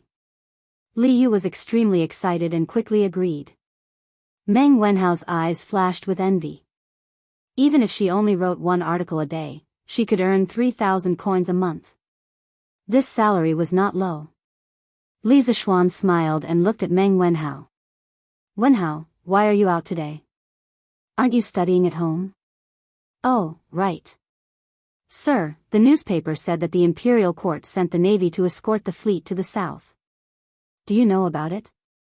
Meng Wenhao just remembered the reason why he came out today. He looked at Li Zishuan with a glimmer of hope in his eyes and asked. Yes, I know. What's wrong? Sir, because of the imperial court's decree, countless merchants flocked to buy ships. Correspondingly, the merchants also crazily recruited sailors. My father joined them because of the rich reward from a ship owner. I heard people say that there are countless dangers in the sea, so I tried to persuade my father not to go out to sea. However, he was not persuaded. I was very depressed, so I came out to relax. I beseech you to help me persuade my father. This student is willing to pay any price to repay your kindness. Meng Wenhao cupped his hands and bowed. Li Zishuan was speechless. When he was in the Imperial College, he had some understanding of Meng Wenhao's family situation. He did not expect that helping Li Zishuan publish 2 decrees would cause Meng Wenhao's father to risk his life to go out to sea to earn money. This made Li Zishuan think of his father in his previous life. In his previous life, his family was not well off. His father was from the countryside. In order to support his education, his father went home to farm during the busy season and worked at the construction site during the free time. He remembered one time when his father was working on the 9th floor of a building. The wooden plank under his feet suddenly broke and he fell from the 9th floor. If his father hadn't relied on his strong survival instincts to step on a suspended steel pipe during the fall, changing the direction of his fall and finally landing in a pile of sand, he would have died from this fall. Even so, after that accident, his father's vitality was greatly damaged. After that, his body was not as good as before. No matter what era it was, every father did not have it easy. There were always many fathers who risked their lives to earn money for their children so that their children could have a good future. This was also one of the reasons why he valued Meng Wenhao. Because he saw a lot of shadows of his previous life in Meng Wenhao. Wenhao, I can't help you with this matter. Your father risked his life to go out to sea. This was a choice he made for you. This is a father's persistence. No one can change it. Although I can give your father a sum of money to not go out to sea, I don't think that a father who is willing to sacrifice his life for his child will accept this charity. A father's love is like a mountain. I admire your father's actions, but I don't want to give him charity because this is an insult to an iron father. If you really care about your father, then study hard and strive to pass the imperial examination in the future to bring honor to your family. Li Zishuan stared at Meng Wenhao's eyes and said very seriously. Meng Wenhao's eyes reddened. After listening to Li Zishuan, he cupped his hands and said, "Thank you for your advice." Wenhao was too impulsive. Li Zishuan waved his hand and said, it's okay. But your father will be much safer this time. I will go back and tell Prince Hejian that he will be the Navy commander this time. I will ask him to take care of your father's fleet. It shouldn't be a big problem. Besides, I am going to make a small tool for their fleet to identify the direction. With it, the fleet's safety will be another layer of protection.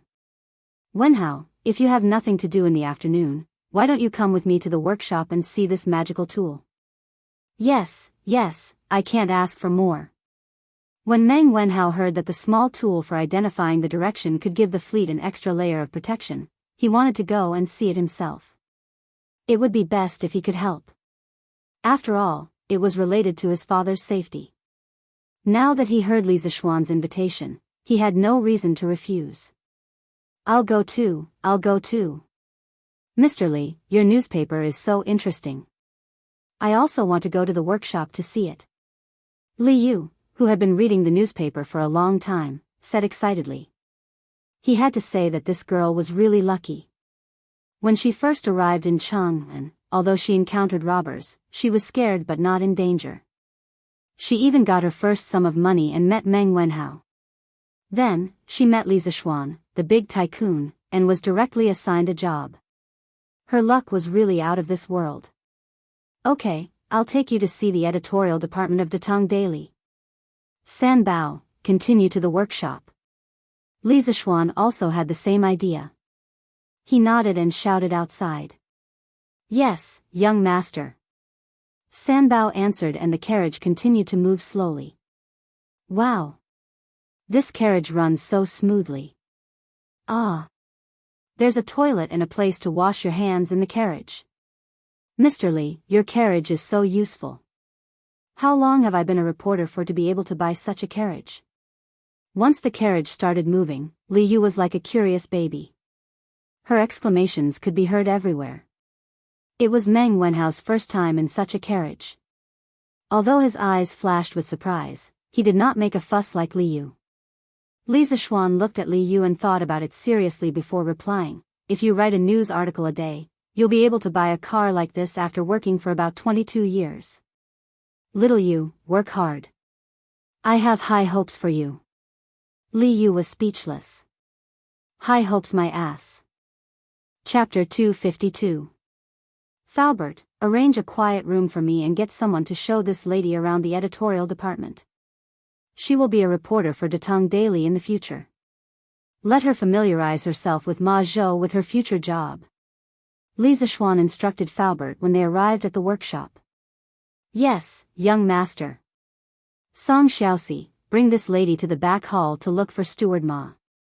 Uncle Fu nodded and called Song Xiaoxi over, instructing him. Yes. Lady, this way please. Hee, then Mr. Wenhao, I'll take my leave first. Li Yu wasn't afraid of strangers at all, but she knew that if Li Zishuan wanted to harm her, he wouldn't need to go through so much trouble. Since that was the case, now that she was in Li Zishuan's territory, what was there to be afraid of? Where couldn't she go? You go first. Li Zishuan nodded and Li Yu followed Song Xiaoxi. Faubert smiled and said, Young master, please come with me. Young master, please come with me. There is an office specially prepared for you here. Faubert wasn't talking nonsense, but it was true.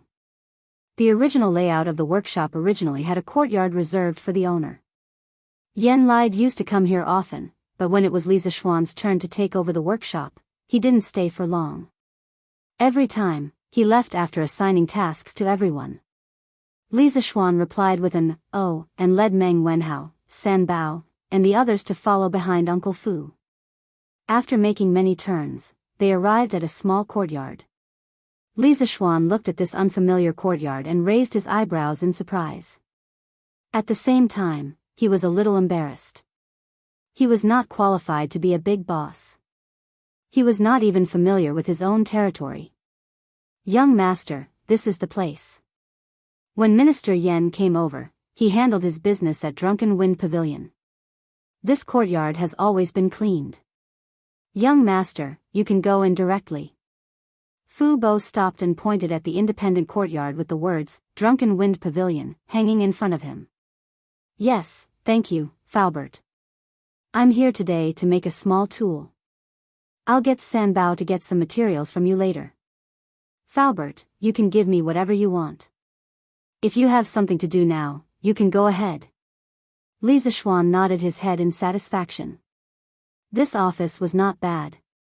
Compared to the laboratory he had been in his previous life, although this place did not have the professional modern laboratory equipment, the environment was good.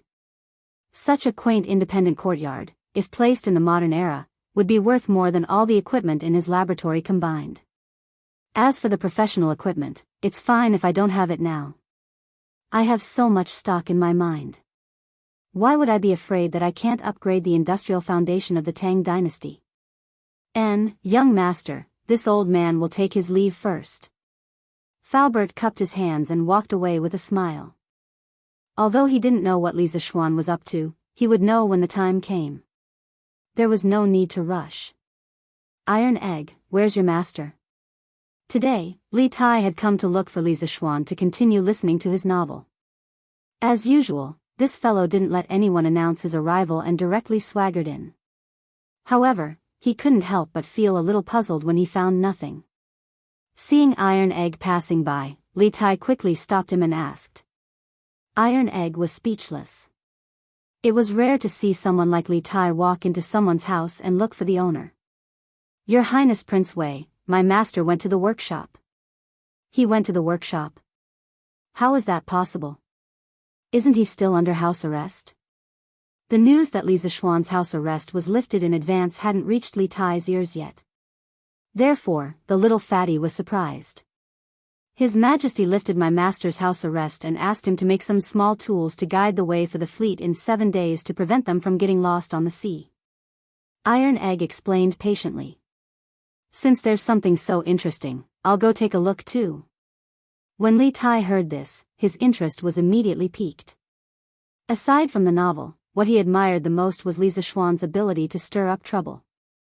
Scooters, curved plows, immortal drunkenness, and luxury caravans were all new items that were popular in Chang'an. Now that there was obviously something fun to do, Li Tai naturally wanted to personally take a look. Hey, Your Highness, wait, I'll go too. Aren't you going to review your lessons?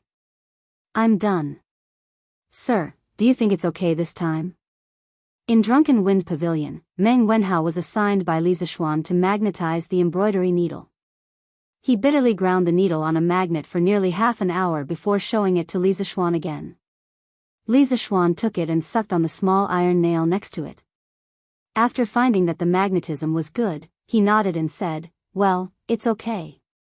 Then he fixed the magnetic needle on a very thin piece of wood and put it in a bowl of water with the piece of wood. The tip of the magnetic needle turned for a while and pointed to the south. Li Zixuan smiled and said, Wenhao, look, with this, you can tell north from south, right? Meng Wenhao came forward and looked at it. He was surprised and said, it's true. Li Zixuan smiled and said, this is called a compass. Later, paint the two ends of the needle with different colors. Paint the end that points to the north red and the end that points to the south white. In the future, no matter when and where, as long as people have this compass, they will be able to tell north from south. Master, this is a good idea. But I really don't understand. This needle is just ground on a magnet. Why can it tell the direction? Meng Wenhao exclaimed in admiration. Then, he frowned deeply and asked doubtfully. What good thing? Let me see. At this time, Li Tai directly pushed the door open and ran over excitedly. Master. Iron Egg was not as arrogant as Li Tai. He respectfully greeted Li Zixuan, but he felt a little guilty. After all, at this time, he should be reviewing his homework at home. Qing Ke, Iron Egg, you're here? Li Zixuan nodded and did not say much. Next, he needed to spread some knowledge of physics. Iron Egg came at the right time, so he did not need to explain alone in the future. Master, this is the tool you made to tell the direction? Isn't it too simple? Li Tai looked at the simple compass in the bowl and complained. It's so simple. Why didn't anyone come up with it in the past few hundred years? Qing Ke, don't be so arrogant. Many new things are very simple when they first come out, but what they represent is the progress of civilization. This is a qualitative leap. Moreover, this compass is only a prototype now. I will ask Faubert to make some modifications on this foundation. When the time comes, it will look a lot better. Li Zixuan smiled faintly. Li Tai listened and thought seriously, then nodded and said, Master, you're right. I'm arrogant. So this thing is called a compass. Can you tell me how this compass can tell the direction? Chapter 253. Inside the room. Meng Wenhao, Li Tai, and Iron Egg all looked at Li Zixuan with curiosity. Li Zixuan carefully sorted out the relevant knowledge in his mind, and then slowly said, Wenhao, Qing Ke, Iron Egg, if I want to explain to you why this compass can point to the direction, then I have to start from the ground we are standing on. I don't know if you have heard of the square sky and round earth in Xingzi. In terms of knowledge, Li Tai was the most knowledgeable. It couldn't be helped, who asked the Li family to have so many books. Tai has seen this before. Sir, are you trying to say that the earth is square? Li Tai frowned and asked. No. Li Zishuan shook his head and said, in fact, the people of later generations thought that the square sky and round earth meant that the sky was round and the earth was square. That was a big mistake. The origin of the square sky and round earth came from the evolution of the Xiantian 8 trigrams. It was the diagram of the square sky and round earth. The hexagrams surrounding it represented the laws of the sky, and the square hexagrams in the middle represented the laws of the earth. The sky was the master, the earth was the second. The sky was yang, and the earth was yin. The two of them resonated with each other, giving birth to all things in the world. Man happened to be made of the essence of the world, so he was regarded as the spirit of all things in the world. He could sense all things in the world, and was the most spiritual. Taoism believed that the square sky meant that one's mind must be harmonious in order to be clear. The square sky meant that one must be strict and orderly in life. The square sky and round earth was misunderstood by many people from the beginning. In fact, the concept of a square sky and a square earth was essentially an interpretation of the creation and operation of heaven and earth in the yin and yang system of the Book of Changes. The Book of Changes was the head of all scriptures and the origin of Chinese learning. Its ideological system believed that everything evolved according to yin, yang, and the 5 elements. Therefore, there was an ideological system of yin, yang, and the 5 elements in every ancient subject. For example, Lu Ban Jing, for architecture, inner canon of the Yellow Emperor, for life, spring and autumn flourishing dew, for governing the country, the art of war, for military deployment, green capsule sutra, for geomancy, heavenly marrow drop, for personal fate, the great unity of human relations, for observing people's faces, and so on. Almost every aspect that could be thought of had the thought system of yin and yang in the Book of Changes. This was also the reason why the Book of Changes was regarded as the best of all scriptures. In fact, Li Zishuan had seen these things on a certain forum when he was bored in his previous life. As the last disciple of spiritual master Ling Su, he had transmigrated for so long and finally had the opportunity to preach Taoist culture, and talk nonsense while he was at it. It was really not easy. After listening to Li Zishuan's philosophical words, the other 3 people in the room couldn't help but fall into deep thought. Then, sir, what is the shape of the land we are on? At this moment, a crisp voice came from the door. It was Little Fishy. Ah. Little Fishy, have you finished looking at the editorial department? How was it? How did it feel? Li Zishuan asked with a smile. Oh, the atmosphere there is very good, but there are all knowledgeable people. Sir, Little Fishy feels that I am not qualified for this job. When Li Yu went to the editing department, she was stunned by the scene inside. However, compared to those knowledgeable editors, Little Yu, who had never gone to school and could barely read, was instantly hit by a blow. Hee, I didn't expect that our extraordinarily astute and eloquent Little Fishy would have a timid moment. Li Zishuan smiled and said, but Little Fishy, it is wrong for you to think this way.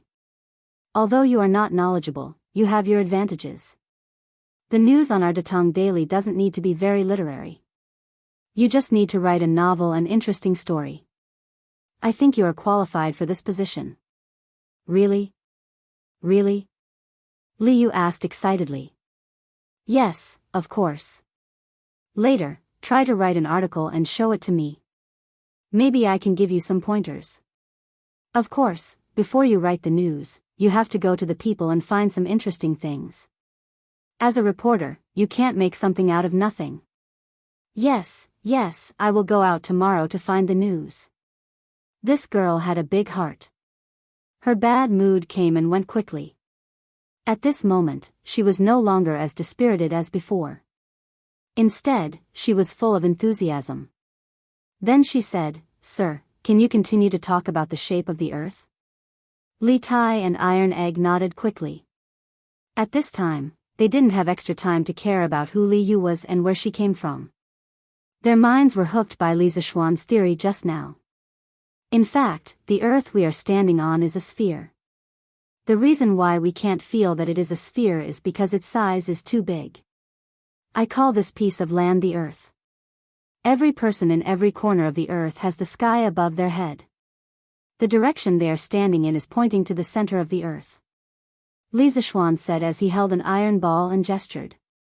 Then why don't the people below the earth fall? Li Tai asked with a frown. Li Zishuan glanced at him and said, in fact, for the earth, there is no such thing as above and below. The earth itself rotates by itself. Look, this is the sun and this is the earth. When the earth rotates here, this area is daytime. On the other hand, the opposite side is night. When the other side rotates, the area on that side becomes daytime. This is the sunrise and sunset that we see every day. As for Qingshua's question about why people won't fall, I'll leave it to you guys to figure it out for yourselves. But there's one thing I can tell you for sure. The earth is definitely round, and people definitely won't fall. Sir's theory is really novel, but it also makes some sense.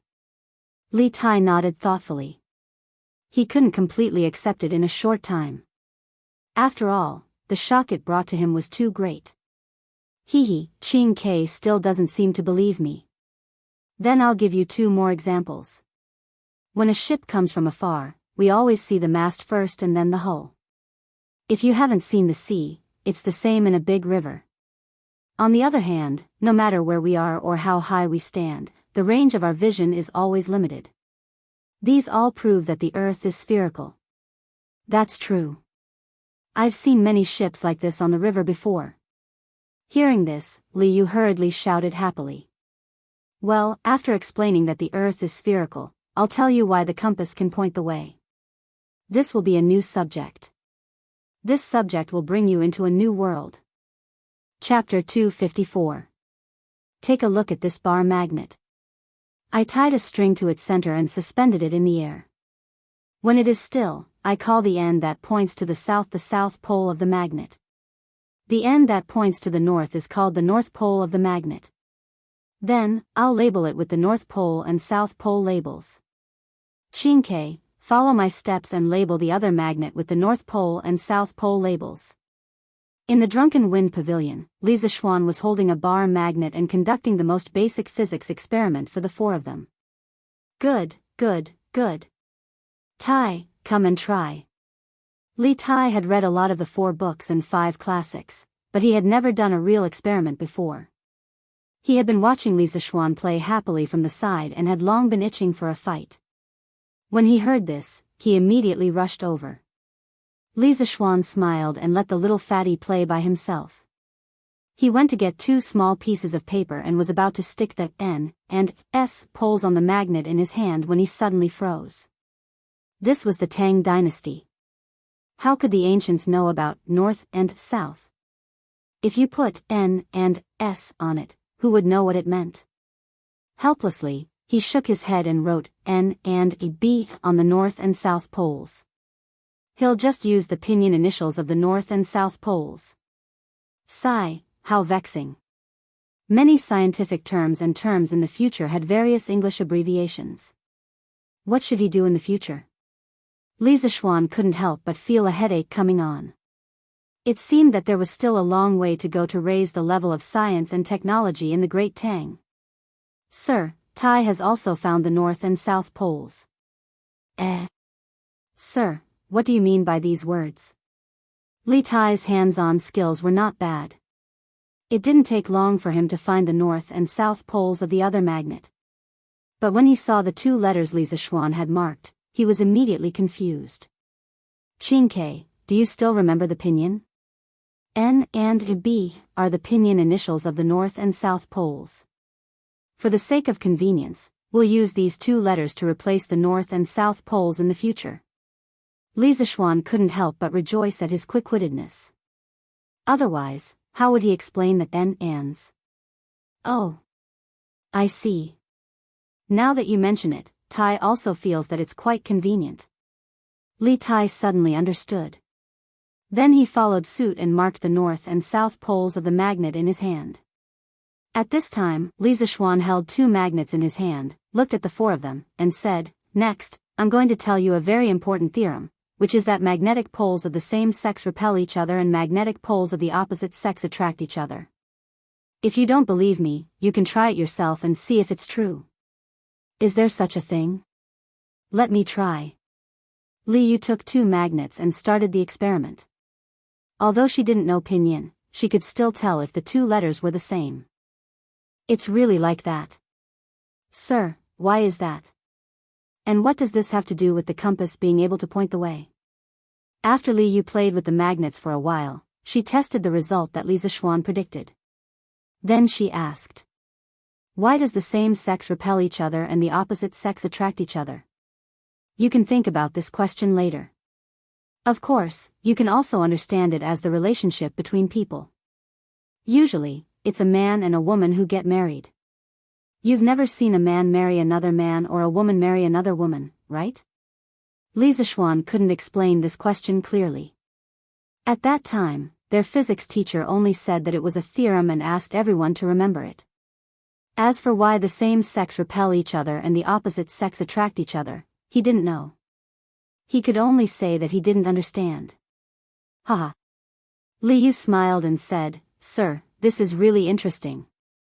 Ahem, as for how this theorem is related to the compass, I can only say that it's very related. In fact, the Earth can also be seen as a big magnet.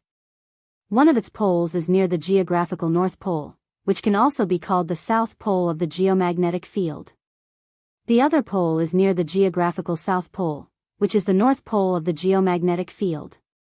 According to the principle of the same sex repel each other and the opposite sex attract each other, our magnets and magnetic needles can point to the north and south under certain conditions." Li Zixuan began to teach them about the geomagnetic field. It was the first time the children heard such a novel theory, and they all widened their eyes. How is that possible? How can the Earth we're standing on be a magnet? Li Tai muttered to himself. His face was full of disbelief.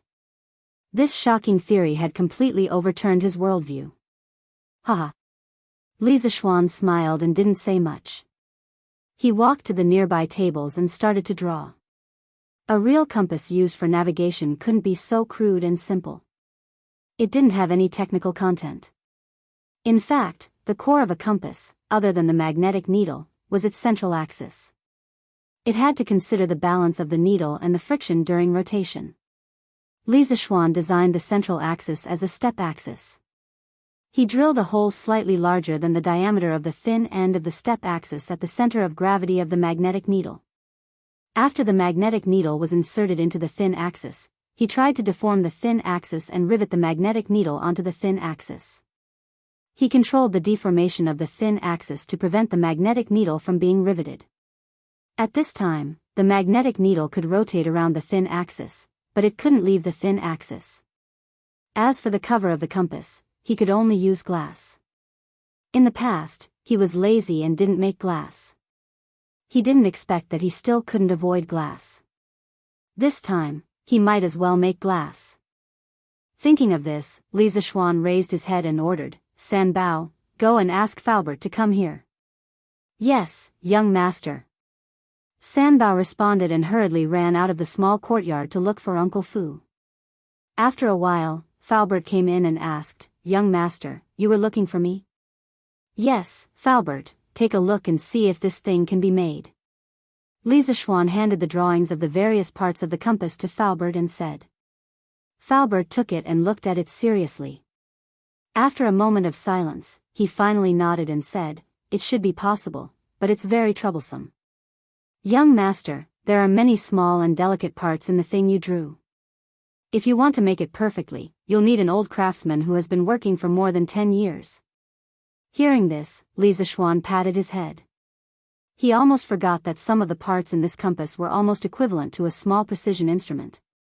In a modern industrialized society with all kinds of lathes and machine tools, it would only take a few seconds. However, in ancient times, where craftsmen relied entirely on manual craftsmanship, it was really difficult. Then Faubert, quickly gather a group of experienced craftsmen and have them put down their work and concentrate on making a batch of compasses. Oh, I forgot to tell you, this thing is called a compass. It's something that His Majesty urgently needs. This time, the Imperial Court's navy is mainly relying on this thing to determine the direction in the vast sea. Tell the craftsman to hurry up. If you make one more now, you might be able to save the lives of many people on board. Li Zishuan said with a serious expression. If there were difficulties, then they had to overcome them. Although there were no modern craftsmen in ancient times, there were many skilled craftsmen.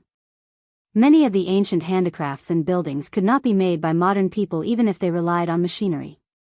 Faubert had thought that Li Zishuan would come today just like before, purely to make some new things for him. He did not expect that Li Zishuan would come with such an important task today.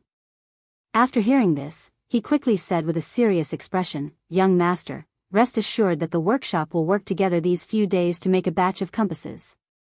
Chapter 255. After Faubert finished speaking, he took the blueprint and turned around to prepare for the manufacturing of the compass. After all, the situation was urgent. "Hey, Faubert, wait." Li Zishuan hurriedly stopped Faubert and said, "Faubert, the upper part of the compass needs a layer of glass. It's colored glaze. Cover it with a layer of colored glaze. Otherwise, the magnetic needle will fall off easily and be damaged easily." Faubert paused and nodded. "Yes, that's true. But this way, the cost of a compass will be too high." Li Zishuan had read countless time travel novels in his previous life. Naturally, he knew that glass was a luxury item in ancient times and was very expensive.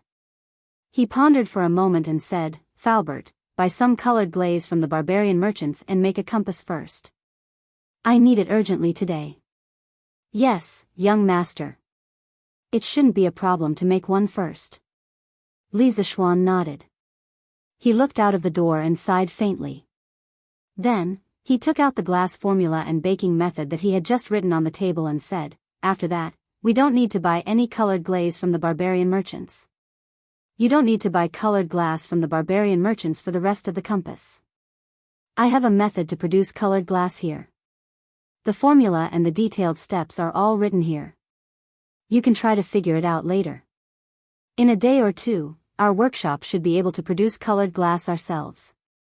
Furthermore, it's even purer than the colored glass sold by the barbarian merchants. Those barbarian merchants have made so much money from our Tang Empire by relying on the crude manufacturing process of colored glaze. Now, it's time for them to be eliminated." "What?" Uncle Fu couldn't help but cry out in surprise. What Li Zishuan said was simply too shocking. Ever since the colored glaze was spread to the Central Plains, it wasn't that people hadn't thought of imitating it, but none of them had ended in failure. This was because just by looking at the surface, it was impossible to tell the composition of the colored glaze, let alone imitating it. "Young master, you really have a way to bake colored glaze?" Faubert, you should be able to make it after trying a few more times according to the manufacturing method that I wrote for you. However, you have to keep it a secret.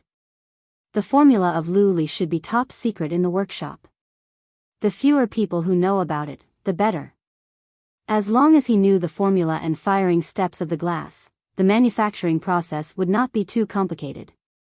Since he was the same as countless people who had transmigrated and created glass, how could he not take the opportunity to make a fortune? How could he be worthy of others? In fact, the glass manufacturing process in China began in the Western Zhou dynasty. However, the glass made at that time was very muddy and far from meeting the requirements of modern glass technology. There was a small story about the people who first discovered glass. It was said that more than 1000 BC, a European Phoenician merchant ship, full of the crystal mineral, natural soda, sailed on the Belus River on the Mediterranean coast. The merchant ship ran aground due to the ebb of the sea. So the crew went ashore one after another. Some of the crew members even brought over a large pot and firewood. They used a few pieces of natural soda as a support for the pot and started cooking on the beach. After the crew finished their meal, the tide began to rise. Just as they were about to pack up and board the ship to continue sailing, someone suddenly shouted, "Everyone, come and look. There are some sparkling and bright things on the sand under the pot." The crew brought these sparkling things to the ship and studied them carefully. They found that there were some quartz sand and melted natural soda stuck to these sparkling things. It turned out that these sparkling things were the natural soda that they used to make the support for the pot when cooking. Under the action of the flame, it chemically reacted with the quartz sand on the beach to produce crystals. This was the earliest glass. Later, the Phoenicians mixed the quartz sand and natural soda together and then melted it in a special furnace to make glass balls. This made the Phoenicians a fortune. Around the 4th century, the Romans began to apply glass to doors and windows. By 1291, the glass manufacturing technology in Italy was very developed. Our glass manufacturing technology must not be leaked out. Gather all the glass craftsmen together to produce glass. Just like that, the glass craftsmen in Italy were sent to an isolated island to produce glass. They were not allowed to leave this isolated island for the rest of their lives. In 1688, a man named Naff invented the process of making large pieces of glass. From then on, glass became an ordinary item. In the Drunken Wind Pavilion. When Faubert saw his young master's solemn expression, he knew that the matter of the glass formula was true. He took the formula and cupped his hands with a solemn expression. "Young master, don't worry. This old man still knows the importance of this matter. This old man will personally follow up on the manufacturing of glass. There will definitely not be more than 5 people who know the specific formula. Moreover, these people are all absolutely loyal to the workshop. As for the first compass, it should be able to be made today." Lisa Schwann nodded with satisfaction and said, "Well, Faubert, go ahead and do your work. I'll be in the workshop in the afternoon. If you have any questions, you can come and ask me at any time." Faubert heard this and the solemn expression on his face became more intense. Lisa Schwann had never stayed in the workshop for such a long time, but today he actually took the initiative to stay. From this aspect, it could be seen how much importance Lisa Schwann attached to the compass. Then this old man will go and arrange for the craftsman to make the compass. Faubert cupped his hands and said goodbye. In the room, Li Tai looked at Lisa Schwann curiously and asked, "Sir, you really know how to make glass? Can you tell Tai about it?" Lisa Schwann rolled his eyes and said in a bad mood, "This is a trade secret. Why should I tell you?" Li Tai choked for a moment. He was speechless and said, "I won't steal your business. Aren't you too stingy? Besides, as a teacher, preaching, teaching, and answering questions is what you should do." Lisa Schwann had no choice but to give them a simple introduction to the principles of glassmaking. Lisa Schwann had no choice but to give them a simple introduction to the principles of glassmaking. In fact, the manufacture of glass involves another subject. I call it chemistry. The so-called chemistry can be understood as the study of changes. Several things can react with each other and change into other substances. This is the core of the subject of chemistry. If I have time in the future, I can systematically explain this subject to you. Next, I'll briefly talk about the firing principle of glass. Lisa Schwann slowly gave Li Tai, Meng Wenhao, and the others a rough explanation of the reaction between the various components in the glass-making process. Of course, he couldn't go into too much detail, or it would involve a lot of fundamental questions. During the explanation, it was inevitable that some words that they had never heard before would pop up, but no one interrupted. They all listened attentively because they knew that the knowledge that Lisa Schwann was talking about was very likely to be unique in the Tang Empire and even in the whole world. This knowledge was very likely to change the entire Tang Empire. Chapter 256. Drunken Wind Pavilion. Lisa Schwann was speaking with fervor and assurance. Meng Wenhao, Li Tai, Iron Egg, and Li Yu were listening attentively. The first, chemistry, class of this era was quietly unfolding in such a room. Time passed slowly. After about an hour, Lisa Schwann finally explained most of the chemical reactions in the glass manufacturing process. Of course, it was estimated that they could only understand less than 40% of it. After all, they had no foundation in chemistry at all. Well, that's all for now. As long as you understand the general principles, that's enough. I know that there are many things that you don't understand. If there is a chance in the future, I will set up a chemistry class, but definitely not now. Li Zishuan spoke for a long time. His mouth was dry. He quickly drank a few mouthfuls of water and then said, "Ah. You're not going to teach anymore? Sir, you're too irresponsible." Only Li Tai dared to criticize Li Zishuan in front of his face. The little fatty pouted and muttered unhappily. He was completely immersed in the world of chemistry just now. Li Zishuan's face was full of black lines. "You're not AF * king girl, and I didn't do anything to you. How is that irresponsible?" He waved his hand and said, "I said I'm not going to teach anymore. Qingke, go get a pen and paper. Before Faubert and the others make a compass, prepare to write a few more chapters of The Legend of a Mortal's Journey to Immortality! When Li Tai heard this, he immediately became spirited. The dissatisfaction on his face instantly disappeared without a trace. "Hee, that's good. I'll go get a pen and paper." "Wow, so The Legend of a Mortal's Journey to Immortality was written by Sir?" Li Yu exclaimed. She just read the newspaper that Li Zishuan gave her in the carriage.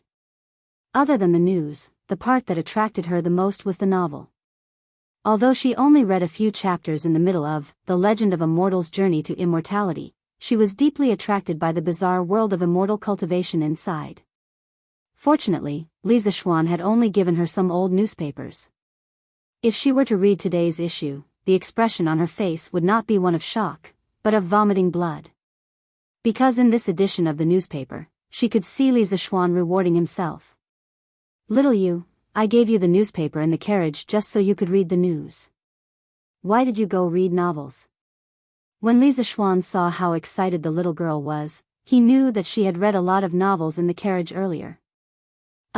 Li stuck her tongue out awkwardly, she was speechless. After a while, Li Tai got a pen and paper. Everything was ready. Li Zishuan looked at the four of them, then continued to talk about The Legend of a Mortal's Journey to Immortality. Continuing from last time, today we will start from chapter 34, Blinking Swordsmanship. Blinking Swordsmanship? Han Li repeated the name of the swordsmanship to himself. Yeah, what do swordsmanship and blinking have to do with each other? Isn't the name funny? Have you practiced this swordsmanship before?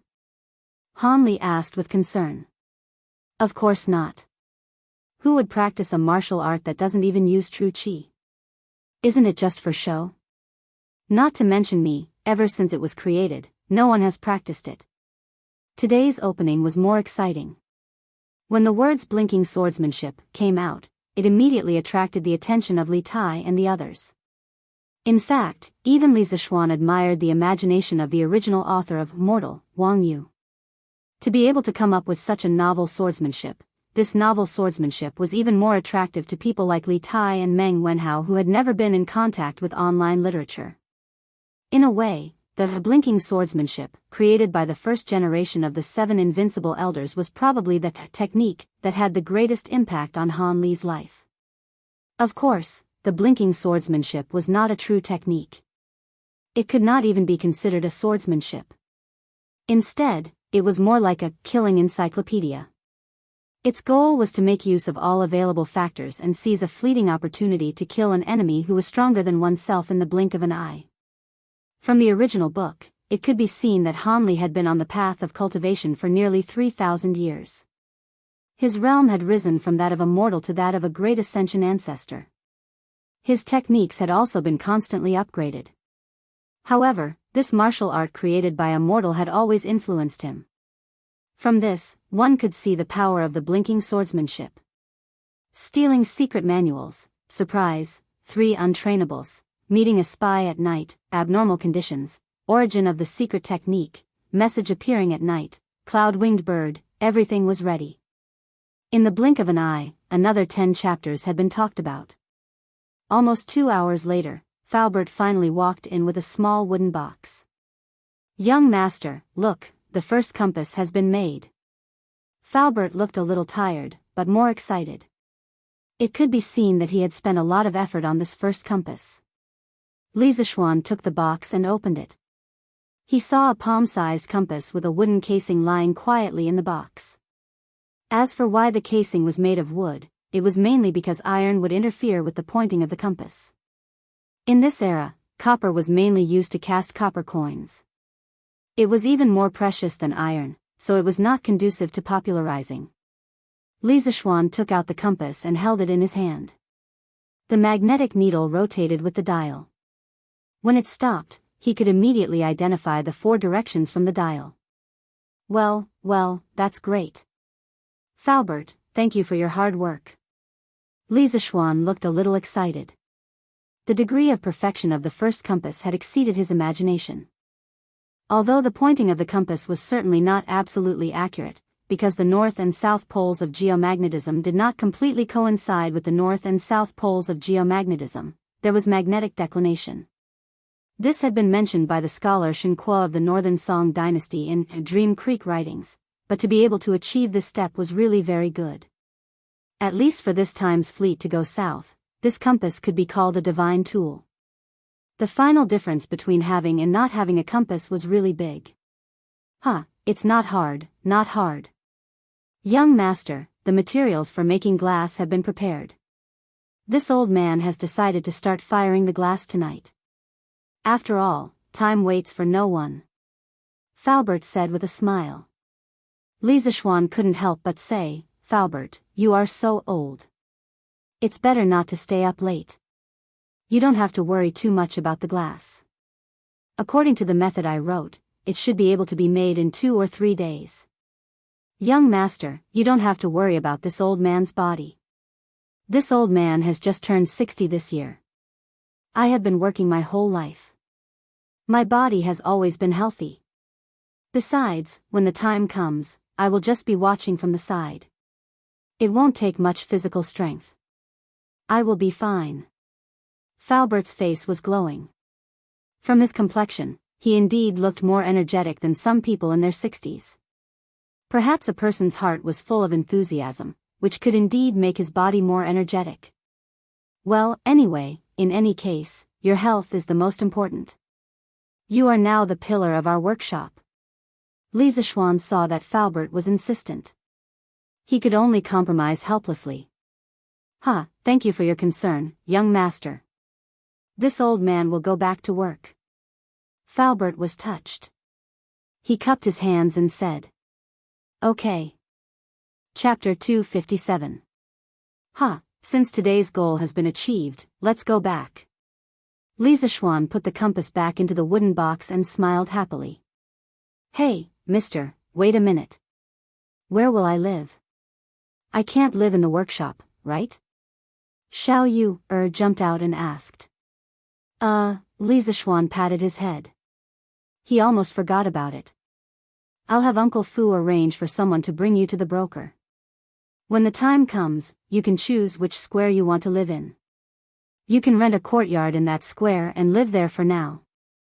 I'll give you 5 strings of coins in advance and deduct it from your salary in the future. In the Tang dynasty, renting a house was very common and not shameful. It was said that Bai Ji had once rented a house for 18 years. As for how to rent a house, just look for the people in the broker house. This era was not like the modern era, where the city was small. Everyone would know if there was a vacant house and they would tell each other. The people in the broker house specialized in this, so they would definitely know more about it. Besides, wasn't Ma Zhou's house rented next to the workshop? Thank you, mister. But mister, aren't you afraid that I'll sneak away by giving me so much money in advance? Li Yu cracked a smile and said mischievously. If you want to run away, then run away. It's only 5 strings of coins, not 5,000 strings of coins. Li Zishuan waved his hand and said indifferently. He really didn't care about this small amount of money now. Li Yu was stunned. According to the script, shouldn't Li Zishuan say that he trusted her and wasn't worried that she would run away? How did it turn out like this? Li Zishuan took the compass and went to the Commandery Prince Hejian Manor by carriage. After he asked the servant to go in and report, a beautiful woman who was less than 30 years old came out. Looking at her noble aura, she should be the Commandery Prince's consort. You must be Li Zishuan. I'm really sorry. My lord fell asleep after coming back from the imperial palace at noon. I've already asked someone to wake him up. Nephew, come in quickly. Logically speaking, when someone came to visit, as the mistress of the house, Wang Fei usually wouldn't appear.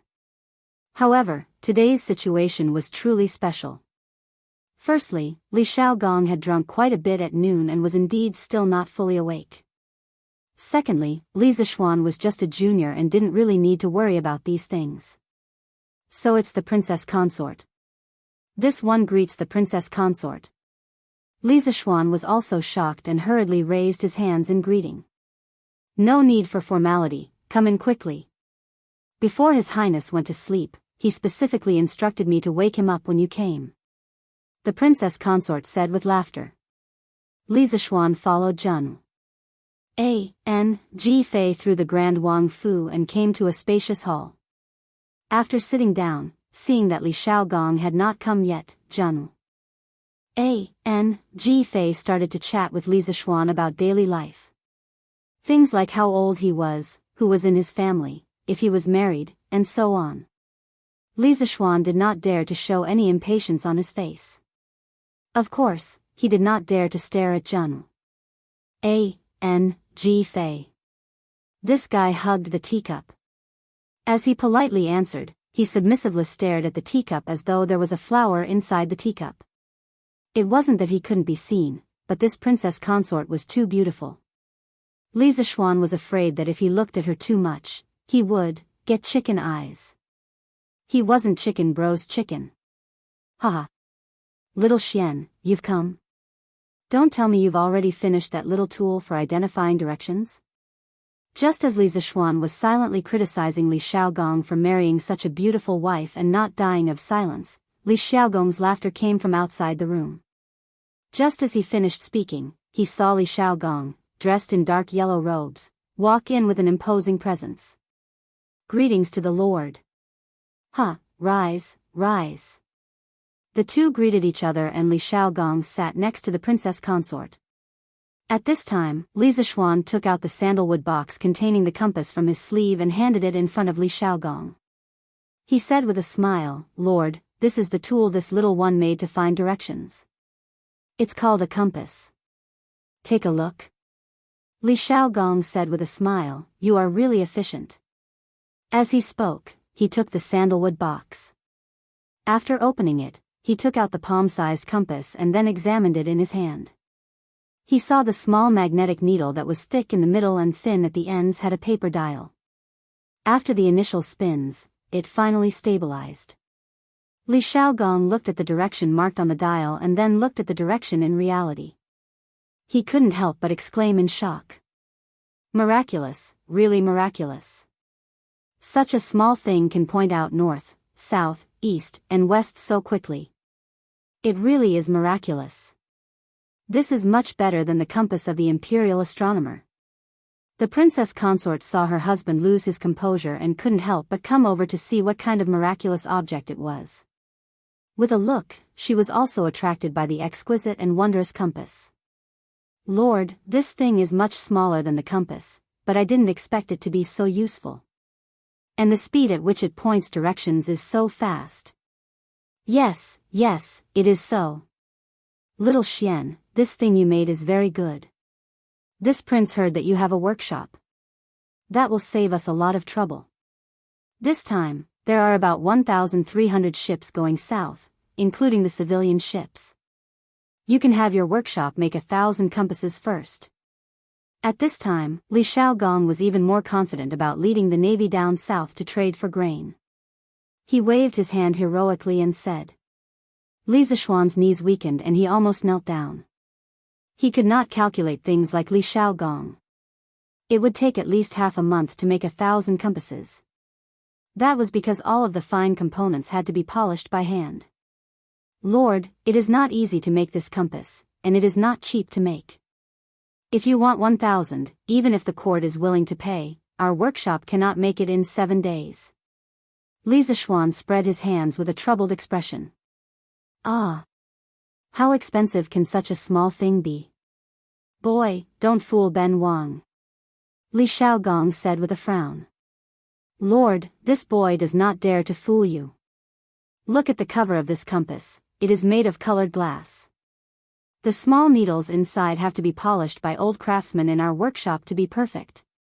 Calculating this, the cost of one compass is at least 3 or 4 strings of coins. To ensure that he would not lose money, Li Zishuan started to pour out his grievances and calculate the cost for Li Xiaogong. TSK, it really is colored glass. Boy, don't you know how to get some cheap materials? Li Xiaogong looked carefully and then could not help but frown as he scolded. This can protect the internal structure and allow people to see the direction inside clearly from the outside. Other than colored glass, this boy really cannot think of any other material that can be used as a substitute.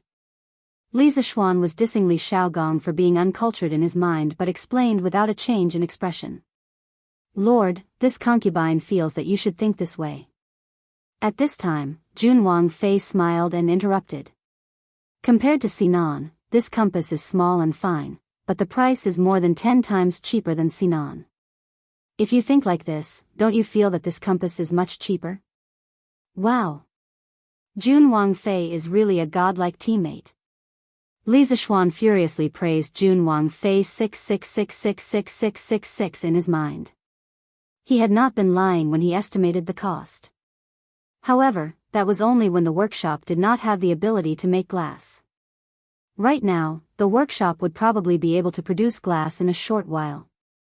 At that time, the cost of this compass would probably not even be enough. The fleet would definitely make a lot of money heading south this time. In comparison, it was not too much for him to earn this little bit of money, right? Yes, Wang Fei's words are very good. Boy, come with Ben Wang to the palace to see His Majesty.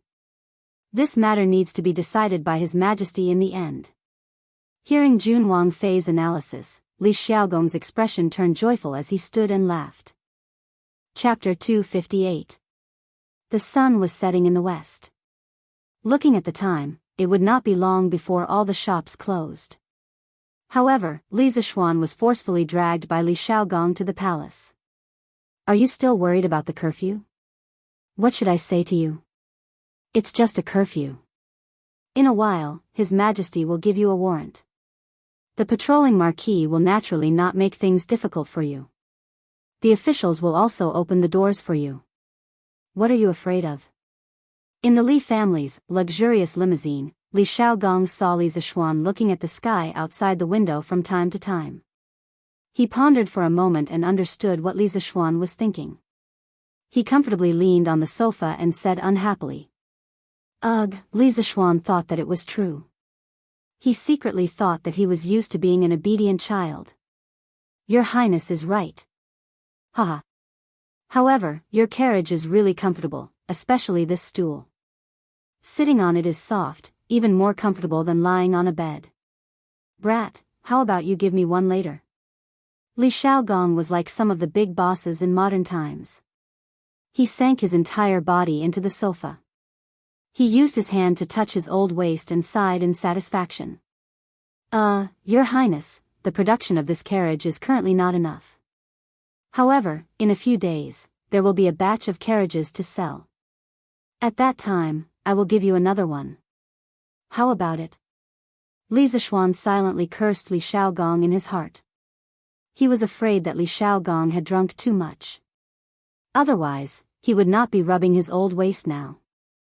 At the same time, he was somewhat regretful. If he knew that he would be going to the palace with Li Xiaogong, he would not have taken a carriage when he came. Bam! Li Xiaogong patted the armrest of the sofa and said angrily, Brat, don't play dumb with me. 2 days ago, you just gave a carriage to Xu Bao and Ji Jie. You don't have one when it's my turn? Are you afraid that I won't give you money? These words were a bit shameless.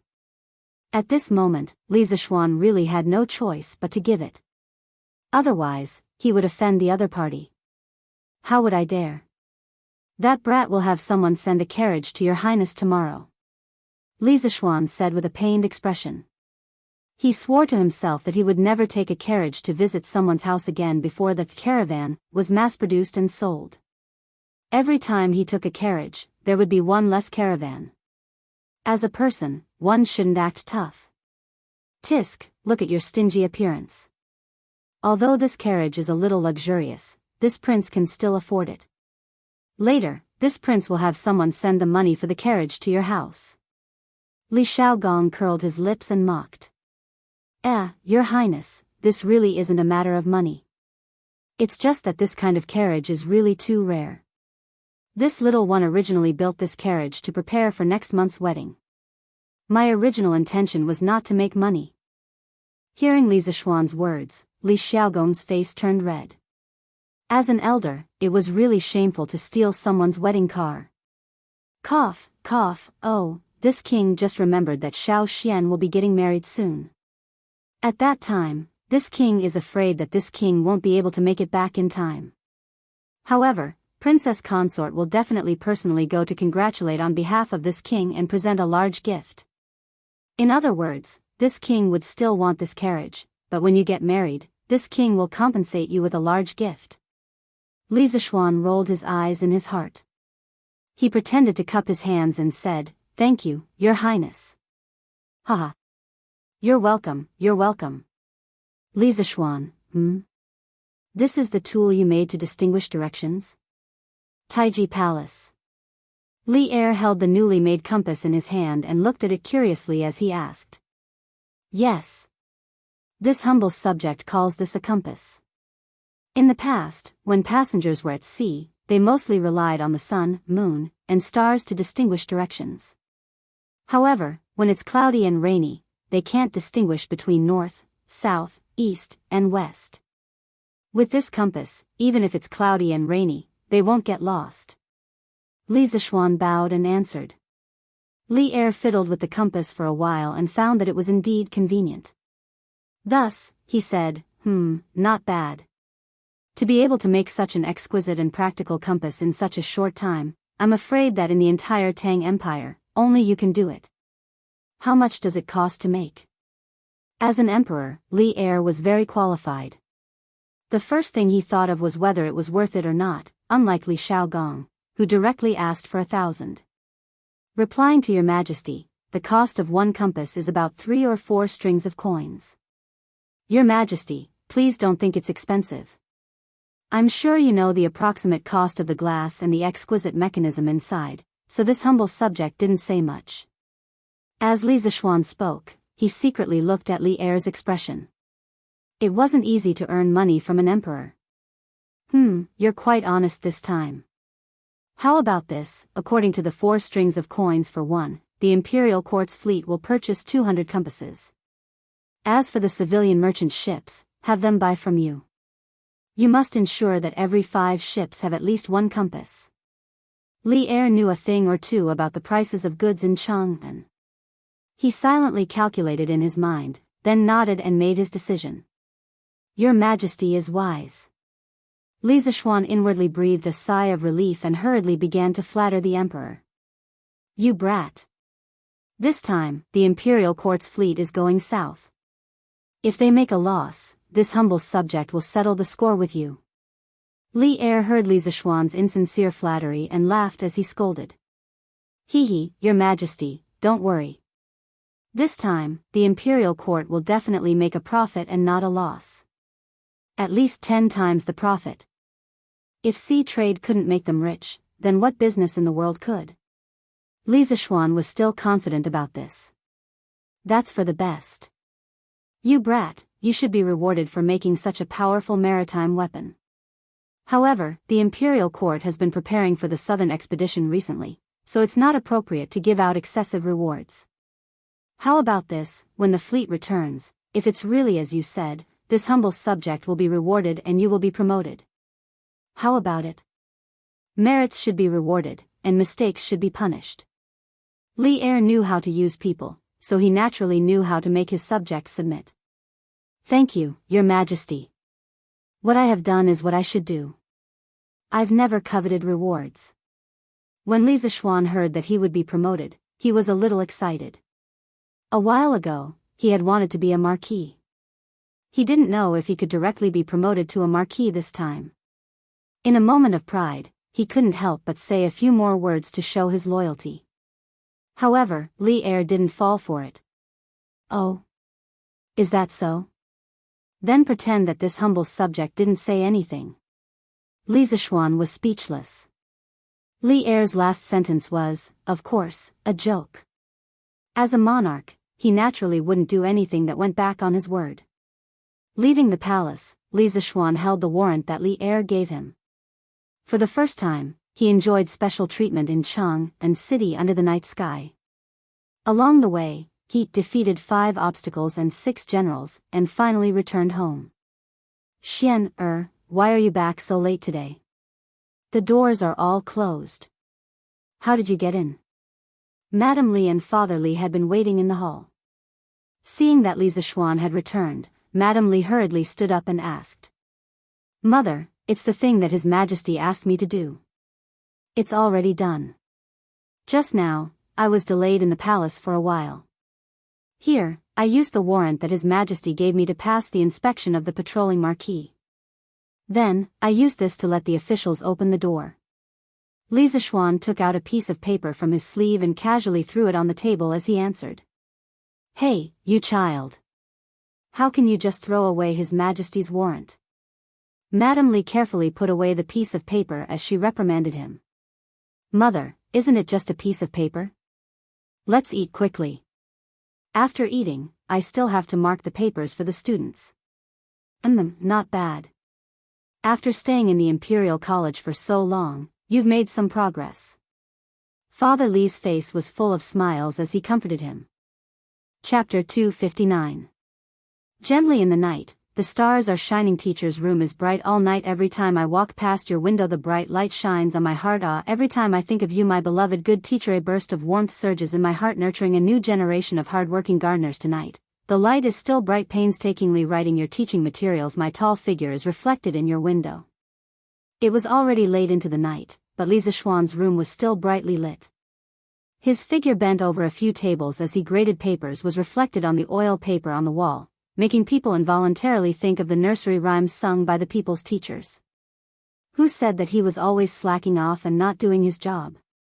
Li Zishuan felt that he was very dedicated to his job right now. He had no choice but to be dedicated to his job.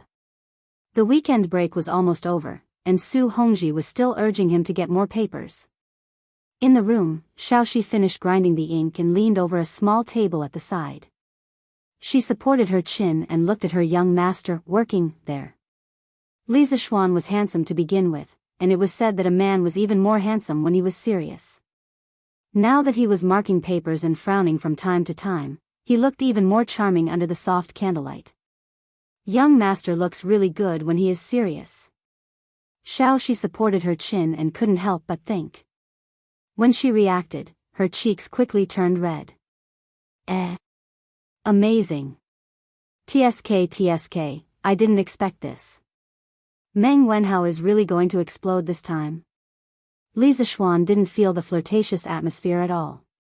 He also didn't notice that his servant girl had fallen in love with him. This fellow was still looking at Meng Wenhao's test paper and was still sighing.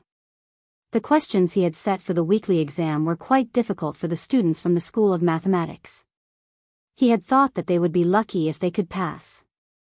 If they could get 80 points, they would be considered excellent. He had never expected Meng Wenhao to make such a big news this time.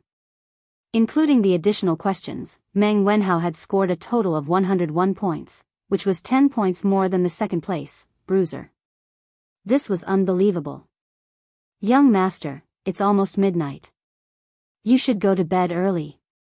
When Xiaoxi heard Li Zishuan mumbling to himself, she instantly woke up from her fantasy. She hurriedly got up and cut the wick of the candles on the table as she asked with concern. The Li family was rich, so naturally, they used high-quality white wax candles, unlike the poor families who still used oil seals. Not only were the candles dim, but they were also smelly. So fast. But we haven't even started to draw the map of the fleet heading south. Li Zishuan patted his head. When a person was working seriously, time passed too quickly. Forget it, I'll do it tomorrow. Staying up late will affect my work efficiency. There was no room for carelessness in the drawing of a sea map. He had to be extremely careful. With his current mental state, he was afraid that he wouldn't be able to draw a perfect sea map. Shao Shi will go and make the bed for young master now. Shao Shi, why is your face so red? No, young master, you're talking nonsense again. It seemed that her little maidservant's thoughts were somewhat unhealthy. Then should he go with the flow and do something shameful? Li Zishuan expressed that he was very conflicted in his heart. Newspaper for sale, newspaper for sale. The freshly baked Datang Daily. Today's headline: Interesting Pavilion Workshop creates magical nautical artifact, no longer afraid of getting lost in stormy weather at sea. Only 10 copper coins for a copy. It was difficult for the citizens of Cheng and city to sleep in under normal circumstances. The sound of the morning drum in the morning was the first wave of alarm clock. Not long after, the sound of the newspaper boys selling newspapers in the streets and alleys became the second wave of alarm clock. Fortunately, there was a curfew in Cheng and city. The people basically didn't have a nightlife and generally didn't stay up late. They woke up early and gradually got used to the noise in the morning. Didn't it sell for 5 copper coins in the past? Why is it selling for 10 copper coins today? Are you trying to raise the price on purpose? Yes. Why did it suddenly become 10 copper coins? Isn't this cheating people? After the citizens finished their breakfast, they went to buy a copy of the newspaper as usual. In the end, they found out that the newspaper was selling for 10 copper coins. Instantly, many people couldn't bear it and shouted one after another. Uncles, aunts, brothers, and sisters, it's not what you think. The reason why the price of today's newspaper is increased is because there is a last-minute edition. The content of today's newspaper is equivalent to twice as much as usual. You can take a look. There are 2 copies of today's newspaper. Normally, there is only 1 copy. Naturally, it will be sold for 10 copper coins. Please forgive us. Seeing that he was being condemned by so many people in the blink of an eye, the newspaper boy hurriedly told them what Ma Zhou had told them in the morning. Only then did the crowd avoid a commotion. I see. It seems that I have misunderstood this little kid. Yes, it used to be 5 copper coins for a copy. Today, it's 2 copies for 10 copper coins. He didn't raise the price maliciously. I knew it. Don't you know who is the one who runs the Datang Daily? It's Lord Li. This is the god of wealth. Why would he be greedy for your few copper coins? Yes. Then, kid, give me a copy of the newspaper. Give me one too. Give me 2 copies. Reasonable people were still in the majority. After they recovered from their shock, they began to consciously line up to buy the newspaper. 2 masters, this is the newspaper you wanted. But today's newspaper is 10 copper coins for a copy. It's said that the content is more than before. In a breakfast restaurant not far away, Feng Zhihua and Liao Shifan were drinking porridge. At this time, a waiter ran over and handed them a newspaper. Oh. Not bad. The newspaper used to be good, but the content was too little. Now, there is finally more content. Feng Zhihua's expression revealed a trace of joy. With their status, they would definitely not line up like others to buy the newspaper. Naturally, there would be a waiter willing to serve them. This was the charm of money. Feng Zhihua took the newspaper, then took out a string of money and threw it to the waiter. Here, it's your reward. Thank you, master. Thank you, master. The waiter quickly bowed and thanked him. Then, he very consciously left quietly. Oh, I just finished eating. Let's see what's added to today's newspaper. Feng Zhihua said with a smile as he handed a copy of the newspaper to Liao Shifan. Yes, I heard from the newspaper boy that the Strange Interest Pavilion has made another nautical artifact. I don't know what it is, but I have to take a good look. Our fleet will be going to sea soon. Although Liao Shifan had not finished eating, he also put down his chopsticks at this moment, took the newspaper, and began to read it. After reading it, the two of them both felt that buying the newspaper today was really worth it. Because half of today's news section was introducing nautical precautions, essential nautical tools, and the local customs of the small countries in the South China Sea. This was simply a travel guide specially prepared for the two of them. Chapter 260.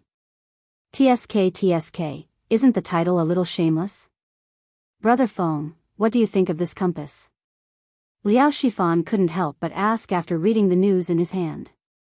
Feng Zhihua read it in detail, but he hadn't finished reading it. He didn't even raise his head when he heard Liao Shifan's question. I think this compass is very good.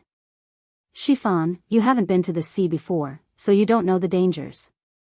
I've heard a few sailors describe their experiences at sea. The vast sea was boundless. If it was a sunny day, it would be fine, as one could determine the direction according to the sun, moon, and stars. However, if it was a rainy day, the scenery in all directions would be the same, and one would not know which direction to sail in. If you accidentally enter deeper waters, you won't have the chance to go ashore anymore. But with this compass, it's different. Even if we're unfortunate enough to leave the fleet, we can still use the compass and the map to find the right direction. Do you think this compass is useful? Sailing on the sea is so scary. It seems like this compass is really necessary. Liao Shifan's face flashed with fear as he mumbled. So you see, didn't the imperial court set a rule that every 5 merchant ships participating in this trip must have at least one compass?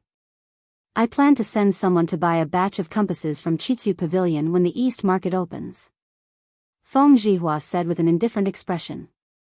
But this compass costs 5 strings of coins. The imperial court buys it at 4 strings of coins, so of course it's more expensive among the commoners. Isn't it too expensive? Liao Shifan couldn't help but ask. Feng Zhihua heard his old friend's words and couldn't help but say earnestly, Shifan, don't be so short-sighted. Shifan, don't be so short-sighted. This trip to the south will increase our profits by at least 10 times or more. The more goods we send over, the more we'll earn. Comparatively speaking, this investment is worth it. Besides, we have to be conscientious when doing business. If we buy some compasses, the lives of our sailors will be better protected. We can't lose the big picture for small gains. I will go and buy 15 compasses in a while. When the time comes, each ship will have one. I hope Chitsu Pavilion has them. Brother Feng's words are reasonable. I will follow Brother Feng in a while. Shifan, you have to read the rest of the article carefully, especially this one, 5 things to watch out for at sea. I've learned a lot from reading it. I didn't expect that at such a young age, Lord Li is not only good at business, but also knows so much about navigation. It's really unbelievable. Really? Then I'll read it carefully again. However, ordinary people like us can't understand Lord Li. If my unfilial son is half as smart as Lord Li, I'd be willing to die immediately. Feng Zhihua sneered and said, Ha! Shifan, you sure have a big heart. If that useless brat of mine had even 10% of Lord Li's intelligence, this old man would wake up laughing in his dreams. As the two of them talked, they started to talk about the younger generation. It was as if they were talking about Li Zishuan. Today's newspaper not only expanded the content of the news section, but also the novel section, which gave the novel fans of Cheng an infinite surprise. Sun Manor. Wow, that's amazing. 10 chapters have been updated today. Oh my god, that's awesome. Ha ha ha. I didn't know that tips could be used like this. If I had known, I would have sent someone to tip him yesterday. Sun Zifan was excited. He was looking at the author's words at the end of the novel. Thank you, Li Zishuan, for your generous tip. I'll update again. Anyone who had read a novel would definitely have experienced the pain of not having enough books. When Sun Zifan saw that there were 10 chapters, of course he was excited. Yesterday, little Fatty had a great ambition and wanted to write a novel himself. In the end, he locked himself in his study and spent the whole morning writing, but he couldn't even write a single chapter. He either wrote it and threw it away, or he threw it away and wrote it again. In the end, He flipped the table, patted his butt, and found his old Legend of a Mortal's Journey to Immortality to review it again. Although writing novels can make money, whoever wants to write can write. I'm not writing. I'll only be responsible for reading novels in the future. That was what Sun Zifan thought at that time. Kaihua Square, Wang Meng's house. Wang Meng saw that today's novel section had taken up almost an entire newspaper. He was pleasantly surprised. He counted for a long time before he realized that there were 10 chapters updated today. Damn, 10 chapters. Pai Xiajue is crazy. Oh my. So many people tipped yesterday. Wang Meng glanced at the back of the newspaper and saw that it was a sea of red. They were all tipped yesterday for Legend of a Mortal's Journey to Immortality. Those who could leave their names on the newspaper had tipped more than 100 strings of coins. He roughly estimated that the total tipped was close to 10,000 strings of coins. 10,000 strings of coins. How much money was that? Wang Meng's heart couldn't help but tremble. Although he wasn't greedy, he couldn't help but gasp in the face of 10,000 strings of coins. If he could write novels like Leather Knight, it would be awesome. Sigh, it's a pity that I didn't get on the newspaper. But it's not bad to get this branch leader badge. Wang Meng's father was only a 9th rank official in the Ministry of Works. His family wasn't rich. Tipping 10 strings of coins was Wang Meng's limit. As he muttered to himself, he proudly took out a small copper badge from his bosom. On the front was written Branch Leader, and on the back were the words, A Biography of a Mortal's Journey to Immortality. This was the badge that the workshop's manservant had sent to him in the afternoon after he had tipped the workshop yesterday. The workshop hadn't finished processing the badge of Branch Leader in the morning, so it could only be sent in the afternoon. Cheng Manor. Wu Yun, come over quickly. Come over quickly. Your young master is on the newspaper. Cheng Chumo held the newspaper and shouted excitedly in his courtyard. When the little boy heard his young master calling for him, he quickly trotted over. However, he was dragged by Cheng Chumo to read the words on the newspaper. Clapping in admiration, slapping the table and standing up. If not for this reward, it wouldn't be enough to express my intentions. Cheng Chumo of Huaid Fong tipped Leather Knight 100 strings of coins. Jiang Wuyun naturally knew some words as a page boy. After he finished reading, he couldn't help but be speechless. In his opinion, tipping 100 strings of coins was just to show his face in a corner of the newspaper. If this wasn't a retard, then what was? What's with your expression? Your young master is on the newspaper. Aren't you happy? Oh, and I even got a Silver Alliance Leader badge. TSK, how beautiful. Cheng Chumo couldn't help but be dissatisfied when he saw that his page boy's reaction didn't meet his expectations. Hee, happy. I'm happy for you, young master. You're amazing. Jiang Wuyun reacted and quickly squeezed out a smile. That's more like it. Chapter 261. South of Chang'an City, Jinyu Academy. Hua Hongyi, Meng Tianhua, and Liao Feichen, these 3 fellow sufferers, began their daily routine of morning reading. However, it was the unlucky Meng Tianhua's turn to buy the newspaper today. He was so unlucky that a copy today cost 10 copper coins. It was twice as much as usual. As Meng Tianhua read the newspaper, he could not help but feel the pinch. Oh my God. So many people tipped The Legend of a Mortal's Journey to Immortality yesterday? All of them were tipped. Hiss. How much money does this add up to? That's insane. Liao Feichen exclaimed as he looked at the red tipping notices behind him. His legs trembled and he almost fell to his knees. When Hua Hongyi heard this, he looked at it and said, it adds up to about 10,000 strings of cash. Meng Tianhua had already turned his attention over. After he heard Hua Hongyi's words, his eyes widened and his breathing quickened. Then doesn't that mean that Leather Knight received close to 5,000 strings of coins from the tipping yesterday? Hua Hongyi nodded and said calmly, that's true. However, this is probably just a random outburst. There won't be so many tipping every day in the future. That's still incredible. I'm willing to write even 50 strings of coins, let alone 5,000 strings of coins. Meng Tianhua was in a daze. After a while, he stood up abruptly and said, "No, you guys read it first. I'm going to write a novel. I plan to send it to Datong Daily's editorial department after I've written 30,000 words to try my luck. Yes, I'm going to write a novel too. Brother Hong Yi, I'll take my leave first." After Liao Feichen finished speaking, he hurriedly followed Meng Tianhua and walked away. Sigh. These two, seriously, do they have to be in such a hurry? Hua Hongyi sat on the stone bench and shook his head speechlessly. Azure Dragon Lane, Wang family residence. After Wang Renbiao finished his breakfast, he sat under the pavilion with a satisfied look on his face. He sipped his tea and read the newspaper. Beside him sat a little girl in a pink dress. The little girl was playing with a small golden badge in her hand. It was the Golden Alliance Leader badge given by the editorial department of Tang Daily. "Big brother, this badge is really beautiful," the little girl said with a grin.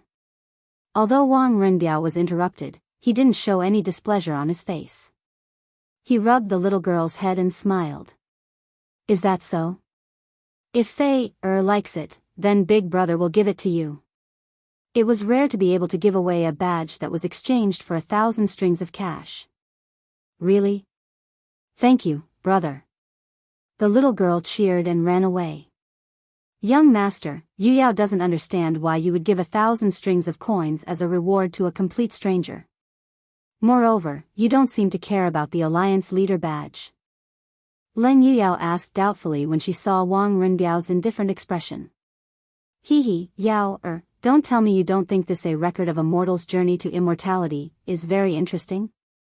Wang Renbiao casually said. Leng Yuyao frowned and said with disdain, "Yuyao doesn't find it interesting at all. From the level of martial arts, this novel is simply nonsense. It doesn't conform to common sense at all. In this world, there can't be any everlasting spring technique, blink sword technique, and there can't be any immortal cultivation sect." Ahem. Wang Renbiao was just casually talking nonsense. He didn't expect to hear such an answer. He quickly coughed and said, "It's just a novel. Why are you so serious about it, Yao?" Actually, there was one thing that Wang Renbiao didn't say. The reason why he gave the reward was mainly because he guessed that the real identity of the author of A Record of a Mortal's Journey to Immortality was Li Zishuan. Moreover, whether it was Li Zishuan or not, this reward would more or less repair the relationship between the two families. Li residence. When Li Zishuan was eating breakfast, he looked at the newspaper and was shocked by the huge amount of rewards. This was already beyond his expectations. F***CK, this group of scammers. They gave so many rewards. Are they trying to cause trouble? How many chapters will there be in tomorrow's newspaper? Li Zishuan felt a little bitter in his heart. Since ancient times, there had been no one who could complain about the number of people who gave out rewards. Sigh, forget it. I'll just draw the map first. The draft at the workshop should be enough to last for another day. After breakfast, Li Zishuan went straight to the study and began to draw the map wholeheartedly. This map was related to the lives of tens of thousands of people. He couldn't help but be cautious. Li Zishuan sat quietly on the stool with his eyes closed. He began to slowly recall the maps of the Eurasian continent that he had read in the geography books from his previous life. Every island and every bay flashed past in Li Zishuan's mind. After a full hour, he opened his eyes and began to draw. His memory and control were excellent now. Mountains, rivers, oceans, and canyons gradually became perfect curves under his pen. He had a good grasp of the proportion and length. It looked like a perfect copy of the map from his previous life. Of course, the place names couldn't be copied. Li Zishuan didn't know if the tectonic plate movement would cause the world map of the modern era to be different from the one of this era. He was just trying his best to imitate the map in his memory. He believed that even if there were slight differences with the topography of this era, it wouldn't be too big. Such a detailed map was already better than more than 90% of the maps from the Tang dynasty. Just like that, Li Zixuan continued to meditate and copy the map in his mind onto a piece of paper. He kept his brain working at high capacity until the afternoon. Phew. It's really not easy to complete this. I'll never take on this kind of work in the future. It's too tiring. Li Zixuan kept rubbing his temples and couldn't help but mumble. However, the reason why he was able to finish it so early was not only because of his abnormal spiritual power, but also because the fleet was mainly going south by the coastal route. The maps he drew were only coastal nautical charts. As a result, the workload was reduced by more than half. Otherwise, it would take him 2 or 3 days to finish drawing the nautical chart. Young master, do you want to eat? Xiao Shi will go to the kitchen and ask them to heat up the food for you. Xiao Shi, who had been waiting outside the door, heard her young master's voice and quickly asked. Li Zixuan's heart felt warm. It felt good to have someone care about you. Eat. Xiao Shi, go quickly. Li Zixuan stood up and stretched his body. Then, he carefully put away the results of his hard work for half a day. Then, he pushed the door open and prepared to eat lunch. Recently, he had been working too hard for work. It really didn't suit his identity as a rich second generation. But if there were fewer people dying in the fleet going south, it would be the best reward for his hard work these days. Chapter 262. It's out. It's out. Manager Fu, we've made colored glass. In the workshop of the Strange Interest Pavilion, a middle-aged man with dirty hair and a slightly yellow face ran out of a porcelain kiln excitedly and shouted at Uncle Fu, who was not far away from him. Falbert stayed up late last night and couldn't stand the high temperature in the kiln during the day. After all, he was old. He stayed in the kiln for a while before coming out to catch up on his sleep while waiting for the news. At this moment, Falbert, who was half asleep and half awake, heard the noise outside and woke up abruptly. He quickly opened the door and ran out. Chang Gui, you've really made colored glass? Falbert's voice was mixed with excitement and disbelief. It's true. We've really turned sand into glass. Look, Manager Fu, this is the colored glass we've just made. After Zhang Gui finished speaking, he handed over an irregular glass ball. His hands were dirty, but the glass ball was transparent and shiny, forming a very sharp contrast. Fu Bo took it and looked at it carefully in his hand. After a while, he said excitedly, "That's great. This is great. It's really colored glass. It's even better than the colored glass sold by the barbarians." Song Xiaoxi. Quick, go and tell young master the good news. Song Xiaoxi, who was at the door, quickly replied, "Yes. I'll go right now." After that, he ran out of the door in a hurry. Falbert looked at the colored glass ball in his hand and sighed. I didn't expect sand to really turn into colored glass. Damn those barbarians who sold colored glass at such a high price. Chang Gui, quickly organize some people to produce a batch of compasses. This way, we can produce colored glass ourselves. The cost of compasses should be less than usual. This is great. Yes, Manager Fu, I'll arrange for some people now. Li Residence. Li Zixuan was wolfing down the food in the front hall. He had been busy since morning and hadn't eaten a single drop of water. However, he often encountered this situation in his previous life. As an engineering student, sometimes he had to work overtime and didn't even have time to eat. Wasn't this a common thing? Young Master Wang is here. At this time, Xiao He hurriedly trotted over and bowed. Oh. What was he doing here? Yes, please. Li Zixuan hadn't finished his food yet. He puffed out his cheeks and glared at Li Zixuan. Yes, young master. Xiao He took the order and left. Li Zixuan took the opportunity to eat a few more mouthfuls of rice and then asked the servants to take the food away. Hee, long time no see. How have you been, Lord Li? As soon as the banquet was removed, Wang Renbiao walked in with his cold-faced girl with a smile. Hee hee, it's fine, it's fine. Cousin Ren, come in and have a seat. Li Zishuan wiped his mouth and cupped his hands in return. In the main hall. Renbiao, is your father doing well in Cheng and this time? After transmigrating for so long, Li Zishuan wasn't an idiot. He had learned some basic etiquette and greetings. It was nothing more than asking if the other party's family was doing well, or if the other party was doing well. Thank you for your concern, Lord Zhu. My father is doing well, but he has returned to Sui province the day before yesterday. There is really too much official business backlog in the provincial government. Wang Renbiao cupped his hands and answered. So fast? I was grounded at home before, so I couldn't see your father off in person. It's really a pity. Li Zishuan was surprised at first, then said with a face of regret. He had a good impression of Wang Yu. He knew what to do and didn't have the arrogance of those aristocratic families. Of course, the most important thing was that he was generous. Those few luminous pearls were still in Li Zishuan's room. In general, Wang Yu could be considered a person with a temperament.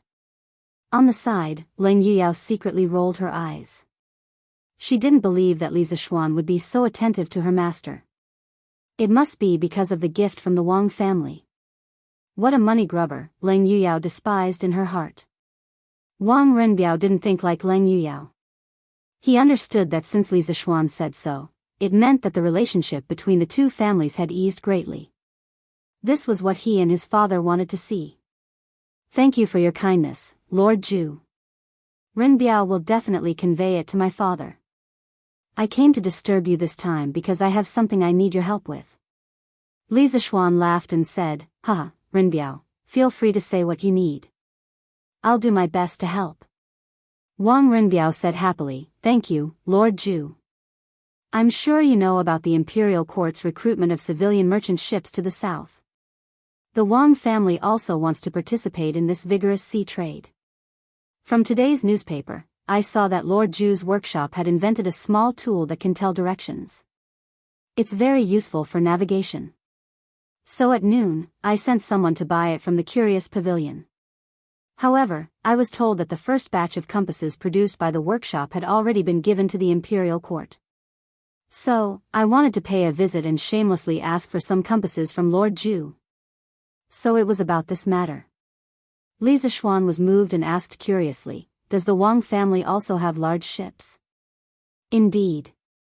Not only the Wang family, but the other 6 aristocratic families all have some merchant ships. To tell you the truth, the 80,000 chicken seedlings that your lordship bought in one go last time were transported from the Jiangnan area through the Grand Canal by my younger brother who borrowed my second uncle's merchant ship. He probably earned 5,000 string of coins from this trip. This humble one only recently learned of this matter, so I hope your lordship will not blame me. The Wang family is also willing to return this sum of money. Wang Renbiao suddenly said with a solemn expression. Li Zishuan waved his hand and said unconcernedly, No need, no need. It's only 5,000 strings of coins. Besides, those chicken seedlings are worth that price. I'm quite curious to know how many merchant ships the Wang family intends to take out in this sea trade. Wang Renbiao pondered for a moment, then extended 5 fingers and answered, a total of 50. So, I hope that Lord Zhu can make an exception and give the Wang family 50 compasses first. Damn, 50 compasses. That was equivalent to 1/10 of the imperial court's fleet. And from Wang Renbiao's relaxed expression, it was obvious that 50 compasses were not all of the Wang family's merchant ships. Were these great families so rich? Li Zishuan was greatly shocked. First, he was shocked by the number of merchant ships. Second, he was shocked that Wang Renbiao wanted to give every merchant ship a compass. Even Li Er was not so generous. The Wang family has so many merchant ships. However, was Renbiao planning to equip every merchant ship with a compass? There's no need, right? Wang Renbiao shook his head and said, This is not considered a lot. Lord Zhu, you may not know, but the great families have more or less been engaged in sea trade or river transportation. especially the Chui family of bowling. As far as I know, they have at least 200 merchant ships. The scale is much larger than our Wang families. Chapter 263. As for Lord Ju's question about whether it's worth it to equip every merchant ship with a compass, this one thinks that it's very worth it. In the main hall of the Li residence, Wang Renbiao picked up his teacup and took 2 sips before continuing. A conservative estimate of the number of ships heading south this time is at least 1,000. Once there's a big storm at sea, many ships will definitely be separated from the main fleet. At this time, a compass can increase the chances of survival of a lost merchant ship by 20 to 30%. If this probability can be stacked, this one is very willing to equip every ship with a few more compasses. Because a compass is only 5 strings of money, and the value of a merchant ship and its crew is far more than that. Li Zishuan smiled and said, "Hee, not bad, not bad. I didn't expect Renbiao to see the problem so clearly." Then he thought for a moment and said, "As for the 50 compasses that Renbiao wants, I'll have the workshop hand them over to you in 2 days, but I also have something that I need Renbiao's help with." "Please speak, Lord Ju," Wang Renbiao hurriedly said. "The Wang family's fleet is heading south this time. I want to ask you to help me bring something. I don't care if this thing is rubber." "What's rubber?" Wang Renbiao was puzzled. He was considered knowledgeable, but he had never heard of rubber before.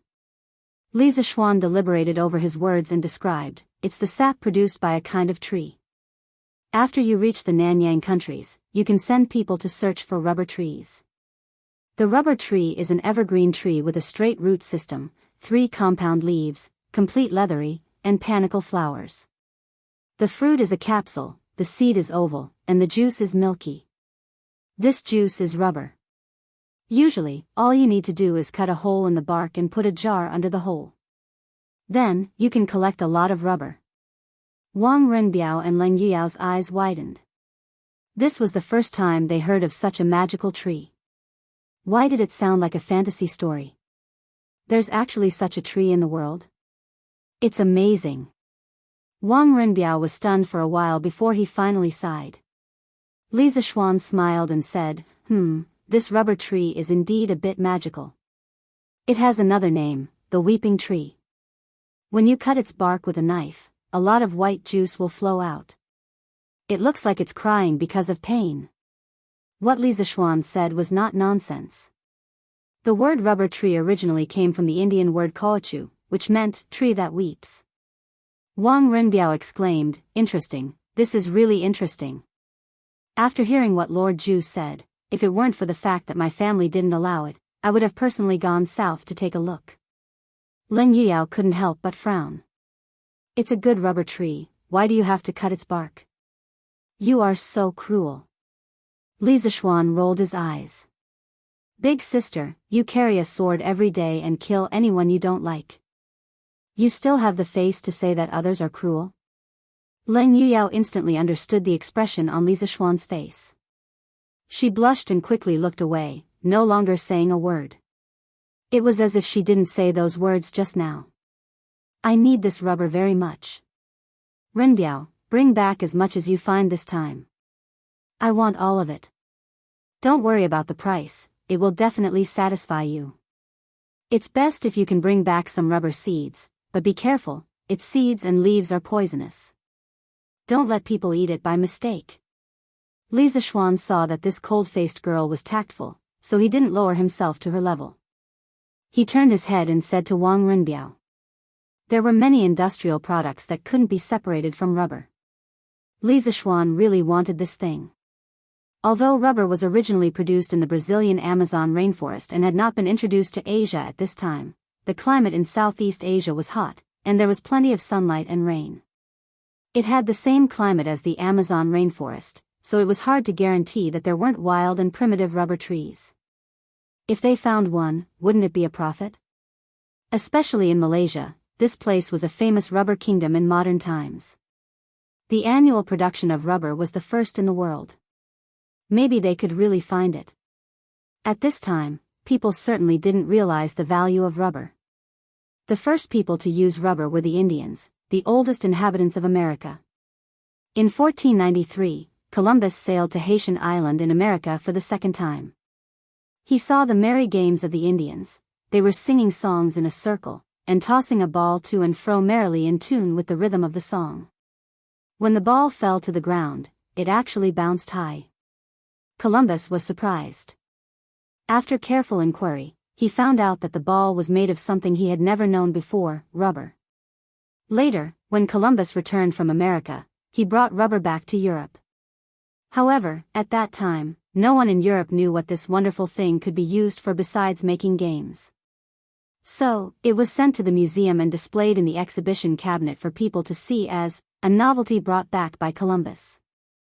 It wasn't until 1770, when the British chemist and discoverer of oxygen, Priestley, discovered that rubber could erase pencil writing, that rubber officially came into use. About eraser, there's actually another joke. Nowadays, rubber is also used to describe erasers in English. But interestingly, Americans are used to calling erasers erasers, while rubber is used to describe condoms, inside the room. Wang Rinbiao thought seriously for a while, then said, "Since Lord Zhu needs it, then I will definitely order my subordinates to do their best to find this so-called rubber tree.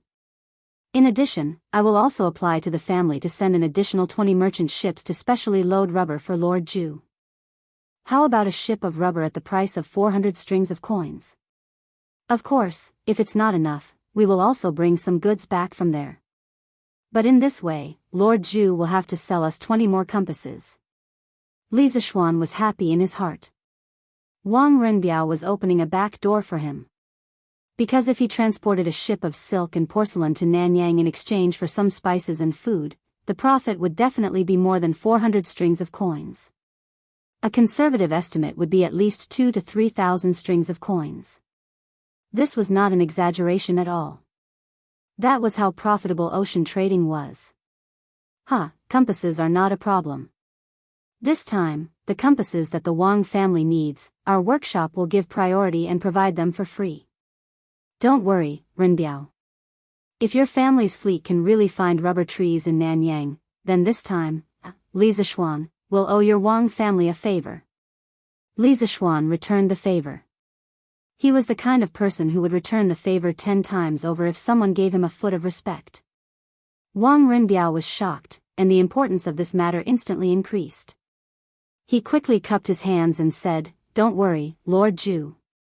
As long as there are rubber trees in Nanyang, our Wang family's fleet will definitely find them this time." Chapter 264.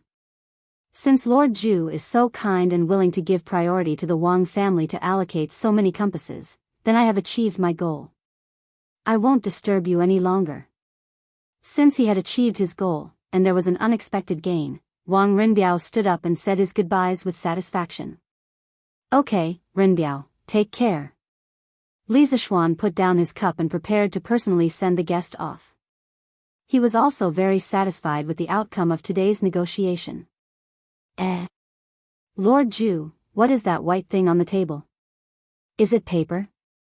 Wang Rinbiao turned around and suddenly saw a roll of white thing on the table. He seemed to have never seen it before, so he couldn't help but ask curiously. After these few interactions and cooperation, the relationship between the Wang family and the Li family was already quite good. It wouldn't be rude to ask such a question, so Wang Rinbiao directly asked the question in his heart. This is called toilet paper." Li Zishuan followed Wang Rinbiao's gaze and saw that it was a roll of toilet paper. He had just finished eating, so he took some from it to wipe his mouth. He explained. "What is toilet paper? Is it called toilet paper because it is very hygienic?" Wang Rinbiao felt that after coming here today, his IQ had been hit a little. First it was the rubber tree, and now it was toilet paper. He had never heard of these things before. You can't say that. The main characteristic of toilet paper is its softness. Here, Rinbiao, you can take a look for yourself. Li Zishuan took the toilet paper and handed it to Wang Rinbiao. Yan Xiaoning followed Li Zishuan's suggestion a while ago. He added a scraper and a larger drying tank to the original paper machine. Compared to the first paper machine, the workload was much smaller. The mass production of toilet paper had only started a few days ago. Previously, the entire workshop had been busy producing newspapers. No one had the time to make toilet paper. In their opinion, only a prodigal son like Li Zixuan would use it. Therefore, although the toilet paper machine had been made long ago, it had only been a few days since the toilet paper was produced. Of course, the first batch of toilet paper produced by the workshop was all sent to the Li residence. Benefits should not flow into the fields of others. This kind of good thing should be enjoyed by himself first. As for whether he would sell it or not, it would depend on how much could be produced in the future. After all, the raw materials at the workshop were prioritized to supply the new type of paper.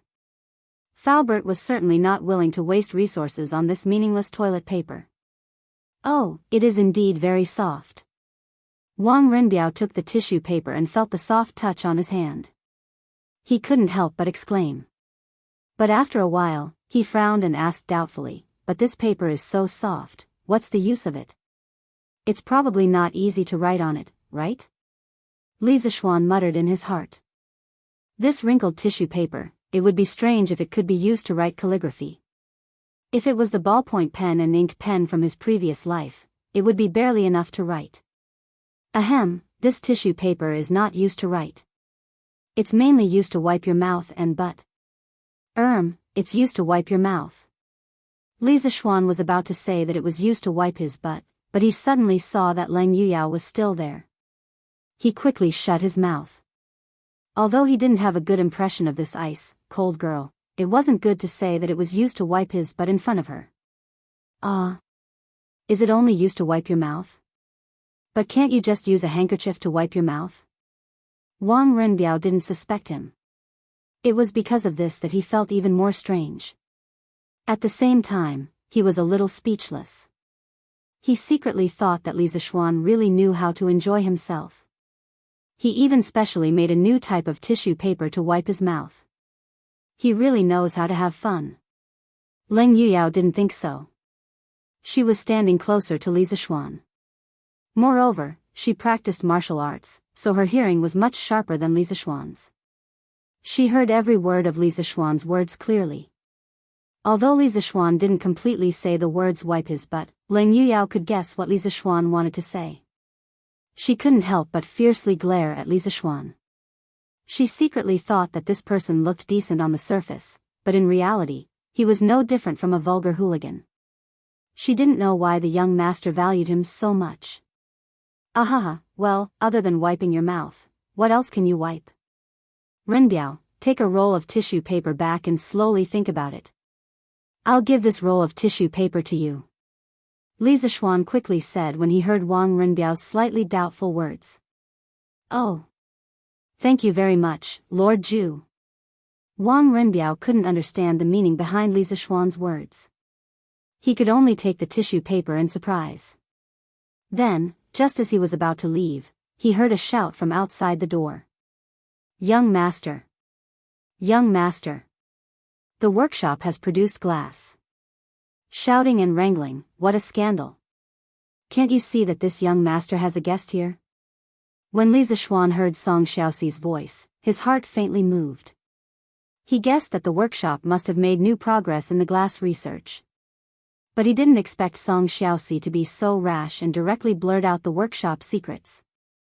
How could this be? He was still hoping to make a fortune without anyone knowing that he could produce glass. He couldn't let Song Xiaoxi mess up his plan. So, Li Zixuan interrupted Song Xiaoxi before he could finish. Song Xiaoxi wasn't stupid. In fact, he was usually very smart. Today, he was just anxious and forgot how to behave. When he heard Li Zixuan's words from outside, he instantly knew that he had been too rash and messed things up. He was so scared that his legs trembled as he entered the house with fear and trepidation. He bowed to Li Zixuan and said, "Why, young master? I'm sorry. Humph. You can leave now. I'll deal with you later." Li Zixuan was indeed a little angry. He was usually pleasant, but it didn't mean that he wouldn't get angry. It didn't mean that his subordinates could be unruly. Song Xiaoxi really did cross the line today. After Song Xiaoxi obediently retreated to the corner, Li Zixuan looked at Wang Renbiao and smiled. Hee, my family's servants are rude. Cousin Ren, please don't laugh at us. Wang Renbiao's eyes flashed and he quickly said, you're too kind. It's mainly because Lord Zhu treats people with generosity. Since Lord Zhu has something to do, Renbiao will take his leave now. Li Zixuan didn't purposely ask him to stay. He did have something to do. So, he cupped his hands and said to Wang Renbiao, Cousin Ren, take care. We'll meet again when we're free. Wang Renbiao smiled and replied. Then, he took Leng Yuyao and was about to leave the main hall. Before Leng Yuyao left, she looked at Li Zixuan with disdain. Li Zixuan was really confused. He didn't do anything wrong today and didn't harm the little girl. Humph. You used this toilet paper to wipe your mouth. You're so disgusting. Leng Yuyao said in a voice that only the two of them could hear. After that, she didn't give Li Zixuan a chance to explain and left Li Zixuan alone in the wind. No, Li Zixuan almost vomited blood. Big sister. You misunderstood, okay? This toilet paper is not like a handkerchief that can be washed and used again. My toilet paper is only for one-time use. How is it disgusting? Chapter 265. Young Master. I know I'm wrong. After sending Wang Renbiao and Leng Yuyao off, Li Zixuan returned to the main hall. He glanced at Song Xiaoxi indifferently and then sat down at the side without saying a word. Song Xiaoxi's heart was flustered and he felt uncomfortable all over. He trembled as he came over, cupped his hands, and bowed. Didn't Steward Fu tell you that everything about Liuli is a secret of the workshop? Li Zixuan took a sip of water and asked. Young Master, Steward Fu said that I was in a hurry, so, Song Xiaoxi hurriedly explained. Humph. A secret is a secret. Under no circumstances can you reveal the secrets of the workshop. If you can't keep it a secret, then there will be no place for you in the workshop in the future. Because you will harm the interests of all the workers in the workshop. Li Zixuan said coldly. Bang!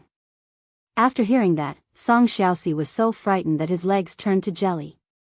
With a bang, he knelt on the ground and begged for mercy with a pale face. Young Master, I know I'm wrong. I promise there won't be a next time. Please forgive me this time. Don't chase me out of the workshop.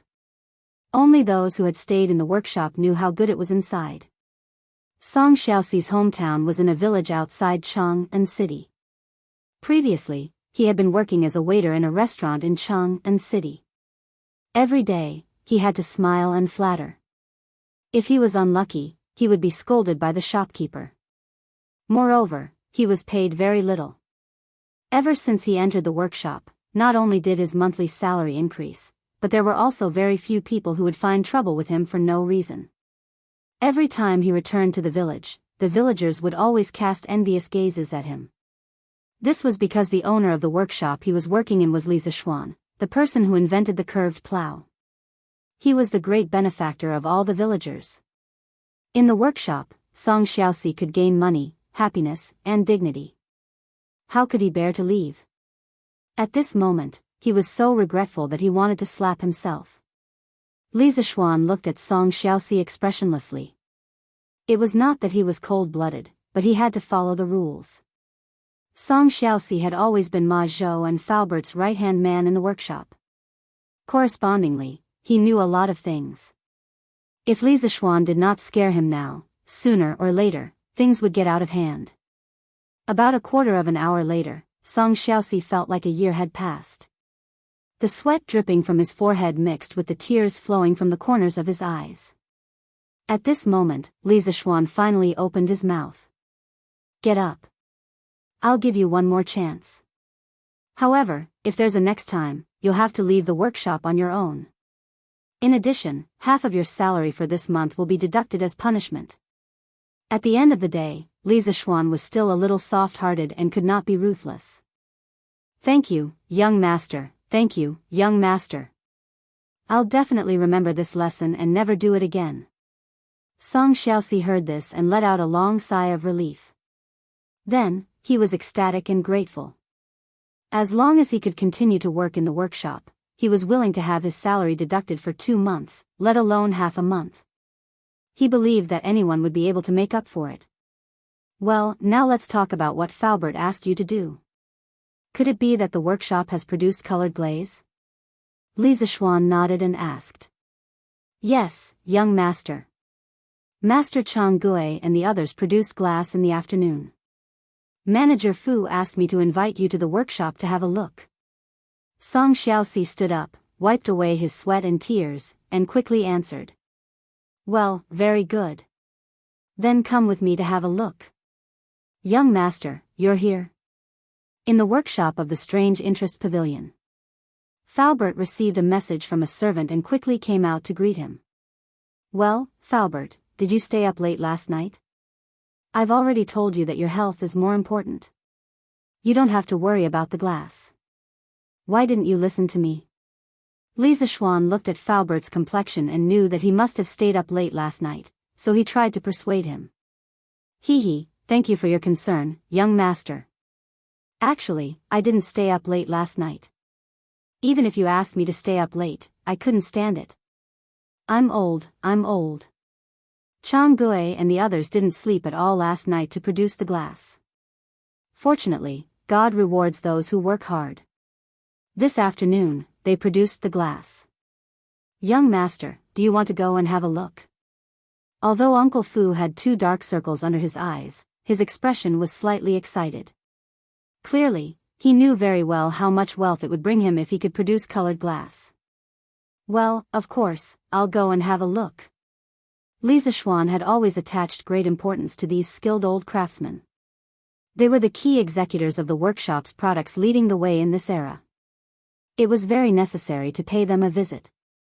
Following Faubert to an earthen porcelain kiln in the depths of the workshop, Faubert introduced, Young master, this used to be used to produce porcelain. Yesterday, you said that you wanted to produce glass, so I had people modify this kiln and use it to produce glass. Li Zishuan nodded and smiled. Well, this is pretty good. How could porcelain make as much money as glass? Li Zishuan was well aware of the situation. Chang Gui, Yongfu, and Hua, the boss is here to see you. Walking into the kiln, oh, it should be called the glass kiln now, Faubert shouted to the 3 dusty craftsmen inside. Li Zishuan felt a wave of heat and dust hitting his face. He quickly covered his mouth and nose and unbuttoned his clothes to cool down. Oh, the boss is here. Greetings, boss. Greetings, boss. The 3 craftsmen inside heard Faubert's voice and turned to look at the door. Seeing that Li Zishuan had come personally, they quickly put down their work and ran over, bowing to Li Zishuan. Oh, no need to be so courteous, no need to be so courteous. The 3 of you have worked hard. Li Zishuan gave up on covering his mouth and nose. Otherwise, others would think that he disliked them. The 3 of you have contributed greatly to the workshop's production of glass. In our workshop, those who contribute should be rewarded. Faubert, in the future, the workshop will take out a sum of money to reward those who make breakthroughs in the workshop's original techniques. This time, each of the 3 craftsmen will be rewarded with 200 strings of cash. Li Zishuan continued. This was something he had thought about a long time ago. With great rewards, there would definitely be brave men. This was the only way to encourage everyone in the workshop to strive for technological advancement and innovation. The workshop would also be able to earn more money. Boss, this can't be done. Upon hearing that Li Zishuan was going to reward each of them with 200 strings of cash, Chang Gui, Yongfu, and Enhua paled in fright and froze on the spot. Chang Gui was the first to react. Boss, you were the one who came up with the method of firing the colored glaze. We just followed your instructions and did it step by step. We really didn't contribute anything. This old man is ashamed to accept these 200 strings of cash. Chapter 266. Yes, boss, we can't accept these 200 strings of cash. Yes, boss, please take back your order. In the workshop, Yongfu and Enhua hurriedly agreed. 200 strings of cash was too much. It was enough to buy a small house in Chang'an. You don't have to refuse. Although I was the one who proposed the method of baking the glaze, you three have to figure out the specifics of the production. Therefore, these 200 strings of cash are what you deserve. I've already made up my mind. You can take the money without worry. Li Zishuan said with a smile. In his heart, he was lamenting the sincerity of these people. In his previous life, if a boss wanted to give a bonus to his employees, anyone who refused would become a fool in everyone's eyes. Li Zishuan chatted with the three for a while, asking if their families were in trouble and if their families were doing well. Then, he followed Faubert out of the glaze kiln. It was too hot in the kiln, and there was a lot of smoke and dust. On the one hand, it was the smoke from the fire, and on the other hand, it was the dust from the sand. It couldn't go on like this. If it went on for too long, it would cause lung disease. Faubert, I'll draw something that can cover the mouth and nose in a while. Go find a tailor to make it. In the future, everyone who enters the glaze kiln must wear this thing to prevent the smoke and dust from being inhaled by the workers. After leaving the glaze kiln, Li Zishuan greedily took a deep breath of the fresh air outside. Then, he said to Faubert that it was necessary to wear a mask in this kind of workplace. Faubert asked curiously, "Young master, why do you have to do this? Brick and porcelain kilns have a lot of smoke and dust. The craftsmen have long been used to it. It's fine. Even if they're used to it, it won't do." Li Zishuan said decisively, "I call this thing a mask." Faubert, have the tailor make a batch. In the future, whoever enters the glaze kiln without a mask will be kicked out of the workshop. In addition, after the matter of the compass is settled, the glaze kiln will also need to be remodeled. Think of a way to reduce the smoke and dust inside the glaze kiln as much as possible. This. Young master, isn't this system too harsh? You want to chase me away if I don't wear a mask? Only then did Faubert realize that Li Zishuan was actually serious. He couldn't help but be flabbergasted. Just let them do as you say. If they don't agree, come and find me. Li Zishuan was too lazy to explain to Faubert about tuberculosis. He simply said a few words and left with a flick of his sleeves. Faubert looked at his young master's back and was speechless. He wiped the sweat off his forehead and prepared to find a tailor. Sir. Oh, no, it should be boss. Boss, you're here? Li Zishuan walked out of the small courtyard where the glaze kiln was located and wandered to the back hall, the headquarters of strange culture. In front of a stone table under a pavilion in the courtyard, little Yu came to work today. She saw Li Zishuan at first glance and hurriedly ran over to greet him excitedly. In this courtyard, except for Ma Zhou who took care of her because of Li Zishuan, the rest of the people were quite cold to her. At this time, when she saw Li Zishuan coming over, she couldn't help but feel happy. It was like suddenly seeing an acquaintance after being abandoned in a strange place. Ah. Little Yu, how is it? Have you found a place to live? Are you afraid of living alone? Are you used to it? Li Zishuan was thinking about the renovation of the glaze kiln along the way. Unfortunately, he had never been to a kiln in his previous life and didn't know how to reduce the smoke and dust in the room. Suddenly, his thoughts were interrupted by the crisp voice of a girl. He looked up and saw that it was Li Yu, so he smiled and said with concern. Speaking of this, he couldn't help but admire the independence of the ancient people. Children in this era generally had the ability and courage to leave their parents and live alone at the age of 14 or 15. It was not like the modern era, where people in their 20s were still asking for money from their families. Of course, he was also in this category in the past. Thank you for your concern, boss. Steward Fu helped me find a place yesterday afternoon. It's in this square, not far from the workshop. Steward Ma is also my neighbor. Li Yu heard Li Zishuan's concern and felt warm in her heart. She then replied with a smile. That's not bad. If you have any problems, your Uncle Ma can take care of you. Li Zishuan nodded and smiled. The tragic Ma Zhou directly became an uncle-level character. Li Yu smiled and nodded happily. Then she tilted her head and thought for a while and said, Yesterday was the first time I lived in such a big house alone. I was indeed a little scared at night. But I plan to wait until I earn enough money, then I will go to the broker house and buy a maid to serve me. This way, I won't have to do laundry and cook, and I won't be scared at night. Li Zishuan was speechless. This little girl really thought of everything. She just found a place to stay yesterday, and today she wants to be a rich family's young lady and find someone to serve her. Her imagination, her mentality, her ambition, he couldn't help but admire her. Hee, it's up to you. But you have to earn money first. Li Zishuan mercilessly added another stab. Li Yu, who was immersed in her beautiful fantasy, couldn't help but be stunned when she heard this. However, she quickly smiled again and said, Hee. Of course I can earn money. Boss, look, these are the 2 articles I wrote. Do you think they are good enough? I imitated the style of the news on Datong Daily. I also collected the information myself. I didn't make it up. Then Li Yu handed over a few manuscripts. Oh. From your tone, you seem to be quite confident. Then let me see. Li Zishuan suddenly became interested. He took the manuscripts and said with a smile. Then he took a look and saw the title of the first article, Rich Family's Prodigal Son Became a Monk for His Lover. Pfft. Seeing this title, Li Zishuan suddenly staggered and almost burst out laughing. There was no other reason except that this title was very similar to a meme he saw in his previous life.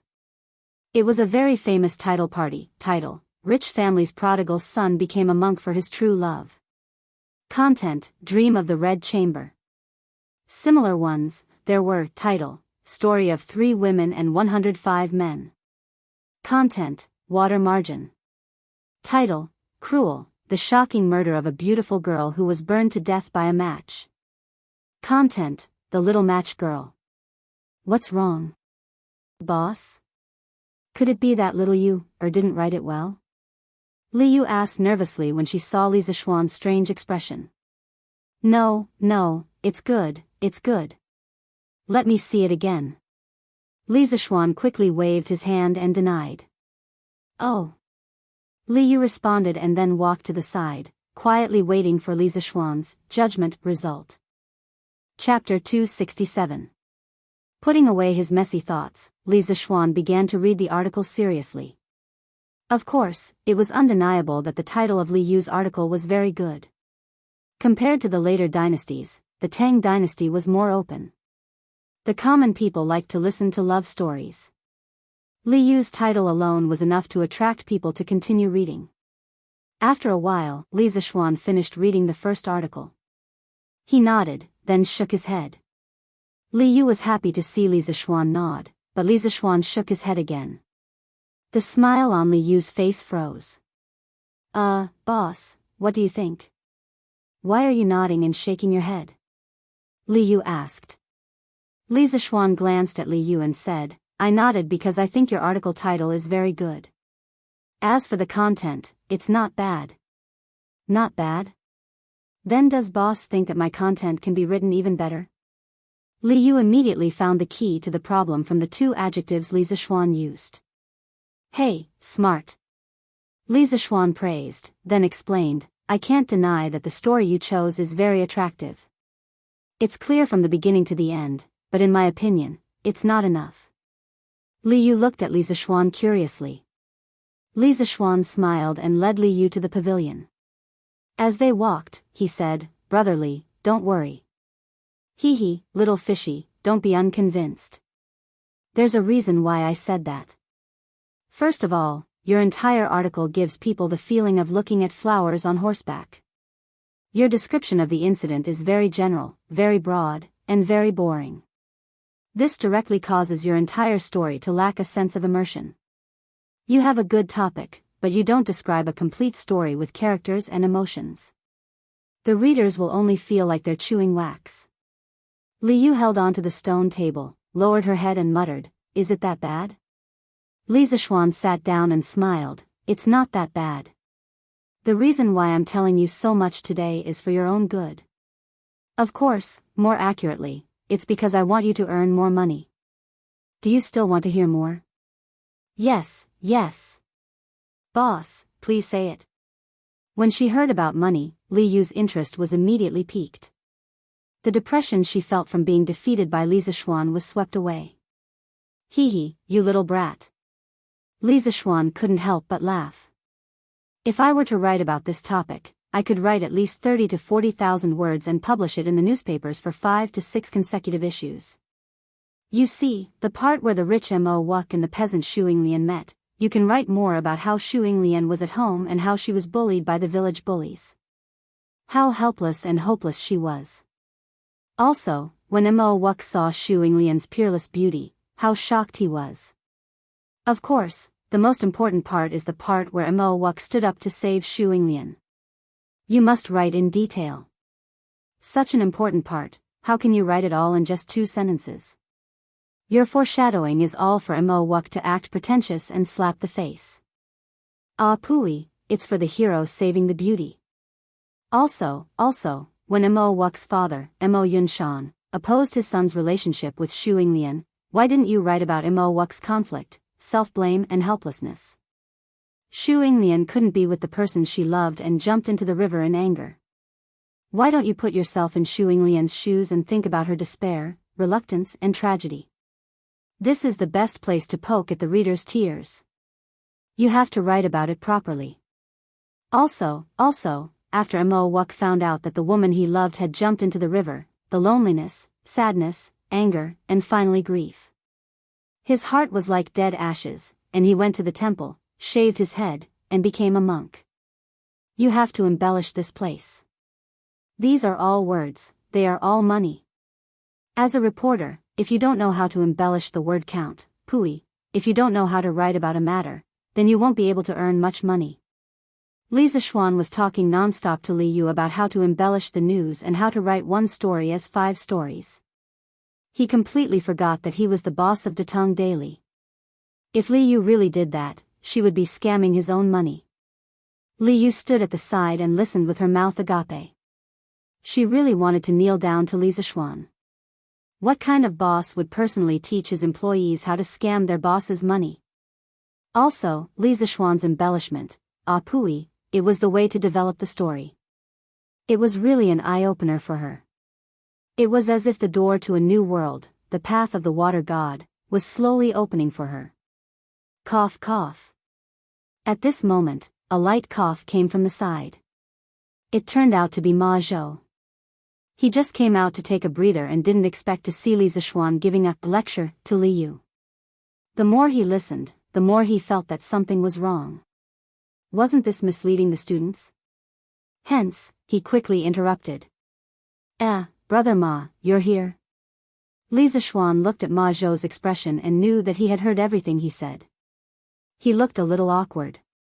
Hello, Uncle Ma. Li Yu remembered what Li Zishuan said to her before. If you have any problems, your Uncle Ma can take care of you. She went up and said sweetly. F***CK. Since when did I become an uncle? You were still calling me Steward Ma yesterday. Ma Zhou had just taken 2 steps when he heard Li Yu's words. He instantly staggered and cursed in his heart. If it wasn't for Li Zishuan's quick reaction and raised his hand, he would have fallen flat on his face. What's wrong? Is it wrong for the little girl to call you that? Brother Ma, why do you have such a big reaction? Li Zishuan teased with a mischievous smile. Ma Zhou was speechless. What else could he say? He could only curse Li Zishuan in his heart. He was sure that Li Zishuan was the one who taught Li Yu this. Is there anything important that Lord Zhu came here today? Ma Zhou calmed himself down and asked. There's no hurry. Let me finish reading little Yu's news first. There's still one more. Oh, Brother Ma, you came at the right time. Come and see what little Yu's news is like. Li Zishuan passed the news article that he had just finished reading, Rich Man Turns to Buddhism for Lover, to Ma Zhou. He then picked up the other news article and started reading. Ma Zhou was helpless and could only be patient. He sat down and began to watch the news. F***CK, F***CK. This little girl is stirring up trouble. Li Zishuan almost screamed when he saw the second news article's title. It was because the title was too shocking. It said, "A woman in the wild, after her clothes were stolen by a man." Li Zishuan rubbed his nose. It seemed like Li Yu was going to go all out with this title. Sigh.